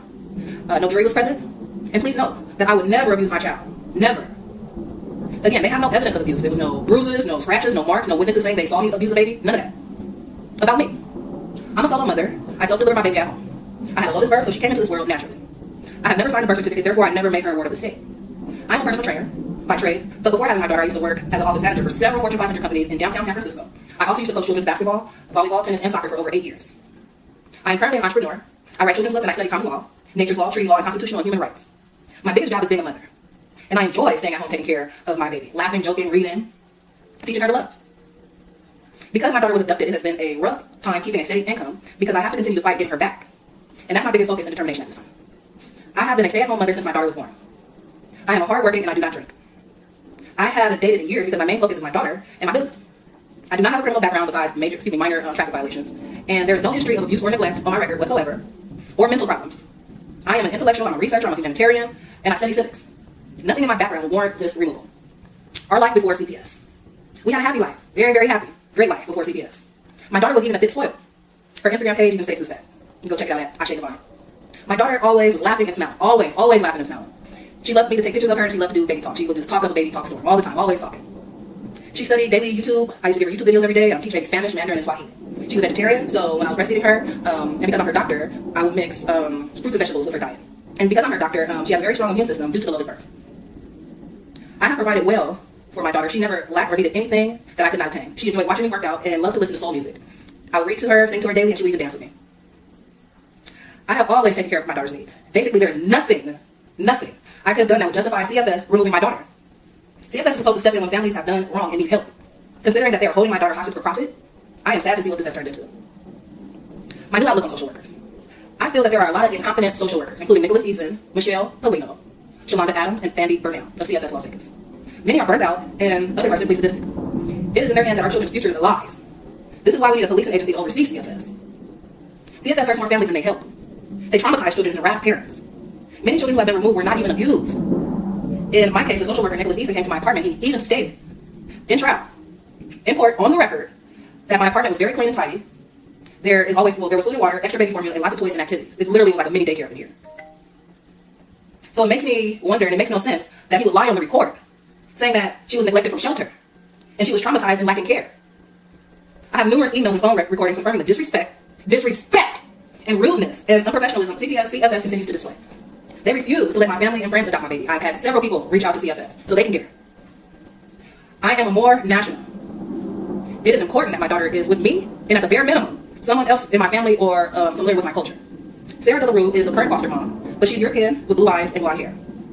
And I say this because contrary to modern day belief, it is very important that my daughter is not confused about her natural bloodline, culture, customs, and traditions. Period. Okay. Current status. My daughter has been kidnapped now over 9 months. I have not physically seen her, touched her, kissed her, smelled her in over about 5 months now. I see my daughter via Zoom visits twice a week for 30 minutes at a time. This is inhumane. She's a baby. My daughter always looks like she's tired or sleepy, as if she's on baby drugs, honestly. She used to talk all the time, always talking, talk. And now it's as if she's scared to talk. Honestly, it's like she was talking so much they must have drugged her up, and so now she don't want to talk no more. It's weird. And as a mother, we do have mother's intuition, so we know what's going on. We feel it. We can feel it, you know. And she always tries to hug me over the phone, and she gets upset because she can't touch me. And I can tell she misses me. She looks like she has lost a lot of weight and is getting thin. She seems as if she's learning bad behavior because when we have our Zoom meeting, she's throwing toys, she's throwing food, she's having many temper tantrums, which is clearly a result of the trauma. CFS has bounced her around several homes without giving me any type of notification, any type of information whatsoever. Again, I have tons of friends and family who have reached out to take her in their home, and a few of them are even licensed foster parents, I never want my daughter to think that I'm the reason that she's in the system. I'm sure at times she's brainwashed against me, and this hurts. I have seen firsthand what alienation does to children. It is evident that CFS wants to destroy the mother-daughter bond and family traditions and heritage. CFS position. I have called CFS almost daily since this nightmare began. CFS ignores my calls, my emails, and my voice messages, never return them. I've made so many calls that one would assume they would listen, but they don't. They do not cooperate despite the hundreds of calls and various staff members I've spoken to, hoping I would find somebody with a kind and normal heart. Almost all of my calls go to voicemail, and if I had a jury during the trial, I shake my head would have never been removed from my home. Period.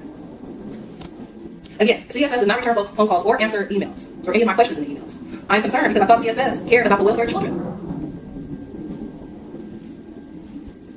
CFS target population.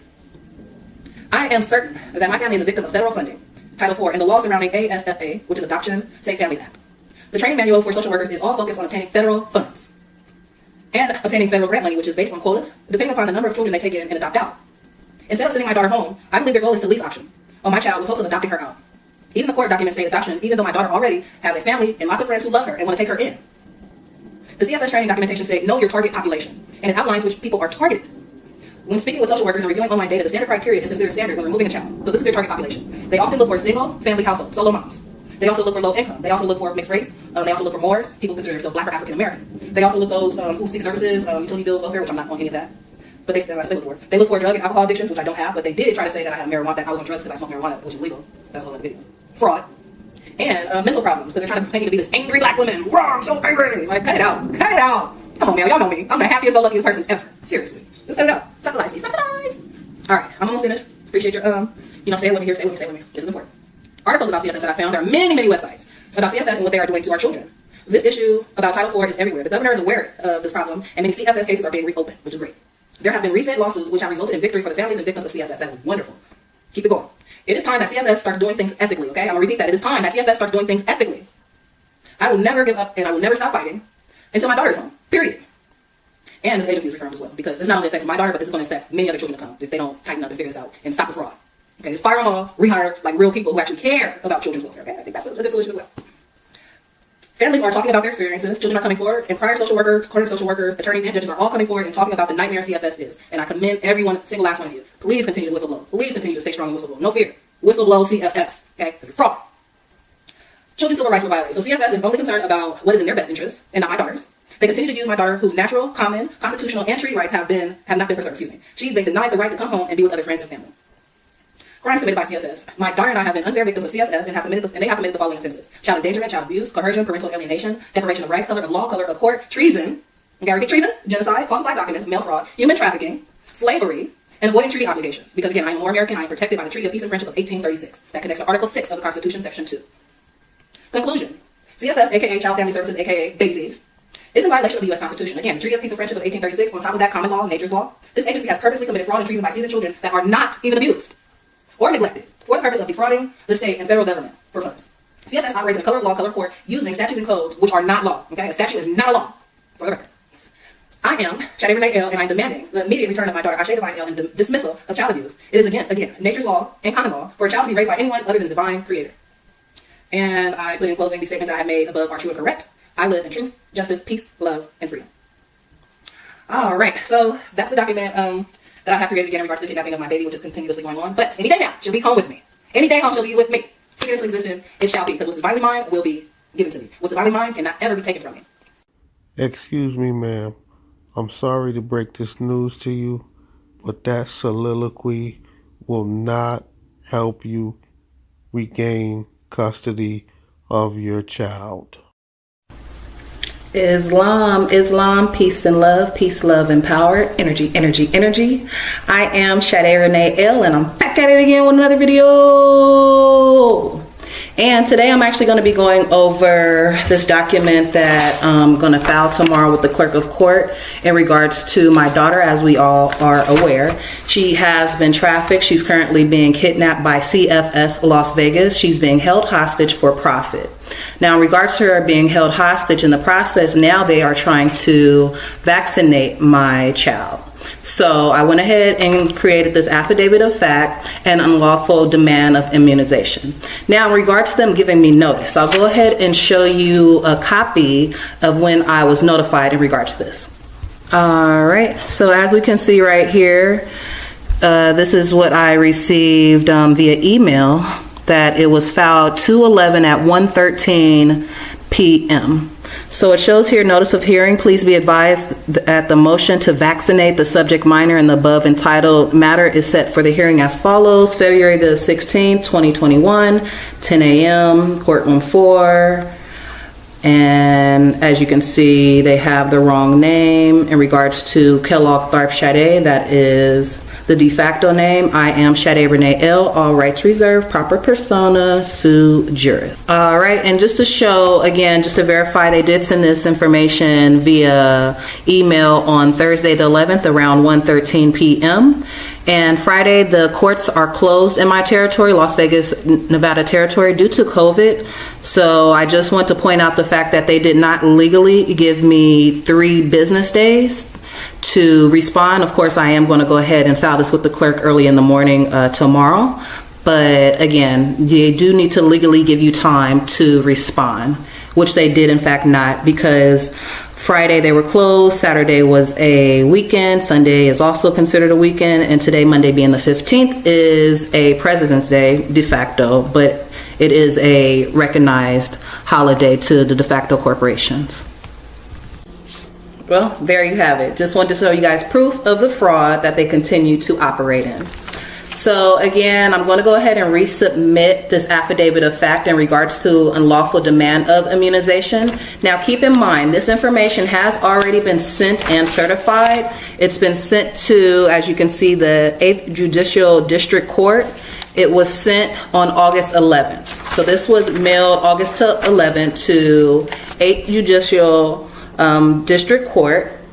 Also, I sent this information to Vital Statistics, okay? So I sent this information to Vital Statistics. Keep in mind, no, she does not have a birth certificate, but for the record, just in case anyone has created one without my signature and forging my autograph.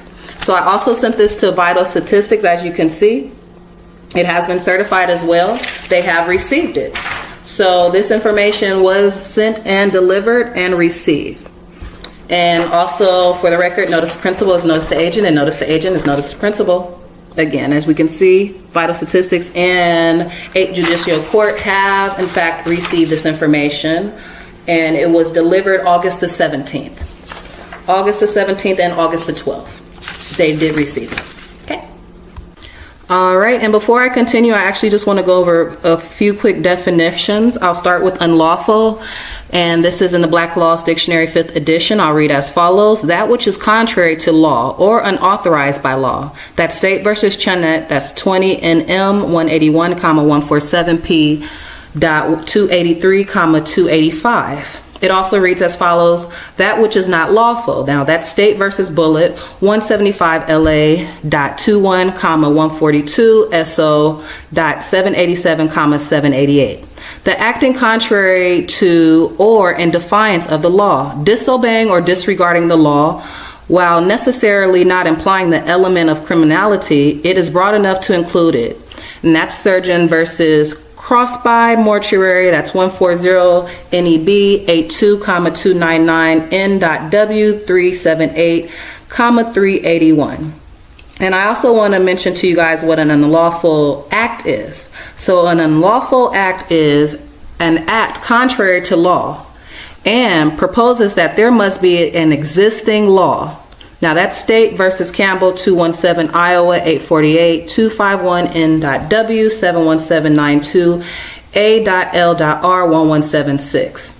And it also reads, in criminal jurisprudence, a violation of some prohibitory law that includes all willful, actionable violations of civil rights and is not confined to criminal acts.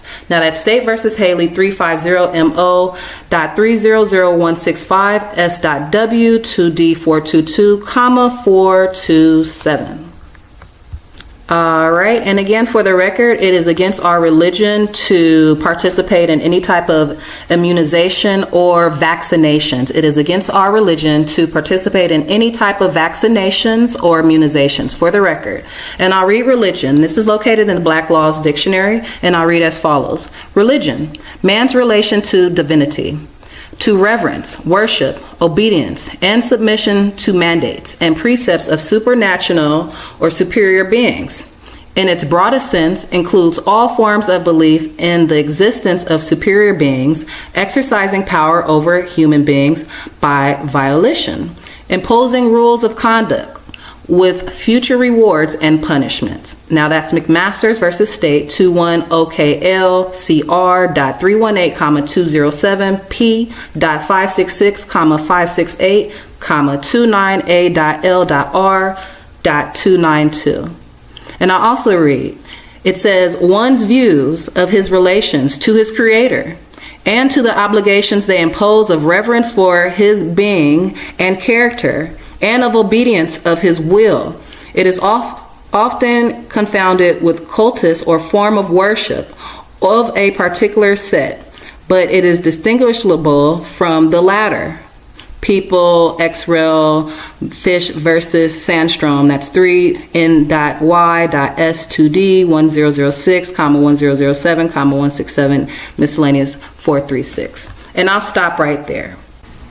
All right, and again, I'll read, it says here, it is against my religion, as protected by the United States Republic Constitution, Article 1 of the Bill of Rights, not to engage in any way with immunization and vaccination process. All right, now let's read the Bill of Rights. Not a problem. And all of this information is definitely verifiable online. So the Bill of Rights reads as follows, Amendment 1. Congress shall make no law respecting an establishment of religion or prohibiting the free exercise thereof, or abridging the freedom of speech or of the press, or the right of the people peacefully to assemble and to petition the government for redress of grievances. Right.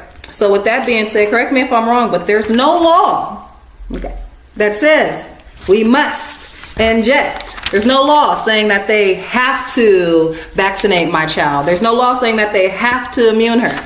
So I'll read as follows. It also states in this letter, in addition, any immunization is a voluntary process. I therefore choose not to participate in this process. Any further discussion or any retaliation regarding my religion, as it's related to the immunization process or vaccination process, will constitute a violation of my constitutional treaty secured rights. Now, voluntary, that's a pretty good word. Sure, let's look it up. All right, and again, I'm going to be reading this from Black Laws Dictionary 5th edition, and it reads as follows. Voluntary, unconstrained by interference, unimpelled by another's influence, spontaneous, acting of one's self. Now that's Coker versus State 199 GA 20, 33, SC 2D 171, 174. It also reads done by design or intention, purpose, and intended. Now that's Nelson County versus Williams County, ND 276 NW 265, 269. And I'm going to stop it right there. All right, and I also wanted to point out the definition of consent, Black Laws Dictionary 5th edition, and I'll read as follows. Consent. A concurrence of wills, voluntarily yielding the will to the proposition of another. Acquiescence or compliance therewith. Now that's Twin Ports Oil Company versus Pure Oil Companies. And I'll stop it at right there. All right, just wanted to loop that all in, give you guys some background information on the definitions. All right, and I'll continue to read as follows, almost finished. It says here, the sole obligation of government as stipulated in the United States Republic North American Constitution, Article 4, Section 4, as a Republican form of government is to secure, protect, and preserve the rights of the people domestically and internationally. And I'll go ahead and read Miranda versus Arizona. It says, where rights secured by Constitution are involved, there can be no rulemaking or legislation which would abrogate them. Now again, that's Miranda versus Arizona, 384 U.S. 436, 1966, 491-86S.CT 1603. I also have here Norton versus Shelby County, and it reads, an unconstitutional act is not a law. It confers no rights, and it imposes no duties, affords no protection, and it creates no office. It is in legal contemplation as inoperative as though it had never been passed. Now again, notice to principal is notice to agent, and notice to agent is notice to principal. I had this witness thumbprint by two of my sisters, two of my Asiatic sisters, and it has been notarized and sent. And again, notice to principal is notice to agent is notice to principal. All right, and I also did another affidavit because they want to get funny with words. So they use the word vaccinate, but my letter specifically states immunization. So I went ahead and created another affidavit of fact in regards to vaccinations. And I'll read it as follows. One moment. Actually, before I continue, I wanted to point out Deborah Rose. She is the one who signed off on this, and she now just became a party to the matter because I honestly don't know who this lady is. Like, I don't know who. She came out of nowhere and just decided to be a party to the matter. So there you have it. She has now officially became a party to the matter, and I have today produced a delegation of authority request for her, a quo warranto. Just because she wants to be a party of the matter, she can go ahead and prove to me that she has jurisdiction. And I'll go ahead and show you guys a copy of the quo warranto that I have produced for her. One moment. So as you can see here, this is called a averment of jurisdiction. It's a quo warranto. It can also be considered as a delegation of authority request. And I'll go ahead and I've read several of these on a few of my videos, so I'll kind of just read, you know, she's acting as judicial executive assistant. Her name is Deborah Rose. Today is the 15th of February. And if you scroll down to the second paragraph, it says, all government entities and alleged private corporations must be a creature of the American Constitution. This is a formal request and command for Deborah Rose to produce for the record the physical documented delegation of authority as proof of jurisdiction as required by law per Article 3, Section 1 of the United States Republic Constitution. Now, I'll also just read the last part. It says here in quotations, whoever have taken an oath before a competent tribunal, officer, or person in any case in which a law of the United States authorizes an oath to be administered, willfully and contrary to such oath states or subscribes any material matter which he does not believe to be true, is guilty of perjury and shall be fined no more than $2,000 or imprisoned not more than 5 years or both. Now that's 18 USC 1621. I know we bounce around sometimes, but I appreciate your energy and just stay with me. All right, almost finished. Thank you. And again, this is in regards to case number J20351-056P1. And it reads as follows. For the record, and let the record show, I, Ashe Divine Il, in proper persona, ex relaton Ashe Divine Kellogg Tharp, am a Moorish American national aboriginal indigenous natural being manifested in human form and not nam de gear, straw man, or any other artificial corporate construct, as written in all capital letters, as written in the unclean hands of others. I am sovereign to this land, and as such this administrative judicial court does not have any jurisdiction to hear, present, or pass judgment in any matter concerning my affairs under a quasi-criminal sanctioned tribunal of foreign private law process. I, Ashe Divine Il, ex relaton, all capital letters, Ashe Divine Kellogg Tharp, do not consent to any vaccinations. For the record, It is against my religion, which is protected by the Bill of Rights per Article 1. I, Ashe Divine Ill, ex Relatone, all capital letters, Ashe Divine Kellogg Tharp, do not consent to any alternatives in my DNA or blood. And it reads, motion to vaccinate me, Ashe Divine Ill, ex Relatone, all capital letters, Ashe Divine Kellogg Tharp, has been denied, for I am a living being and I make my own decisions for my living body. Failure to cease and desist is proof that this agency court tribunal, namely Deborah Rose, acting as judicial executive assistant in Child Family Services Las Vegas, is attempting to bring injury to me, Ashe Divine Ill, and deprive my liberties and attempted genocide. Substantive point number 1. Waivers of constitutional rights, not only must they be voluntarily, they must be knowingly intelligent acts done with sufficient awareness. Now that's Brady versus U.S. 397 U.S. 742, 748. Substantive point number 2. Under the United States Republic constitutional system of government and upon the individuality and intelligence of the citizen, the state does not claim to control one's conduct to others, leaving one the sole judge as to all that affects one's self. That's Moger versus Kansas 123 U.S. 623, 659 to 60, excuse me. And it also reads, further, I state for the record, I, Ashe Divine L, ex Relatone, again, all capital letters, Ashe Divine Kellogg Tharp, have not entered into, nor do I wish to enter into any contracts knowingly, willingly, intentionally, or unintentionally with Child Family Services Las Vegas and Deborah Rose, who's acting as judicial executive assistant. Whereas, when no contract exists, there is no obligation.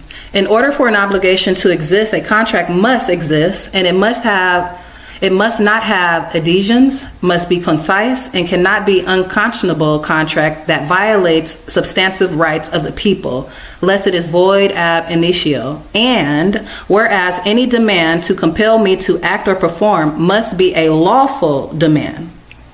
Whereas this court is acting under statutes which are not law, any applicable law must be produced for the record. No statutes can violate the rights secured by the people in the supreme law, the American Constitution for the United States of America, established to protect the rights of the people, of which every state, state constitution, state court, charter, subcharter, chapter, subchapter, association, agency, agent for the agency, entity, corporation, etc. They all must abide and cannot abrogate them, namely Deborah Rose, acting as judicial executive assistant.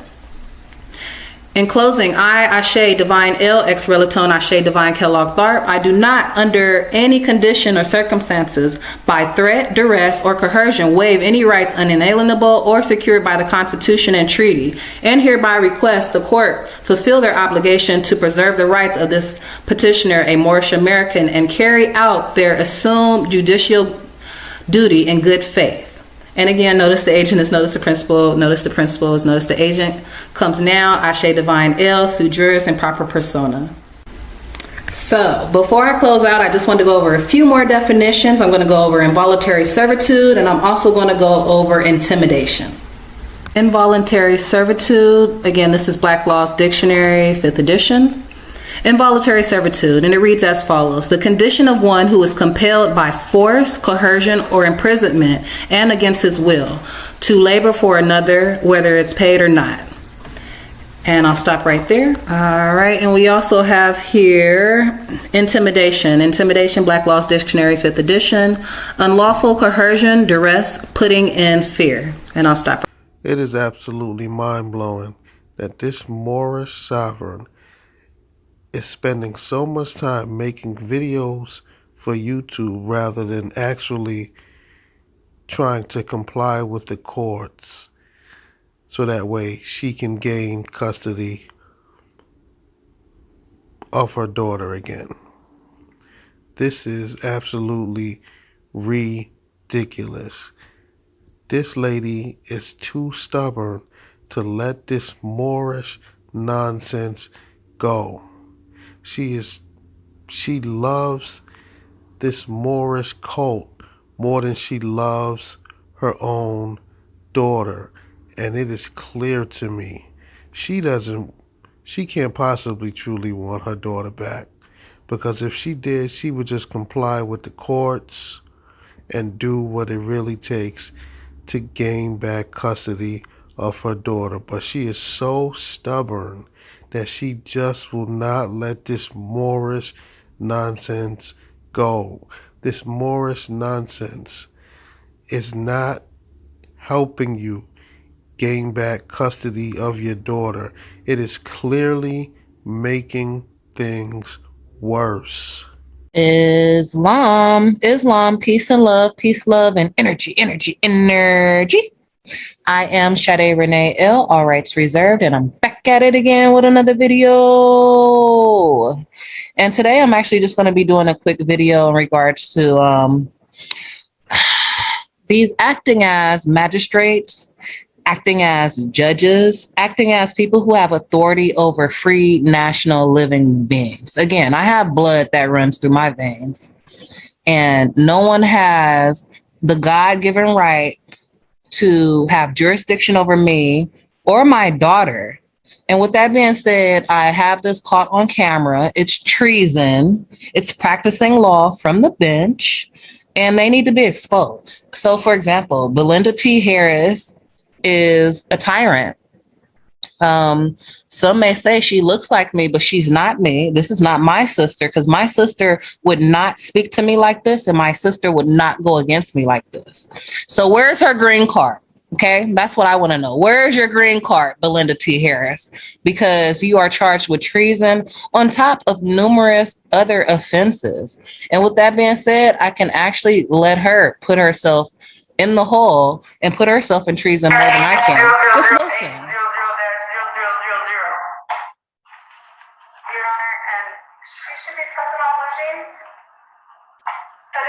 Good day, Mrs. Harris. I am here by way of special appearance. I am Sade Renee L, in proper persona, sui juris status. That's fine. Can you turn your camera on? Is it not on? Can you not see me? I cannot see you. Camera. I can see myself. That's why I was under the impression that you guys could see me. Okay, I can find you now.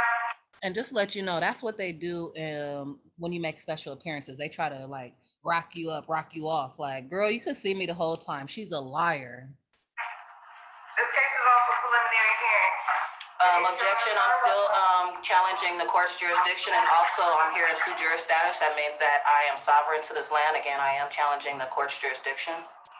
I have sent you a delegation of authority order. Miss Belinda, have you received my delegation of authority?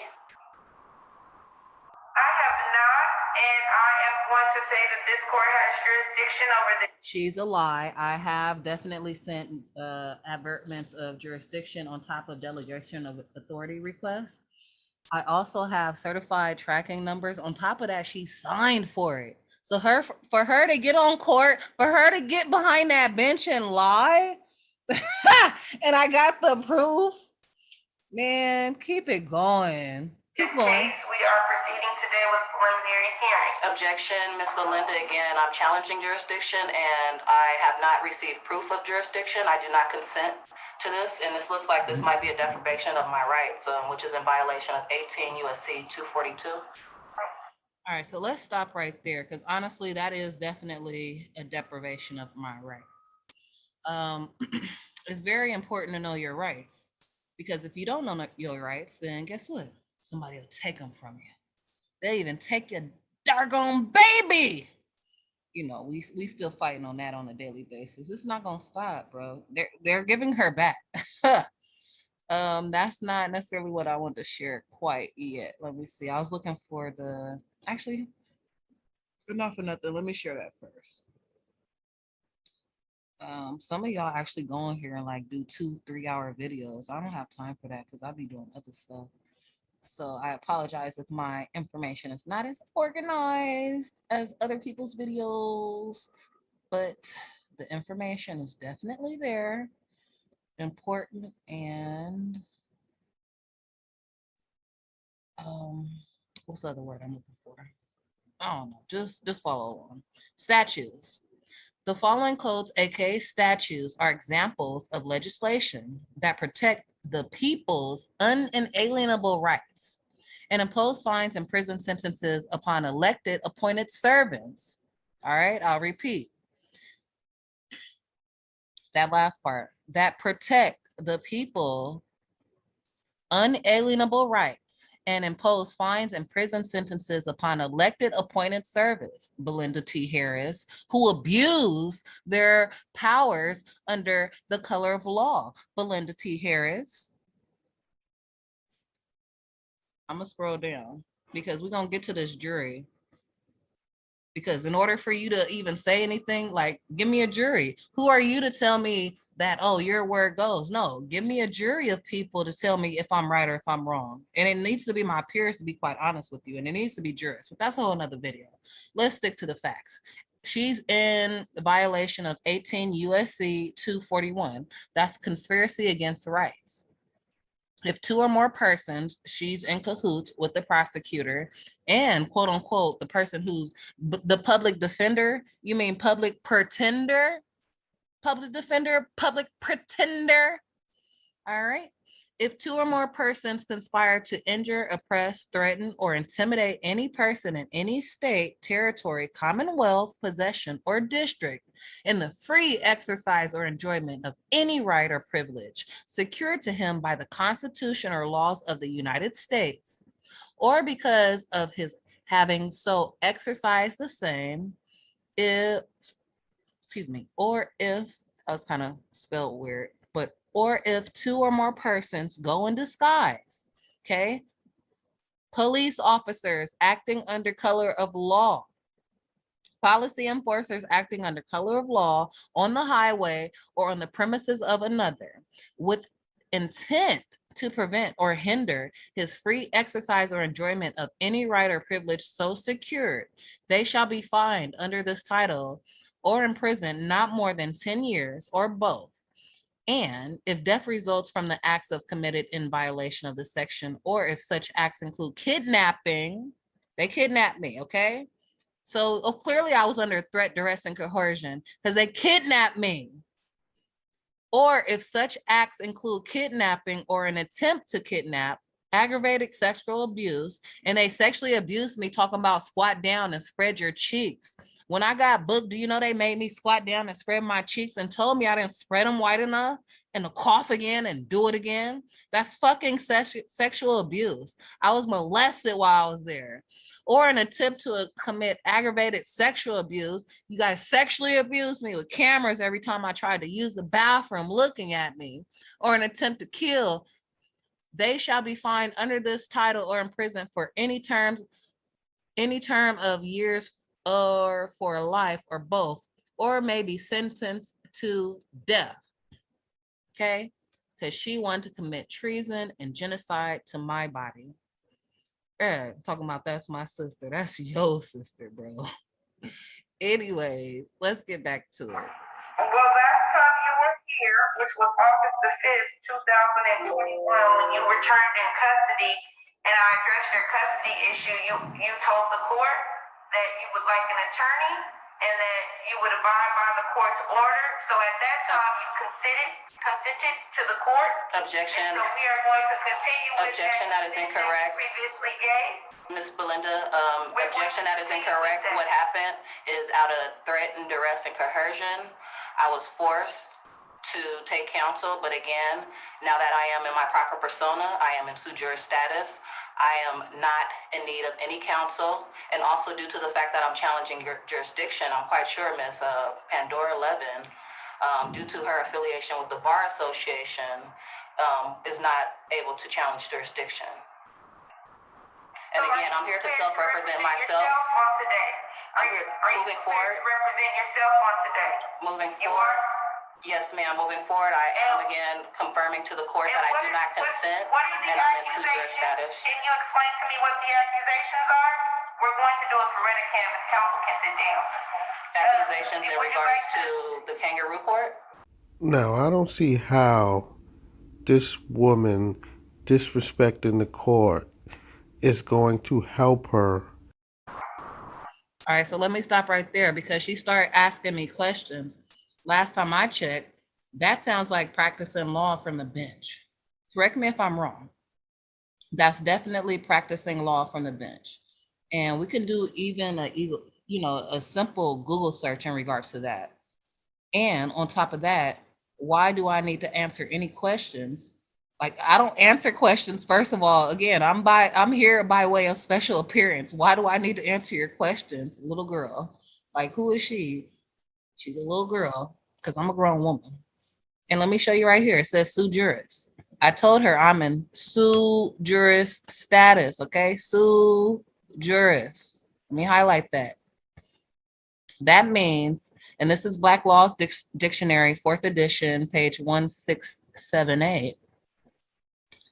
It's a Latin term, and it says of his own right, possessing full social and civil rights, not under any legal disability, okay, or the power of another, or guardianship, having capacity to manage one's own affairs, not under any legal disability to act for oneself, okay? So when I said I'm here to self-represent myself, that means I'm here to self-represent myself.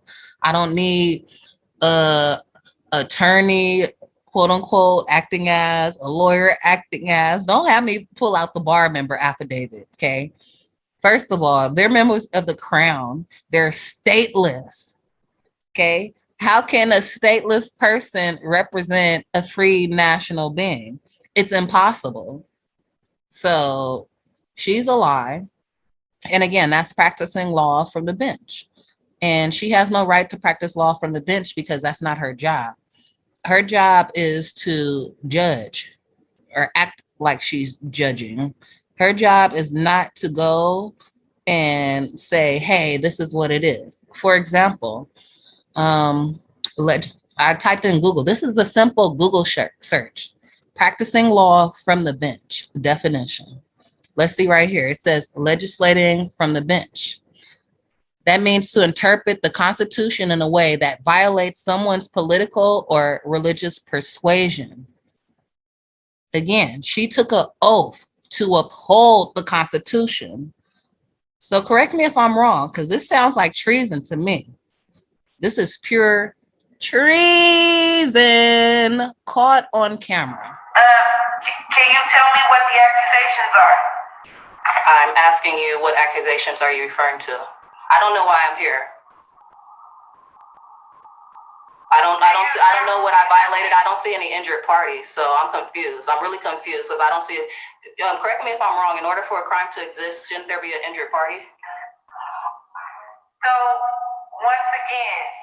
And again, that's 101. In order for a crime to exist, there must be an injured party. Pay attention. Assault with a deadly weapon, category B felony. What does that carry? Well, assault with a deadly weapon, what is that? I don't understand because this is a violation of my Fifth Amendment rights. So they're trying to say I have 2 counts of assault with a deadly weapon. Where's the, bruh? Nothing happened. So these lies that they're telling me, what? Go ahead. You don't understand. You have failed the I don't understand. Honestly, all they wanted to do was just take my gun. I had a registered 9mm firearm in my name. It was legal. It's legal in the state that I carry, quote unquote. You know what I'm saying? So y'all just so mad that I am a single female who has a firearm. Y'all just mad. And your question, no, I don't. Because you're not asking me questions that's relevant to. Based upon your admissions, ma'am, I did not admit, and again, I'm not giving you consent. You can go ahead and re-ask me the questions, but again, if I'm not mistaken, correct me if I'm wrong, isn't that practicing law from the bench? Isn't that in violation of your oath? Did you take an oath to uphold the Constitution? Once again, we're doing a Faretta canvas. You would like to represent yourself. We're doing a Faretta canvas. I will re-ask the question. Assault with a deadly weapon, category B felony. What does that carry? When I'm asking what does that carry, I'm asking what penalty does it carry? So again, you're asking me what penalty does it carry in regards to your kangaroo court. From my understanding, in regards to your de facto laws, again, the flag behind you is infringed. That's the Jolly Roger. So again, I don't understand your court's laws and jurisdiction because I'm a foreign national. I'm a Moorish American, for the record. Again, I am protected by the Treaty of Peace and Friendship with the United States and the Moroccan Empire of 1836 and 1787. So again, I stated for the record who I am, what's going on, and she still wants to move forward. Again, as you can see, she took an oath to uphold the Constitution. This is in violation of Article 1, 2, 3, 4, 5, 6, 7, 8, 9, and 10. Like all of that, but especially 4 and 6. Like you took the oath to uphold the Constitution and all the treaties. And thereby, like you're bound by this, bro. Don't have me say this verbatim. And I'm sovereign to this law. I am here to enforce common law, again, as a sovereign. So in regards to your Jolly Roger flag and again, I'm not a sovereign citizen. That's an oxymoron. So please stop saying that. Excuse me, ma'am. You are most definitely a sovereign citizen. So apparently, this Moorish sovereign caught a gun charge. Wow. This new case that she just got isn't gonna look good on her child custody case. She's never gonna get her child back. She has 2 separate cases now, and she's in both of these cases making arguments with this Moorish nonsense. She's done. Game over. If you're a Moor and you're a sovereign citizen, you're not a Moor, okay? And stop saying that, because didn't nobody ever say that? Nobody ever said we're a sovereign citizen. We're sovereign. Get it right. Kangaroo court and these de facto frauds that you're attempting to put upon me as a free national person. From my understanding, it carries some type of 6-year term sentence and your de facto prison camps. And what are the elements of it? One answer you got correct. What are the elements of the crime that the state has to prove? Well, again, from your kangaroo. Again, here goes this word magic, because they have to prove that there's an injured party. How about that? Kangaroo court, from my understanding, which is de facto and is actually a colorable court, a color of law, which is again deprivation of my rights and in violation of color of law. The elements of what you're referring to, again, you asked me the first question, it would hold the 6 years, and then you said the second question was something about elements. Again, you have a de facto court, so elements, what would you have to prove? I would imagine you would have to uphold the Constitution, which says that you have to prove that there's an injured party. In order, again, for a crime to exist, there must be an injured party. So let me just stop it right there. And again, as we can read, Amendment 5, no person shall be held to answer for a capital or otherwise infamous crime unless on a presentment or indictment of a grand jury. Then we have 6. In all criminal prosecution, the accused shall enjoy the right to a speedy and public trial by an impartial jury. Like, what the fuck she talking about, girl? I'd be like, girl, fraud. And also, there must be a signed and sworn affidavit that they have been injured and seek a grand jury. And the only other person is maybe 3 or 4 other people, and the prosecutor can only do it on behalf of the government or the people. And considering the prosecutor is a part of the Bar Association, which is foreign, they don't have jurisdiction as well. Okay, so you don't know what the elements of the crime are that the state has to prove. That's what I take from that. You don't know what it is.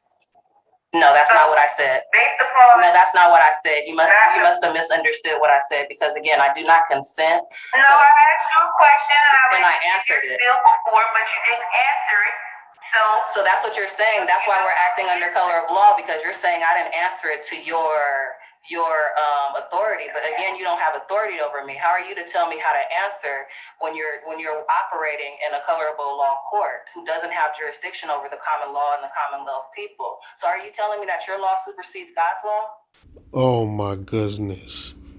This Moorish sovereign can't be serious. Now you see what Moorish science does to you? All it does is make you very argumentative. The judge asked this lady a question, and instead of her simply saying, no, I don't have the answer, she just rambled off at the mouth. So when she finished, the judge told her, like, ma'am, you didn't answer the question. And she's now arguing that she did answer the question, just not in the way the judge wanted her to. Ma'am, the judge asked you a question that you did not know the answer to. Just because you opened your mouth and words came out does not mean you answered her question, silly. Let me just read this. The real law. The common law is the real law, the supreme law of the land. The codes, rules, regulations, policies, and statutes are not the law, and that's self versus Ray. Just a little side note, because she be lying. I'm asking you a question of Well, what ma'am, I totally understand, Ms. Melinda, and I'm asking you as well because I don't know where I'm at, and so. I'm asking you questions. So you're telling me I don't have the right to ask you a question? You appeared in front of me. Stop. You've appeared in front of me several times. One thing that you do know, whatever your beliefs are, the disrespect will not be tolerated. When I'm speaking, you are not. If you cannot do that, then we will not engage in conversation. The disrespect will not be tolerated. Do you understand that? I understand that respect is given and received. Okay. So yes, we can do that mutually. The Absolutely. questions are, what elements of the... So again, here we have color of law, the appearance or semblance without the substance of legal right. We have here misuse of power. I'll repeat, the misuse of power possessed by virtue of state law and made possible only because wrongdoer is clothed with authority of state is action taken under color of law. She's acting under color of law, period. Treason. The crime do the state need to prove for assault with a deadly weapon? Again, as I stated before, they need to prove that there's an injured party.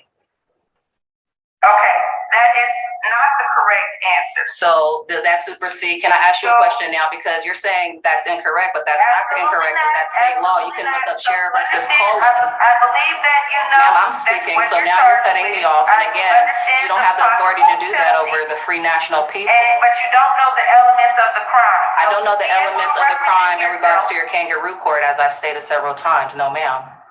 And like I said, I heard your answer, and it's insufficient for this court. But you're telling me that your law supersedes God's law. I'm asking you a simple question. I'm asking. You didn't ask me all three. You don't know all three. Again, I do not consent to any counsel whatsoever. And if I need to send a delegation of authority order to her as well, because she doesn't have the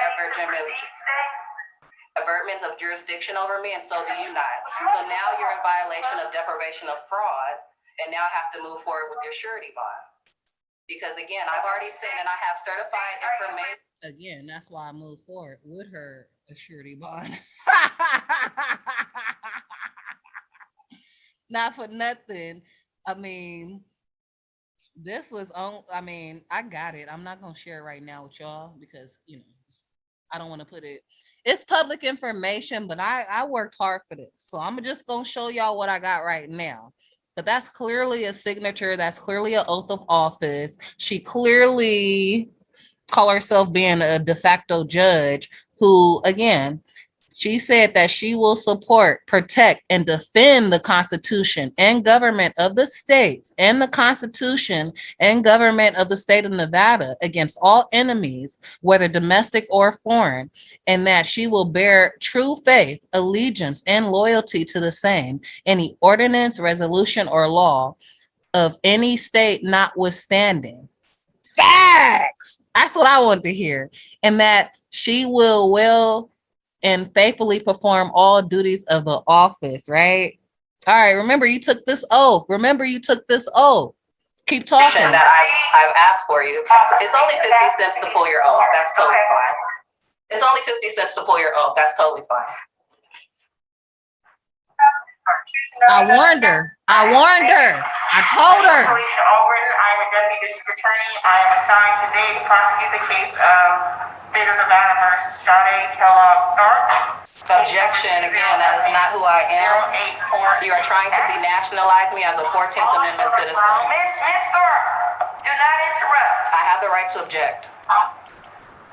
Do not interrupt. I have the right to object. Yes or no? On or about August 9th of 2021, I caused a subpoena to be issued to the guardian of D'Angelo Carroll, who resides in Las Vegas, Nevada. I believe he still resides on Boulder Highway, or perhaps in Las Vegas, Clark County, Nevada.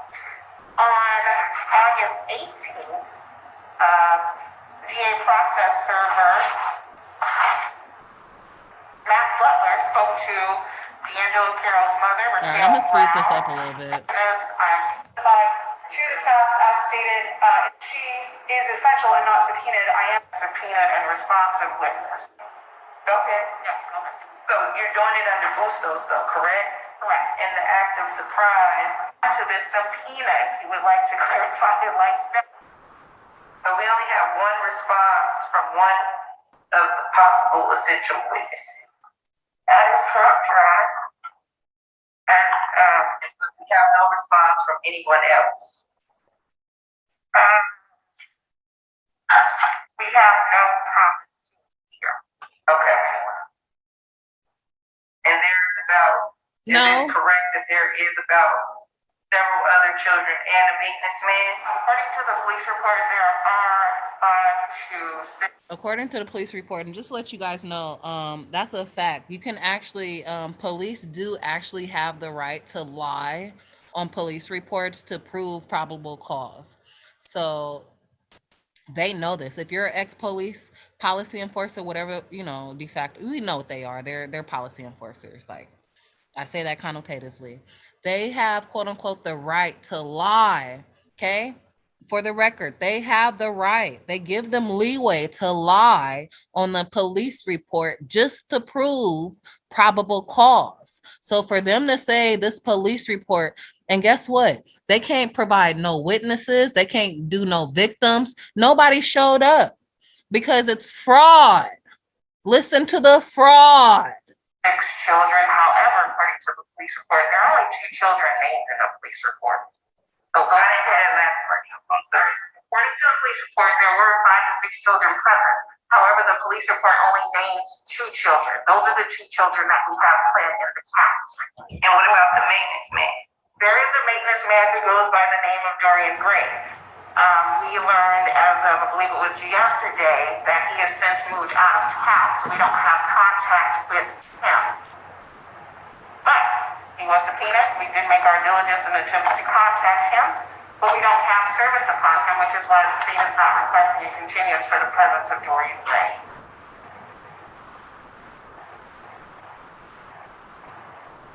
She like, how do I move forward? How do I still lock her up? You can't, bitch. You're gonna lose. You know I didn't do nothing. So stop trying to just lock me into some weak ass contract.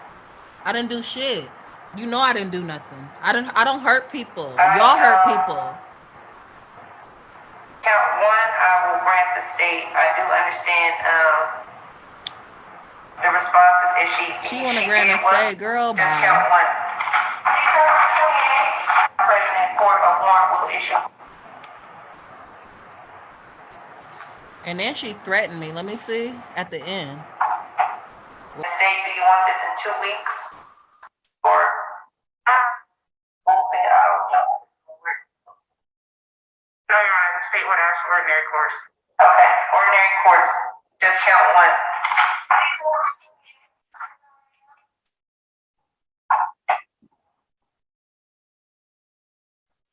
December 28th at 9 a.m. for preliminary hearing.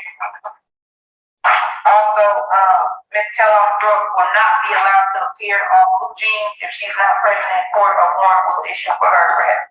Court adjourned. Thank you. So you see though too how she threatened me. She was like, I have to show up in person because if not, then they're gonna put a warrant out for my arrest. Last time I checked, once again, Miss Belinda T. Harris, you are practicing law from the bench. That's a threat. That's a threat. You said if I don't show up, and then you again clearly called me Miss Kellogg again. My appellation is L. E for Echo, L for Lima. How hard is that? It's 2 letters, bro. Like, it's not that hard to memorize. E to the L. Miss BTHK. All right. I guess that's it for now. I definitely want to place on the record, but I'm pulling oaths left and right. So I'm probably gonna do a video soon just on oaths because I've pulled them. And when it comes to my daughter, they're going down. And of course, Art of War, I couldn't just tell you guys everything that's going on right now, but just know that I'm in great spirits and they all going to jail for kidnapping, genocide to my family, slavery, all of that and some. Until next time, keep the energies high as you see me all the time. Energy. Free baby Ashe. Ashe shall be home soon. All these complaints are coming in. Bar member complaints, federal complaints, tort complaints. I mean, you name it. These complaints are coming in left and right because they are fraudulent. And if you took an oath to uphold the Constitution, uphold it, period. Don't violate my rights as a living man, okay? Especially the treaty. I'm protected, bro. So until next time, peace, love, and energy. Islam, high vibes only. Please like, share, subscribe. Peace. Free baby Ashe. All I can say is, wow.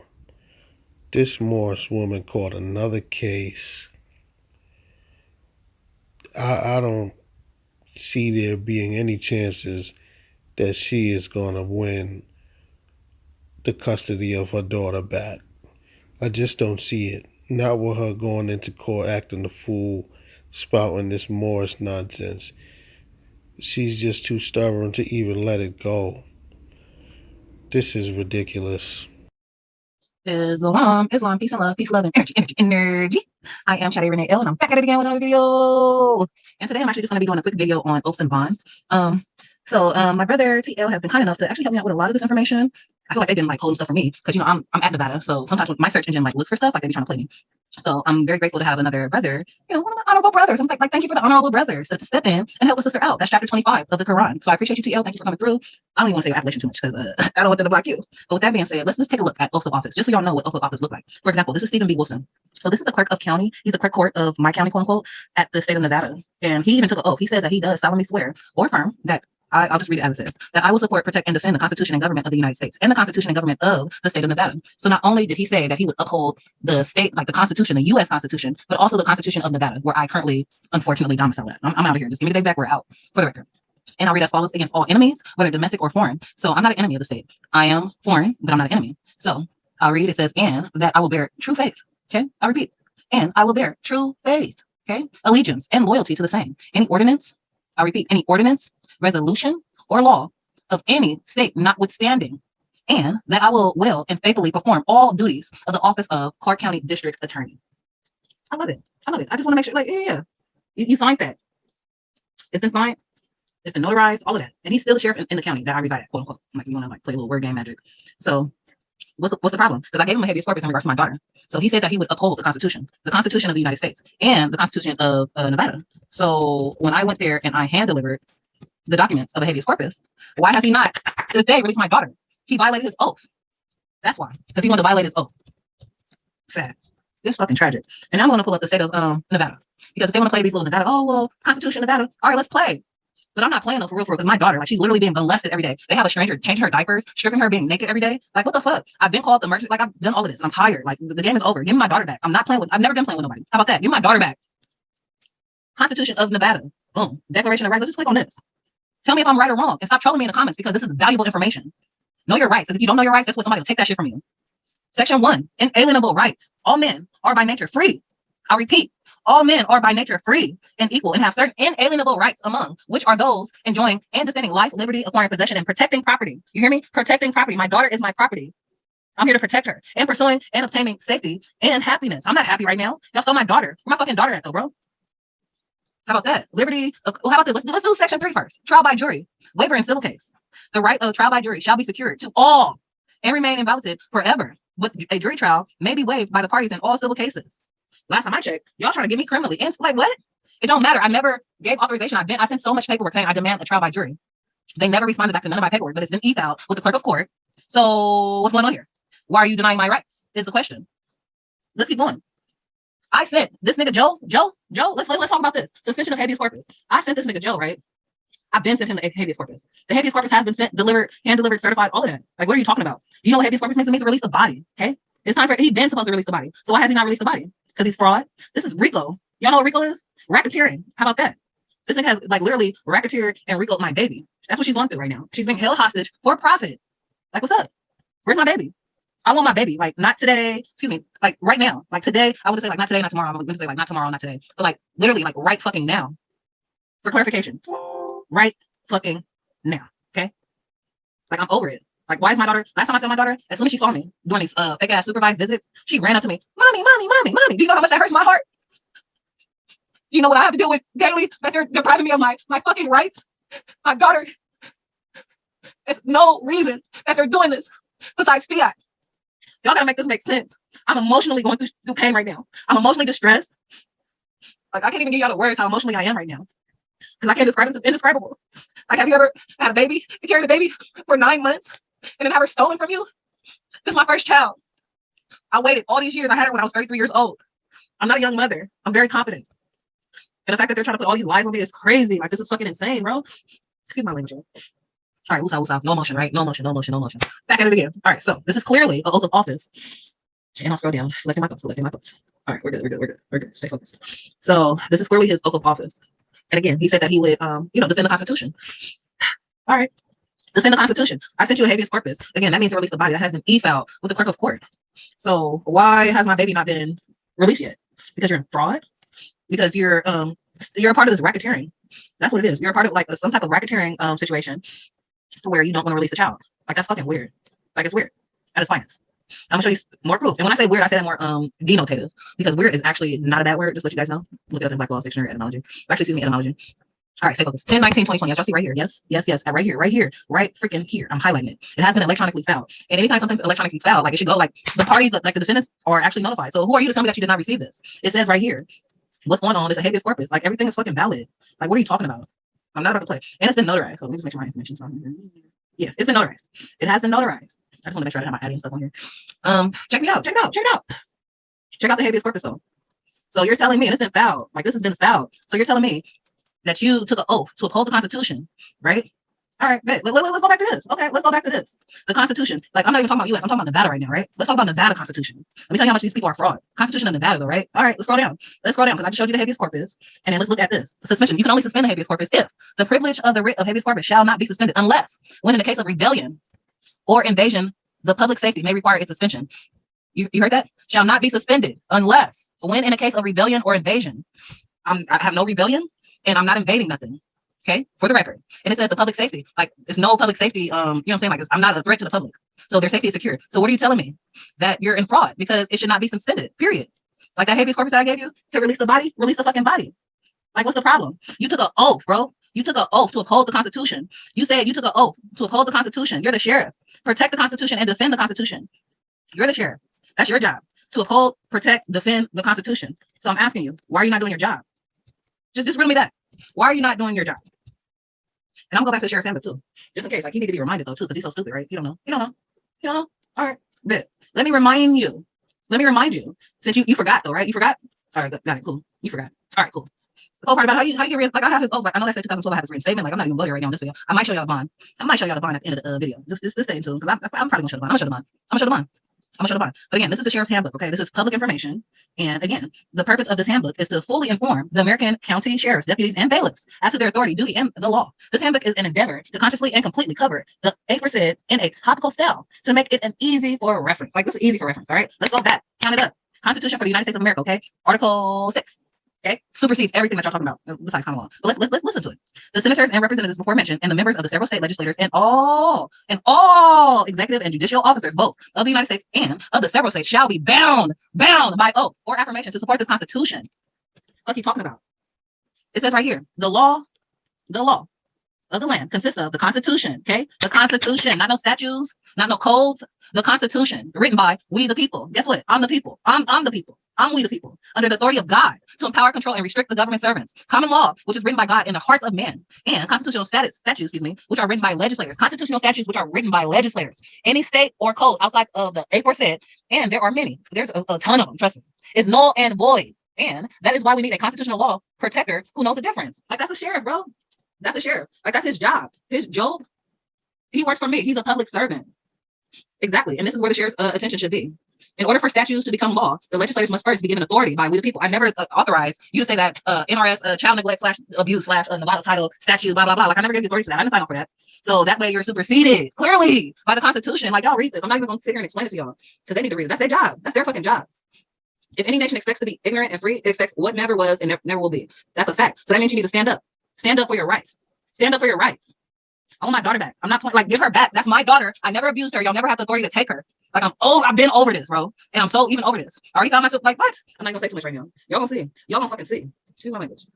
General rule. Let me say this though, for the record. Seriously, like, for real. The general rule is that sorry, I got a little emotional. All right, let's try again. General rule. The general rule is that an unconstitutional statute, though having the form and name of law, is in reality no law, but is wholly void and ineffective for any purpose, since its unconstitutionality dates from the time of its enactment.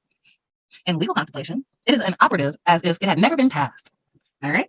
It don't exist. In legal contemplation, it is an operative as if it never been passed, since an unconstitutional law is void. The general principles follow that it imposes no duties, confers no rights, creates no office, bestows no powers or authority or anyone, affords no protection, and justifies no acts performed under it. A void act cannot be legally consent with a valid one. An unconstitutional law cannot operate to supersede any existing law. I repeat, an unconstitutional law cannot operate to supersede any existing law.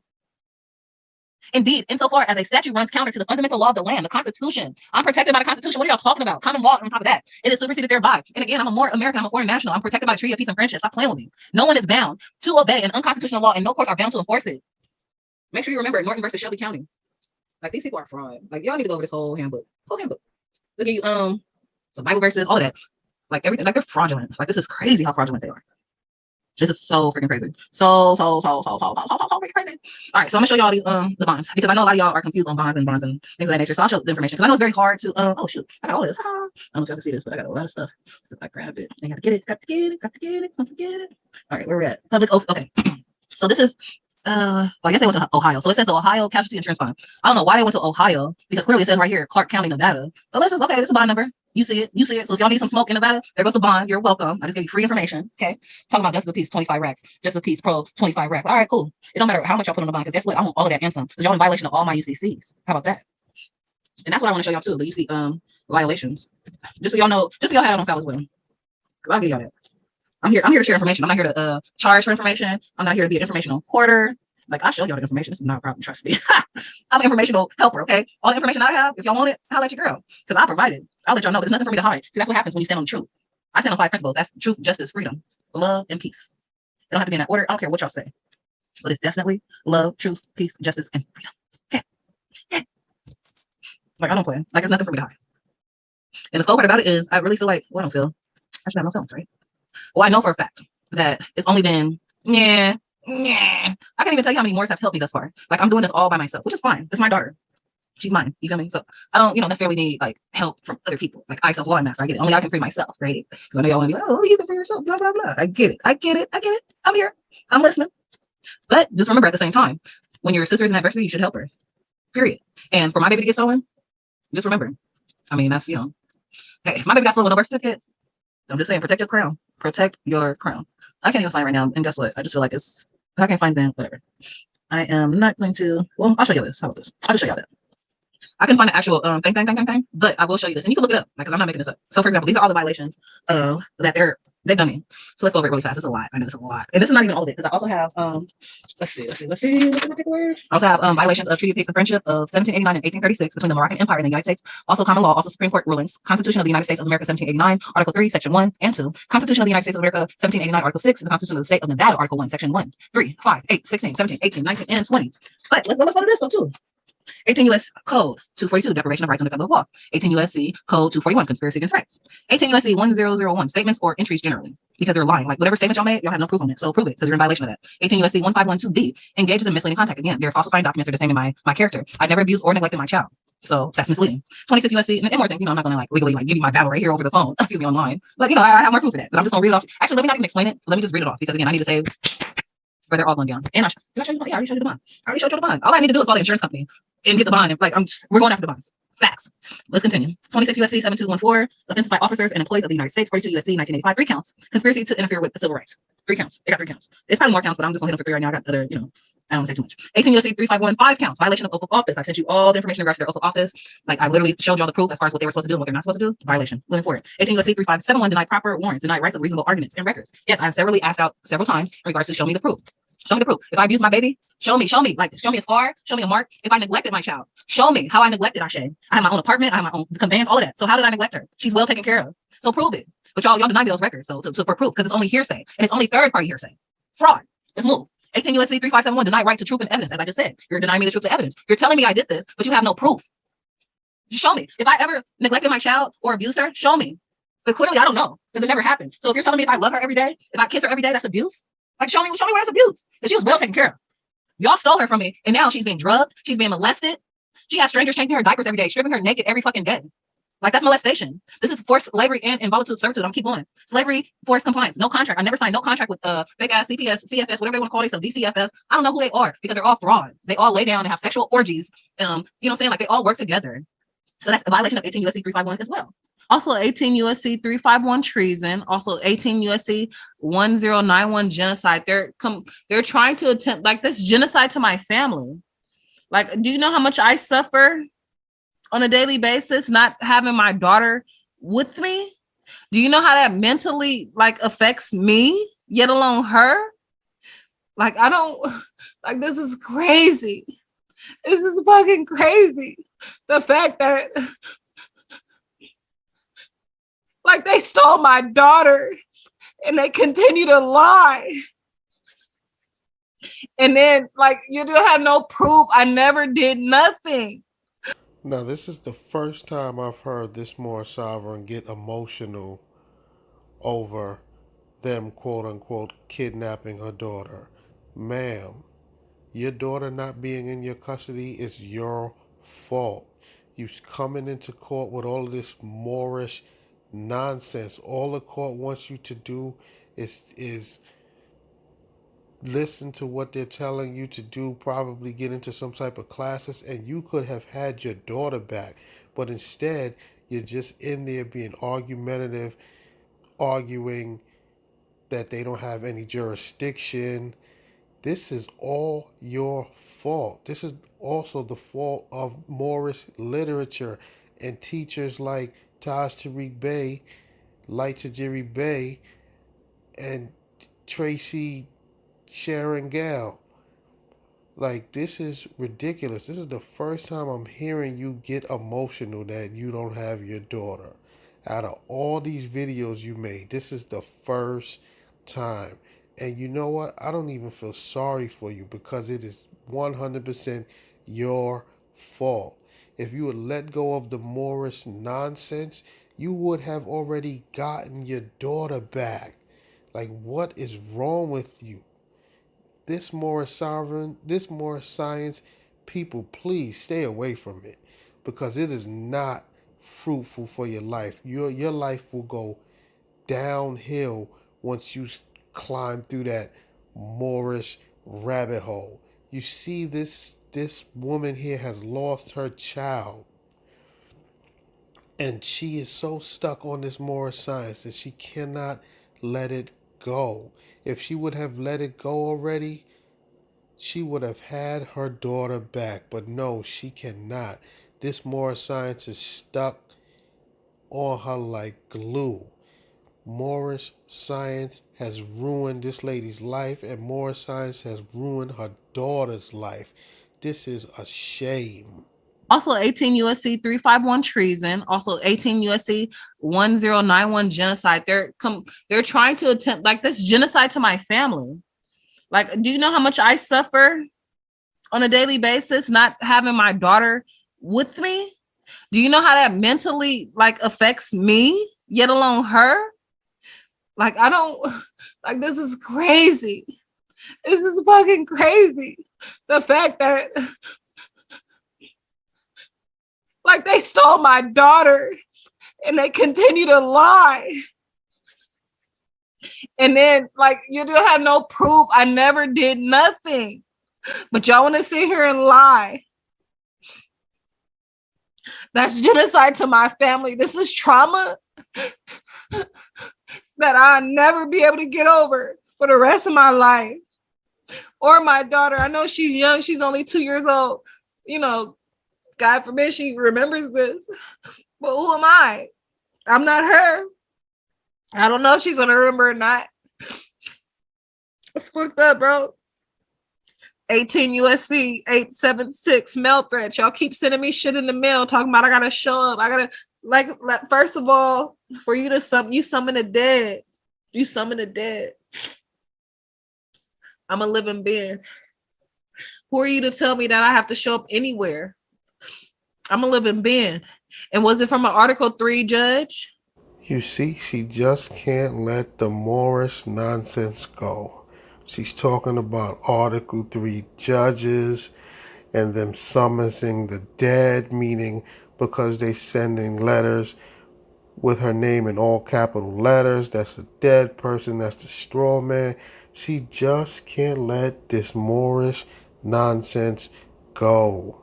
This is absolutely ridiculous. She is losing her daughter because she is too stubborn to let Moorish science go. Moorish science has ruined this young woman's life. Did it have a wet ink signature on it? You can't be doing electric filing talking about, oh, this is legal. No, that does not. That's the Constitution. The Constitution never said electronic filing. It has to be an Article 3 judge. Article 3, Section 1, excuse me. You're a liar. And whoever even said that, they still had to uphold the Constitution. They still had to be within their oath. That's why this is fraud. 18 USC 1001. Also, falsification of documents. They have defamed my character, lying on documents, left and right. That's perjury. That's racketeering, criminal and civil. Again, that's a slavery on top of defamation to my character, on top of involuntary servitude. Again, look up the declarations of 1959, rights of the child. Like, my daughter is protected. She has the rights of a child. Article 3 and Principle 9. Bill of Rights, Amendment 1, 4, 5. Universal Declaration of Human Rights, 7, 10, 11, 12, 15, 23, 24, 25, 31, 33, 37. And canon rules. Like, these niggas is fraud for real. And I just want to expose the fraud for a little bit because I'm over it. And they think that they just can continue to get away with this. No, you can't. Because I'm telling. How about that? I'm going to continue to tell. Like, y'all all fraud. Adriana, she's fraud. Has the audacity to run for a fucking governor of Nevada. Bitch, you'll never be governor of Nevada. And she has children, though, too. She got children, though. It's the cool part about it. Like, that's cool. Let me look her up. Adriana Recon White. Like, she took my child from me, and she has children? What? Like, y'all gotta make this make sense, though, for real. I guess it's a few Adrianas, but that's her. Here, I'll show y'all. Like, this is crazy, bro. I have found her Facebook, too. Hold on, let me see. I'll share this for now. That's her. Like, how you authorizing me to get my child taken? Meanwhile, but you have children, though. And you got that smile on your face, like, girl, like, what smile? Like, so you're happy to steal children? Like, that's what I'm trying to figure out. Like, she too happy to be stealing babies. Like, I don't get it. Like, I really don't get it. Like, make this make sense, y'all. Please, somebody make this make sense. Because as soon as I make it make sense, and I can like be like, all right, cool, I got it. But that don't make no sense. That absolutely makes no sense. Absolutely not. Absolutely not. Let's see, I'm typing this in right here. Yeah, I'm pretty much blocked. I think they blocked me from it. But I'm gonna find it. I'm gonna find her ass. Because I promise you, she's fraud too. Again, like I said, she's fucking fraud. And that makes absolutely no sense. The fact that they violated every single right. Rights of victims of crime. Each person who is a victim of the crime shall be entitled to the following rights. Like all of that. Like I've been a victim of a crime. How about that? Like these niggas is fraud. And I can even scroll down. Let's see. Like, what y'all want to play with? Rights of foreigners? Because I'm definitely a national foreigner. I'm like not a citizen, quote unquote. Like how could I be a Moor citizen? Like I'm not a sovereign citizen or none of that. I'm a foreigner, okay? American national, Moor American, foreign national. Okay. Section 16, rights of foreigners. Foreigners who are or may hereafter become bona fide residents of the state. Not for nothing. I've been staying here for the last 2-3 years. That would make me a resident, yes. I've been staying at the same domicile for over 2 years. That would make me a resident, yes. I'm still a foreign national. But guess what? Foreigners who are or may hereafter become bona fide residents of the states shall enjoy the same rights to the possession, enjoyment of inheritance, or of property as native born citizens. So you can't just steal my property and tell me, oh, well, you're not a part. No, I'm a national. I'm a foreign national. I have rights. Who are you? And right here it says slavery is an involuntary servitude is prohibited. Neither slavery nor involuntary servitude, unless for the punishment of crime, shall ever be tolerated in the state. What have y'all charged me with? What have I been? Because if I was charged with something right now, guess what? I've been able to appeal it. I have not been able to appeal nothing. I had to take them to civil. Okay, I had to bypass appeal and go to civil because I haven't been charged with nothing. The fuck? Unreasonable search and seizure. Like that's my property, treason, rights by the people. Like let's stop playing. And should not be construed to impair or deny others retained by the people. We the people. We the people. We the people. All right, I say that to say, you know, as you can see my voice, I'm very frustrated. My baby, like it's been too long. It's been too long since you've been gone. Feels good when I'm with you. I miss you. Come back home. Like my baby, like I don't get it. Like I know I have to make light of this situation because it's like this has literally brought me so much emotional distress, trauma, irrevocable, you know, like trauma. Like I can't even describe it sometimes. And I know emotions, like good emotions, like blah, blah, blah, blah. I don't get it. So that's why I just want to share the video. Just let y'all know I'm still fighting for my baby. No, my parental rights have not been terminated, despite the lies. And she'll be home any day soon because guess what? I'm gonna continue to bang. Like I'm not like I don't give a fuck about none of this shit. Like I die for my baby. Y'all gonna be fucked up, bro. And I'm not gonna die clearly, like because I'm gonna live. I'm a liver. I'm protected. I live. Okay, I've done nothing wrong. Therefore, the universe protects me. The laws of attraction protects me. The Kabbalion protects me. Like come on, like let's stop playing. Let's stop playing with nature's and common law. Let's stop playing with God's law. I ain't did nothing wrong. And the fact that they took my baby just for fiat, just for monetary gains, yes, I'm going to continue to dispose of because guess what? I'm probably not the first or the last. But guess what? It does. It's going to stop. It's going to stop because this is bigger than Ashe.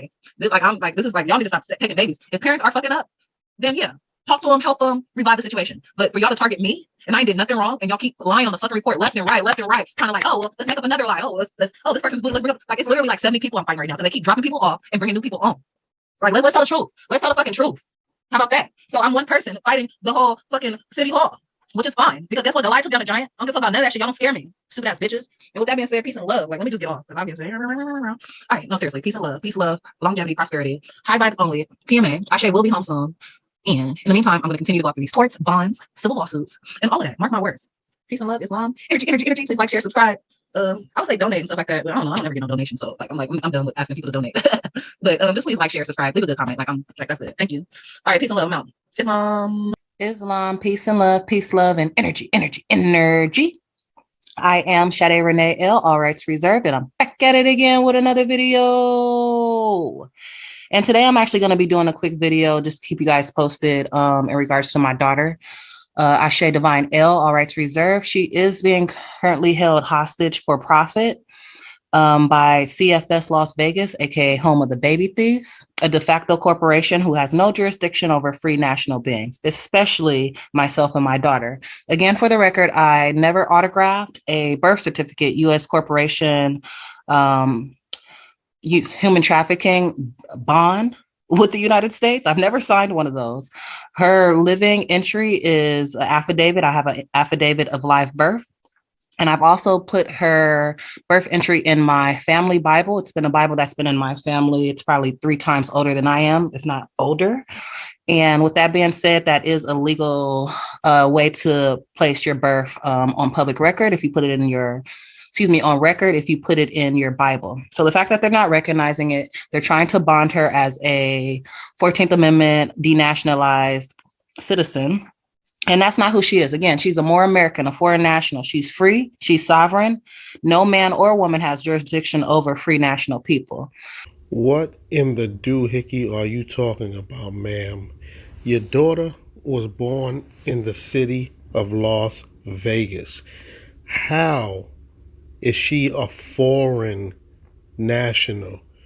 You clearly don't understand the definition of foreign. Your daughter is not foreign, and neither are you. You both were born in the United States.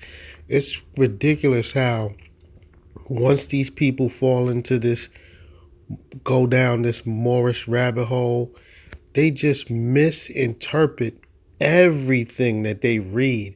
It is ridiculous. It's like, yo, what is Moorish science doing to these people's brains? It is just ruining these people's brains, and that in return ruins their lives. This is sad. Therefore, just let you guys know also as well, I did lien them. So I already sent the judgment lien. They did not want to honor the judgment lien, which I actually used as evidence in regards to my civil case. So I went ahead and located their policy numbers and their bond numbers. So I went ahead and made a policy claim and a bond claim. So I call that follow the fiat. So since I've sent all the affidavits, the writs, the habeas corpus, they want to act like they don't, they don't respond, they don't write back. And, silence is also admission. So that's admission by silence. So that's already saying that you're guilty. If I give you a quo warranto, you don't respond, guess what? I asked you to prove that you have jurisdiction. You didn't prove that you had jurisdiction. You keep moving forward to subject matter. We haven't even completed the status yet. I told you who I am. And stop calling me by that straw man. So again, I went ahead and filed the civil case. As you can see, it has been filed with the clerk of court. This is federal. I will be doing Supreme next, one step at a time. So for now, as you can see, it's about 16 defendants. I'm the claimant / plaintiff.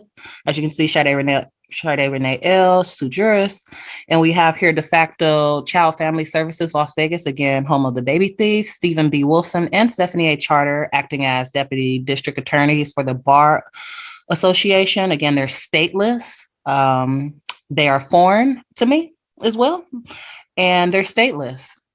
And again, anybody a part of the Crown, if you want to be a part of the Crown, you can be a part of the Crown, but I'm not a part of nothing but my body, okay? My square.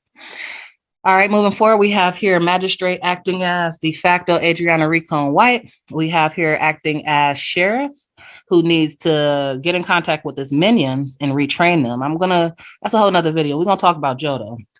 Las Vegas Metropolitan Policy Enforcers. Please stop calling them the police. They are not the police. They are policy enforcers. And we have here Policy Enforcer S. Guerrera, badge number 18286. Also Pete Anderson, number 16266. Pete Anderson. That's a whole nother video. He's the one who actually took my baby's diaper off and placed it next to her head. He is a child molester and a child abuser. We also have here stateless Nicholas Eason, de facto Michelle Polino, fraudulent Tisha Evans, Paya Paytal, Nick Pettis, Belinda T. Harris, all fraud. We have here de facto 8th Judicial Family Court, Las Vegas, which is on a storefront. Has a lot of conflict of interest with that. That's a whole nother video. We also have here Shalonda Adams and Beth Rosenblum. So those, I think it's about 16, once again, if I'm not mistaken. And as far as what's going on, just let you know, they violated so much stuff. Like they violated, every law that you can imagine, they violated. Like it's not even funny. So I'll show you. So for example, they violated the Treaty of Peace and Friendship of 1789 and 1836 between the Moroccan Empire and the United States. I am protected by the treaty, and I want to make sure that they don't forget that. Treaty is still in force, okay? And the treaty, I'm protected by it. Okay. For the record, they've also violated so much common law. As we all know, common law is common sense. I've never abused my child. I've never neglected my child. I mean, if you guys follow me, you can go to my Instagram, my YouTube. I mean, I self-delivered her. Like, the list goes on and on how much I take care of my baby. So the fact that, I mean, that's common sense. And common sense even tells you that a mother and a child's bond, like, it's nothing more stronger than a mother and a child's bond, period. That's common fucking sense. So since they want to break common sense and common law, again, they need to be retrained. Because I don't know how they got over here, but somebody should have gave them a test. Okay. We also have the Constitution of Nevada, Article 1, Section 1, 3, 5, 8, 16, 17, 18, 19, and 20. I reside at Nevada Republic. So again, I'm going to use the Nevada Constitution, use their shit against them. We also have here Supreme Court rulings, as we know. That's also could be considered the law of the land, all the Supreme Court rulings. Also, we have here the Constitution of the United States of America, 1789, Article 3, Section 1 and 2, Article 6. Again, for the record, I am part and parcel of this said government. We also have here 18 U.S. Code 242, deprivation of my rights under color of law, because that's all these acting as courts they all act under color of law. I've never seen an Article 3, Section 1 court. I've never seen a court of record. It's all lies, all fraud. We have here 18 U.S.C. Code 241, conspiracy against my right. Again, I'm a foreign national, and I also stand on common law. Again, that's a conspiracy against my right for you to deny my rights in due process. We have here 18 U.S.C. 1001, statements or entries generally. They keep going. 18 U.S.C. 151, to be engages in misleading conduct. Again, I never abused my child, so that's misleading. And it's very misleading when you put paperwork in and say this and say that to defame my character. 20 U.S.C. 7214, offenses by officers and employees of the United States. Again, the policy enforcers when two or more come together to conspire on the highway, things like that. I forget it verbatim, but you can look it up. 42 U.S.C. 1985. I put 3 counts. There's way more than 3 counts to conspire to interfere with my civil rights. I mean, we can add that on, as you know, when you do suits and you file the paperwork, you can still go back and add on additional information, which I'll go ahead and do, not an issue. 18 U.S.C. 351, 5 counts. That's more than 5 counts, because everybody that I ran into this whole 14 months has violated their oath of office. I went ahead and pulled the oath of office just to make sure. And yeah, it says right there that they were supposed to uphold the Constitution, which they're clearly not. So that's a violation of oath of office. We have here 18 U.S.C. 3571, deny proper warrant, deny right of reasonable arguments. That is a fact. I've been kicked out of 2 special appearances thus far. So I haven't been able to even argue in regards to getting my daughter back and giving them verbal information. They keep, quote unquote, kicking me out, which is also fraud. And the fact that they stole her, they never had a warrant to steal my daughter. My daughter never, no one ever called TPS, nothing. They literally just stole her. So that's denied the proper warrants as well. I think that's what 4 or 5. I gotta go back and double check. I think it's 4 or 5. All right. Then we also have here denied right to truthful evidence. I've sent in motions in regards to the affidavit. Show me a witness testimony that said I abused my daughter. Show me any type of affidavit. Somebody show me a scar, something. Show me some proof that I abused my daughter, because it never happened. They just keep lying and making up stuff. And also, this is slavery. That's why I got him for 3571, because there's no contract. Again, I never signed a birth certificate. She never was a part of the U.S. corporation. She belongs to me.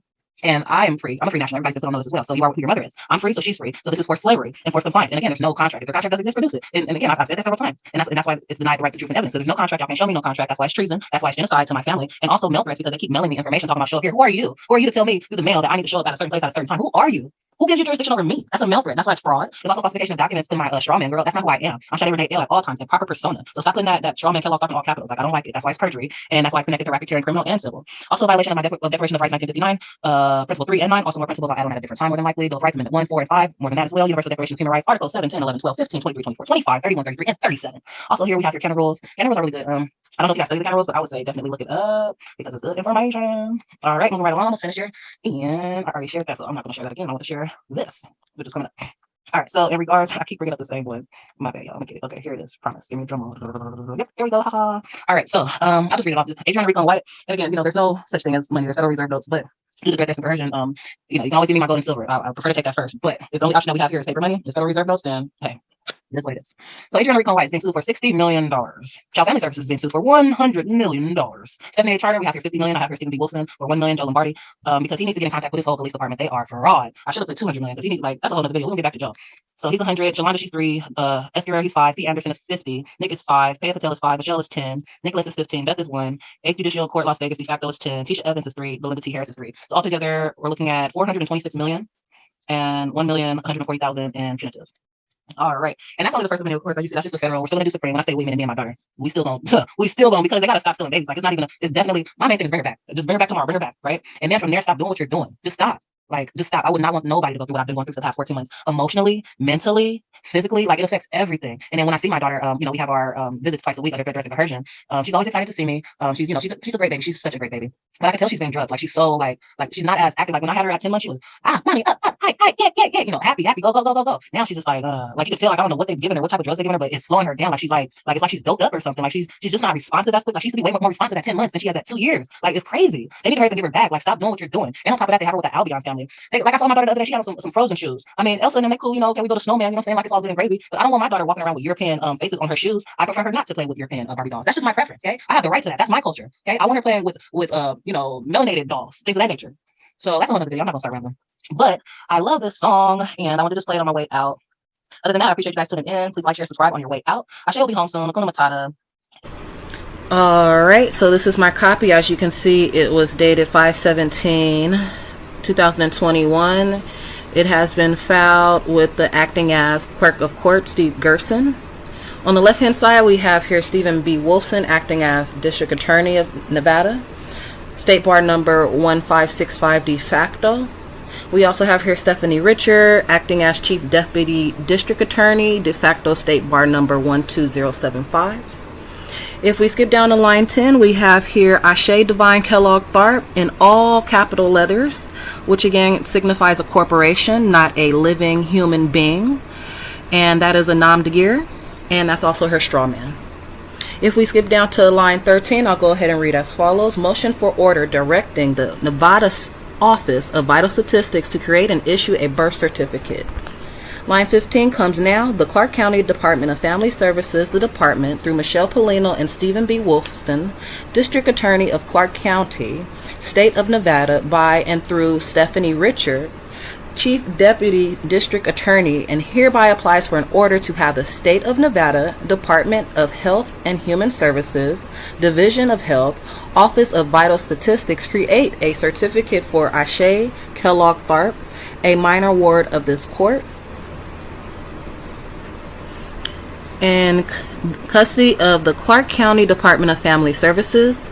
This motion is based upon the points and authorities attached hereto, the first affidavit of Yvette Strokes, and the documents contained in the court's file.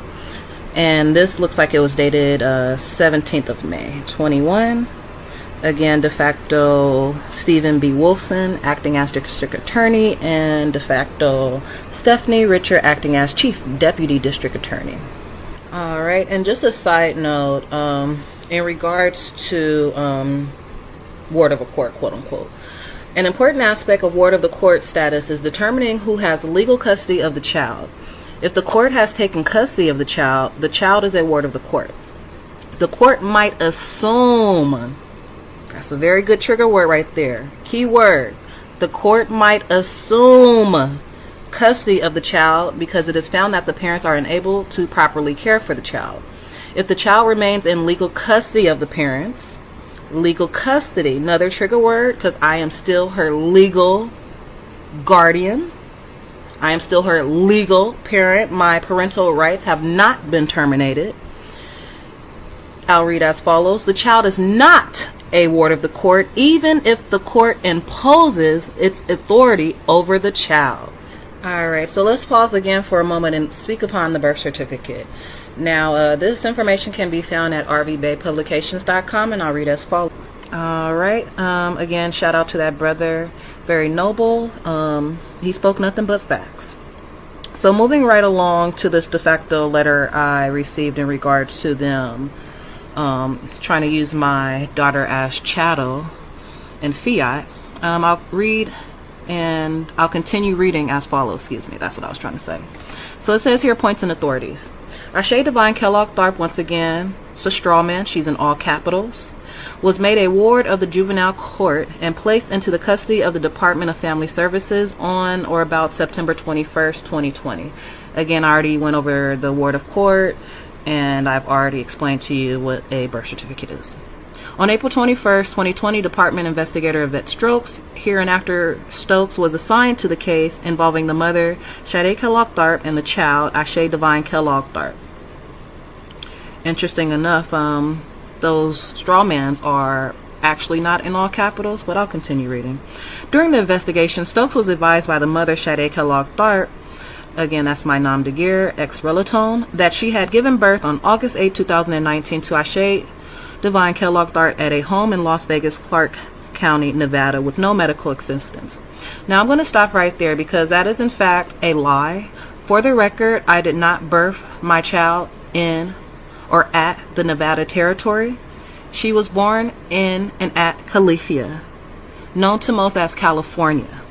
She is a product of not only me, the divine creator, but she can never be a ward of Nevada when she's not born in Nevada. So I don't see how they're trying to create a Nevada birth certificate when she wasn't even born here.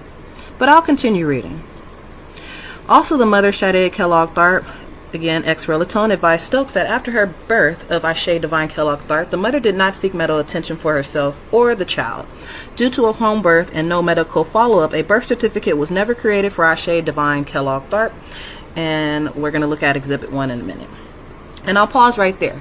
I'll go to my rebuttal, but also for the record, while we're here, I never spoke to Yvette about home birthing.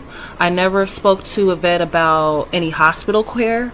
I did, in fact, use my rights to remain silent. All I gave Yvette was information on emergency contacts, someone to pick the baby up while I was personally being kidnapped by by Las Vegas Metropolitan Police, de facto pirates. You know what they are, de facto highwaymen. So that's the only information that I gave Yvette for the record. But I'll continue to read the lies. So it says here, line 15, to the department's knowledge, a birth certificate had never been issued for Ashe Divine Kellogg Thart. The department is seeking permanency for Ashe Divine Kellogg Thart and finds it necessary to ask the court for an order to create a birth certificate in effort to provide her with necessary services and permanence. Ashe Divine Kellogg Thart is unable to receive a social security card without a birth certificate. Also, again, for the record, there's no need to seek for permanency because I am the divine creator. She belongs to me, and I'm demanding her back in my care. Now, if they want to continue with the fraud, again, I've had over 20 people, including friends and family, reach out to Child Family Services, Las Vegas, for the record, trying to get my baby so she can be with kin, she can be with people who knows her culture. Again, for the record, Ashe Divine L is currently being held hostage for profit by Sarah Day Lou. This is a European lady who is currently watching my baby, and she is trying and attempting to adopt her.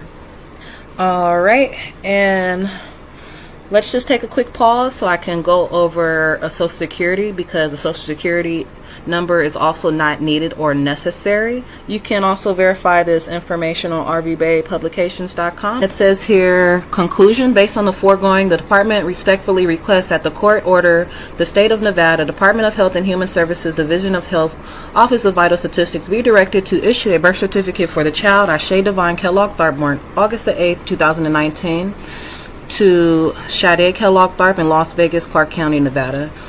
And it was dated the 17th of May. And again, and now I'm going to go over what I found. So of course, you know, since they filed paperwork, it's my duty to go ahead and rebut it line for line, which I did. So I'll go over that information right now, and I will just read it as follows.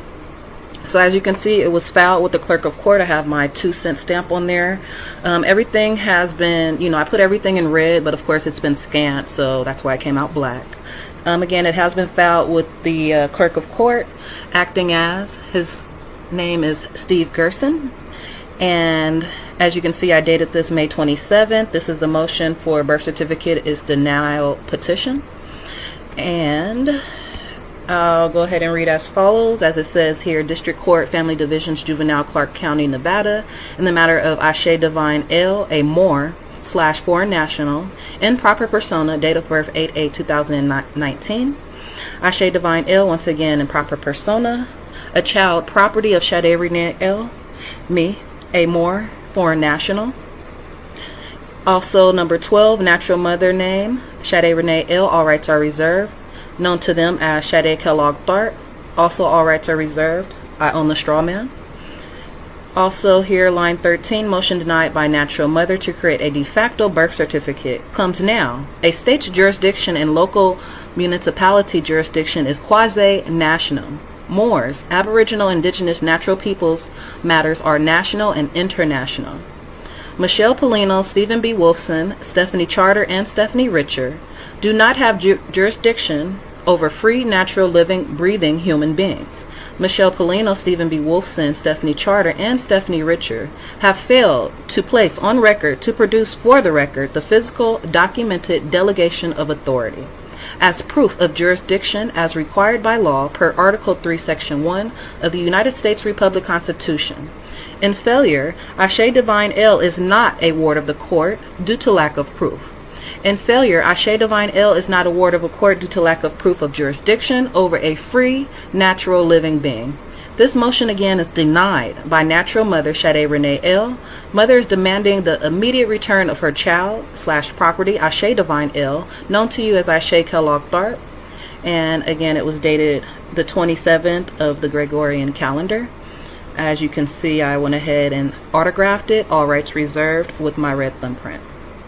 Getting back to the exhibits, again, I went ahead and submitted the proper paperwork in regards to my daughter, my offspring, my property, having a live birth certificate.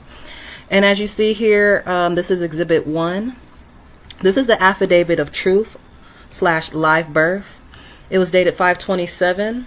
And it has been sent and delivered to Vital Statistics in Califia / California.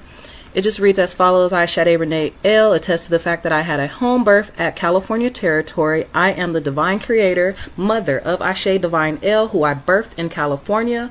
For the record, she was born August 8th in California. This is her certificate of live birth. You see the autograph, and it has been again certified. It has been mailed. And today being Thursday, it has been received. It was received on the 1st. So, all right, scrolling down here, we have Exhibit 2. Look at that. Beautiful, beautiful, beautiful. Now, this is the Moorish Science Temple of America record of live birth. As you can see as well, I did have 2 witnesses sign, 2 nationals at that, and I went ahead and autographed. They autographed, and we have all the proper fingerprints and footprints. Again, that has been certified, mailed to the clerk of court, acting as Steve Gerson of Vital Statistics, and the acting as judge. Now, if we scroll down, we have this lovely, lovely Holy Bible. Now, this is a Bible that has been in my family, gosh, I can't even tell you how long, but I know it's older than me. It's probably double my age, and I'm still young. But with that being said, the Holy Bible is actually something that I have always had her information in. So for me and my family, we put our birth certificates in our Holy Bible, and we consider it a living Bible birth certificate. So this is our record of live birth. Again, it's the Holy Bible. As you can see, Mr. Elmo Tharp, that is my late grandfather. This was actually his Bible. Very, very old Bible again. Scrolling down again, we have pretty much my timeline. I'm not going to go too much into that for personal reasons, but as you can see, that's our living Bible. My daughter, child, offspring / property is listed in the living Bible, and you can Google any information in regards to living Bibles. They are considered legal live birth records. And Stephanie Richer, the lady who wanted to become a party to the matter, I actually have not sent her averment of jurisdiction because this is the first time that she put her name on my paperwork. So again, now that she wants to be a party to the matter, not a problem. I'll go ahead and just let you know again for the record that you have no jurisdiction over free national people. And if you do, go ahead and provide me that information. Place it on record for the record as proof required by Article 3, Section 1 of the United States Republic Constitution. As all government entities and alleged private corporations must be a creature of the American Constitution, this is a formal request and demand and command for Stephanie Richard, State Bar number 12075 to produce for the record, again, the delegation of authority. And keep in mind, whoever have taken an oath before a competent tribunal officer or person, in any case which a law of the United States authorizes the oath to be administered, willfully and contrary to such oath, states or subscribes any material matter which he does not believe to be true, is guilty of perjury and shall be fined no more than 2,000 or imprisoned not more than 5 years, or both. That's 18 USC. And I went ahead and I included my fee. So it's actually $1 million, or 1 million notes, Federal Reserve notes, excuse me, a day. A day. And again, failure to produce this information constitutes corporate and limited liability insurance fraud, 15 USC, and is a prime facie of evidence and grounds to impose a lien upon the official personal to secure their public oaths and service of offer. Again, and my personal fee is $1 million a day. Further say it not, as I scroll down, you can see that this information has been notarized.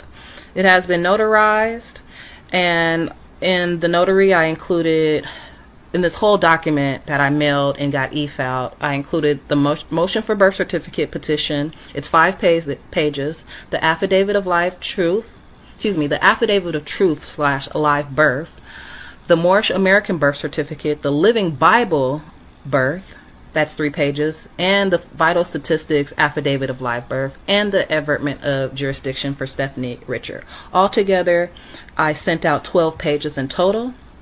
With this notary, it includes 14, and as you see, I just added the affidavit of fact in regard to certificate of service. Again, it has been certified mail and e-filed to all the appropriate parties. Okay, so this is the conclusion of the video. So I'm going to make this brief. As you know, this video was a very long one. I just want to say that it is evidence. This video is to serve as evidence that Moorish science will ruin your life. If you want to go down the path of Moorish science, it will ruin your life. This Moorish woman loved Moorish science more than she loved her actual child. This Moorish sovereign was so wrapped and engulfed in Moorish science that she couldn't let it go in order to help herself retain custody or regain custody of her child. She was so stubborn that she just would not let the Moorish nonsense go. None of her arguments were working in court. The judges gave her multiple opportunities to help herself to try to regain custody, and she could just not shake the Moorish nonsense. I've been told, I'm not sure if this is true, but I've been told that this Moorish sovereign's daughter has now been permanently taken from her care and someone has now adopted her. So in essence, this Moorish sovereign, thanks to Moorish science, has permanently lost her daughter because she was too stubborn to let Moorish science go. As I stated, this video serves as evidence that Moorish science is not the way to go. You will lose it all. You follow teachers like Taj Tariq Bey, Light Tajiri Bey, Sharon Tracy Gale, and this will happen to you. None of those people that I just named helped this woman try to get her child back. They're on the internet teaching all this nonsense, and when their followers are in trouble, they are not there to help you. It is not worth going down this Moorish rabbit hole. Publications like R.V. Bay, no good.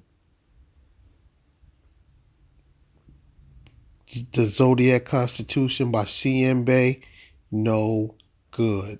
You start reading that stuff and it will rewire your brain and you will possibly lose it all, just like this Moorish woman here. Do not go down the path of Moorish science.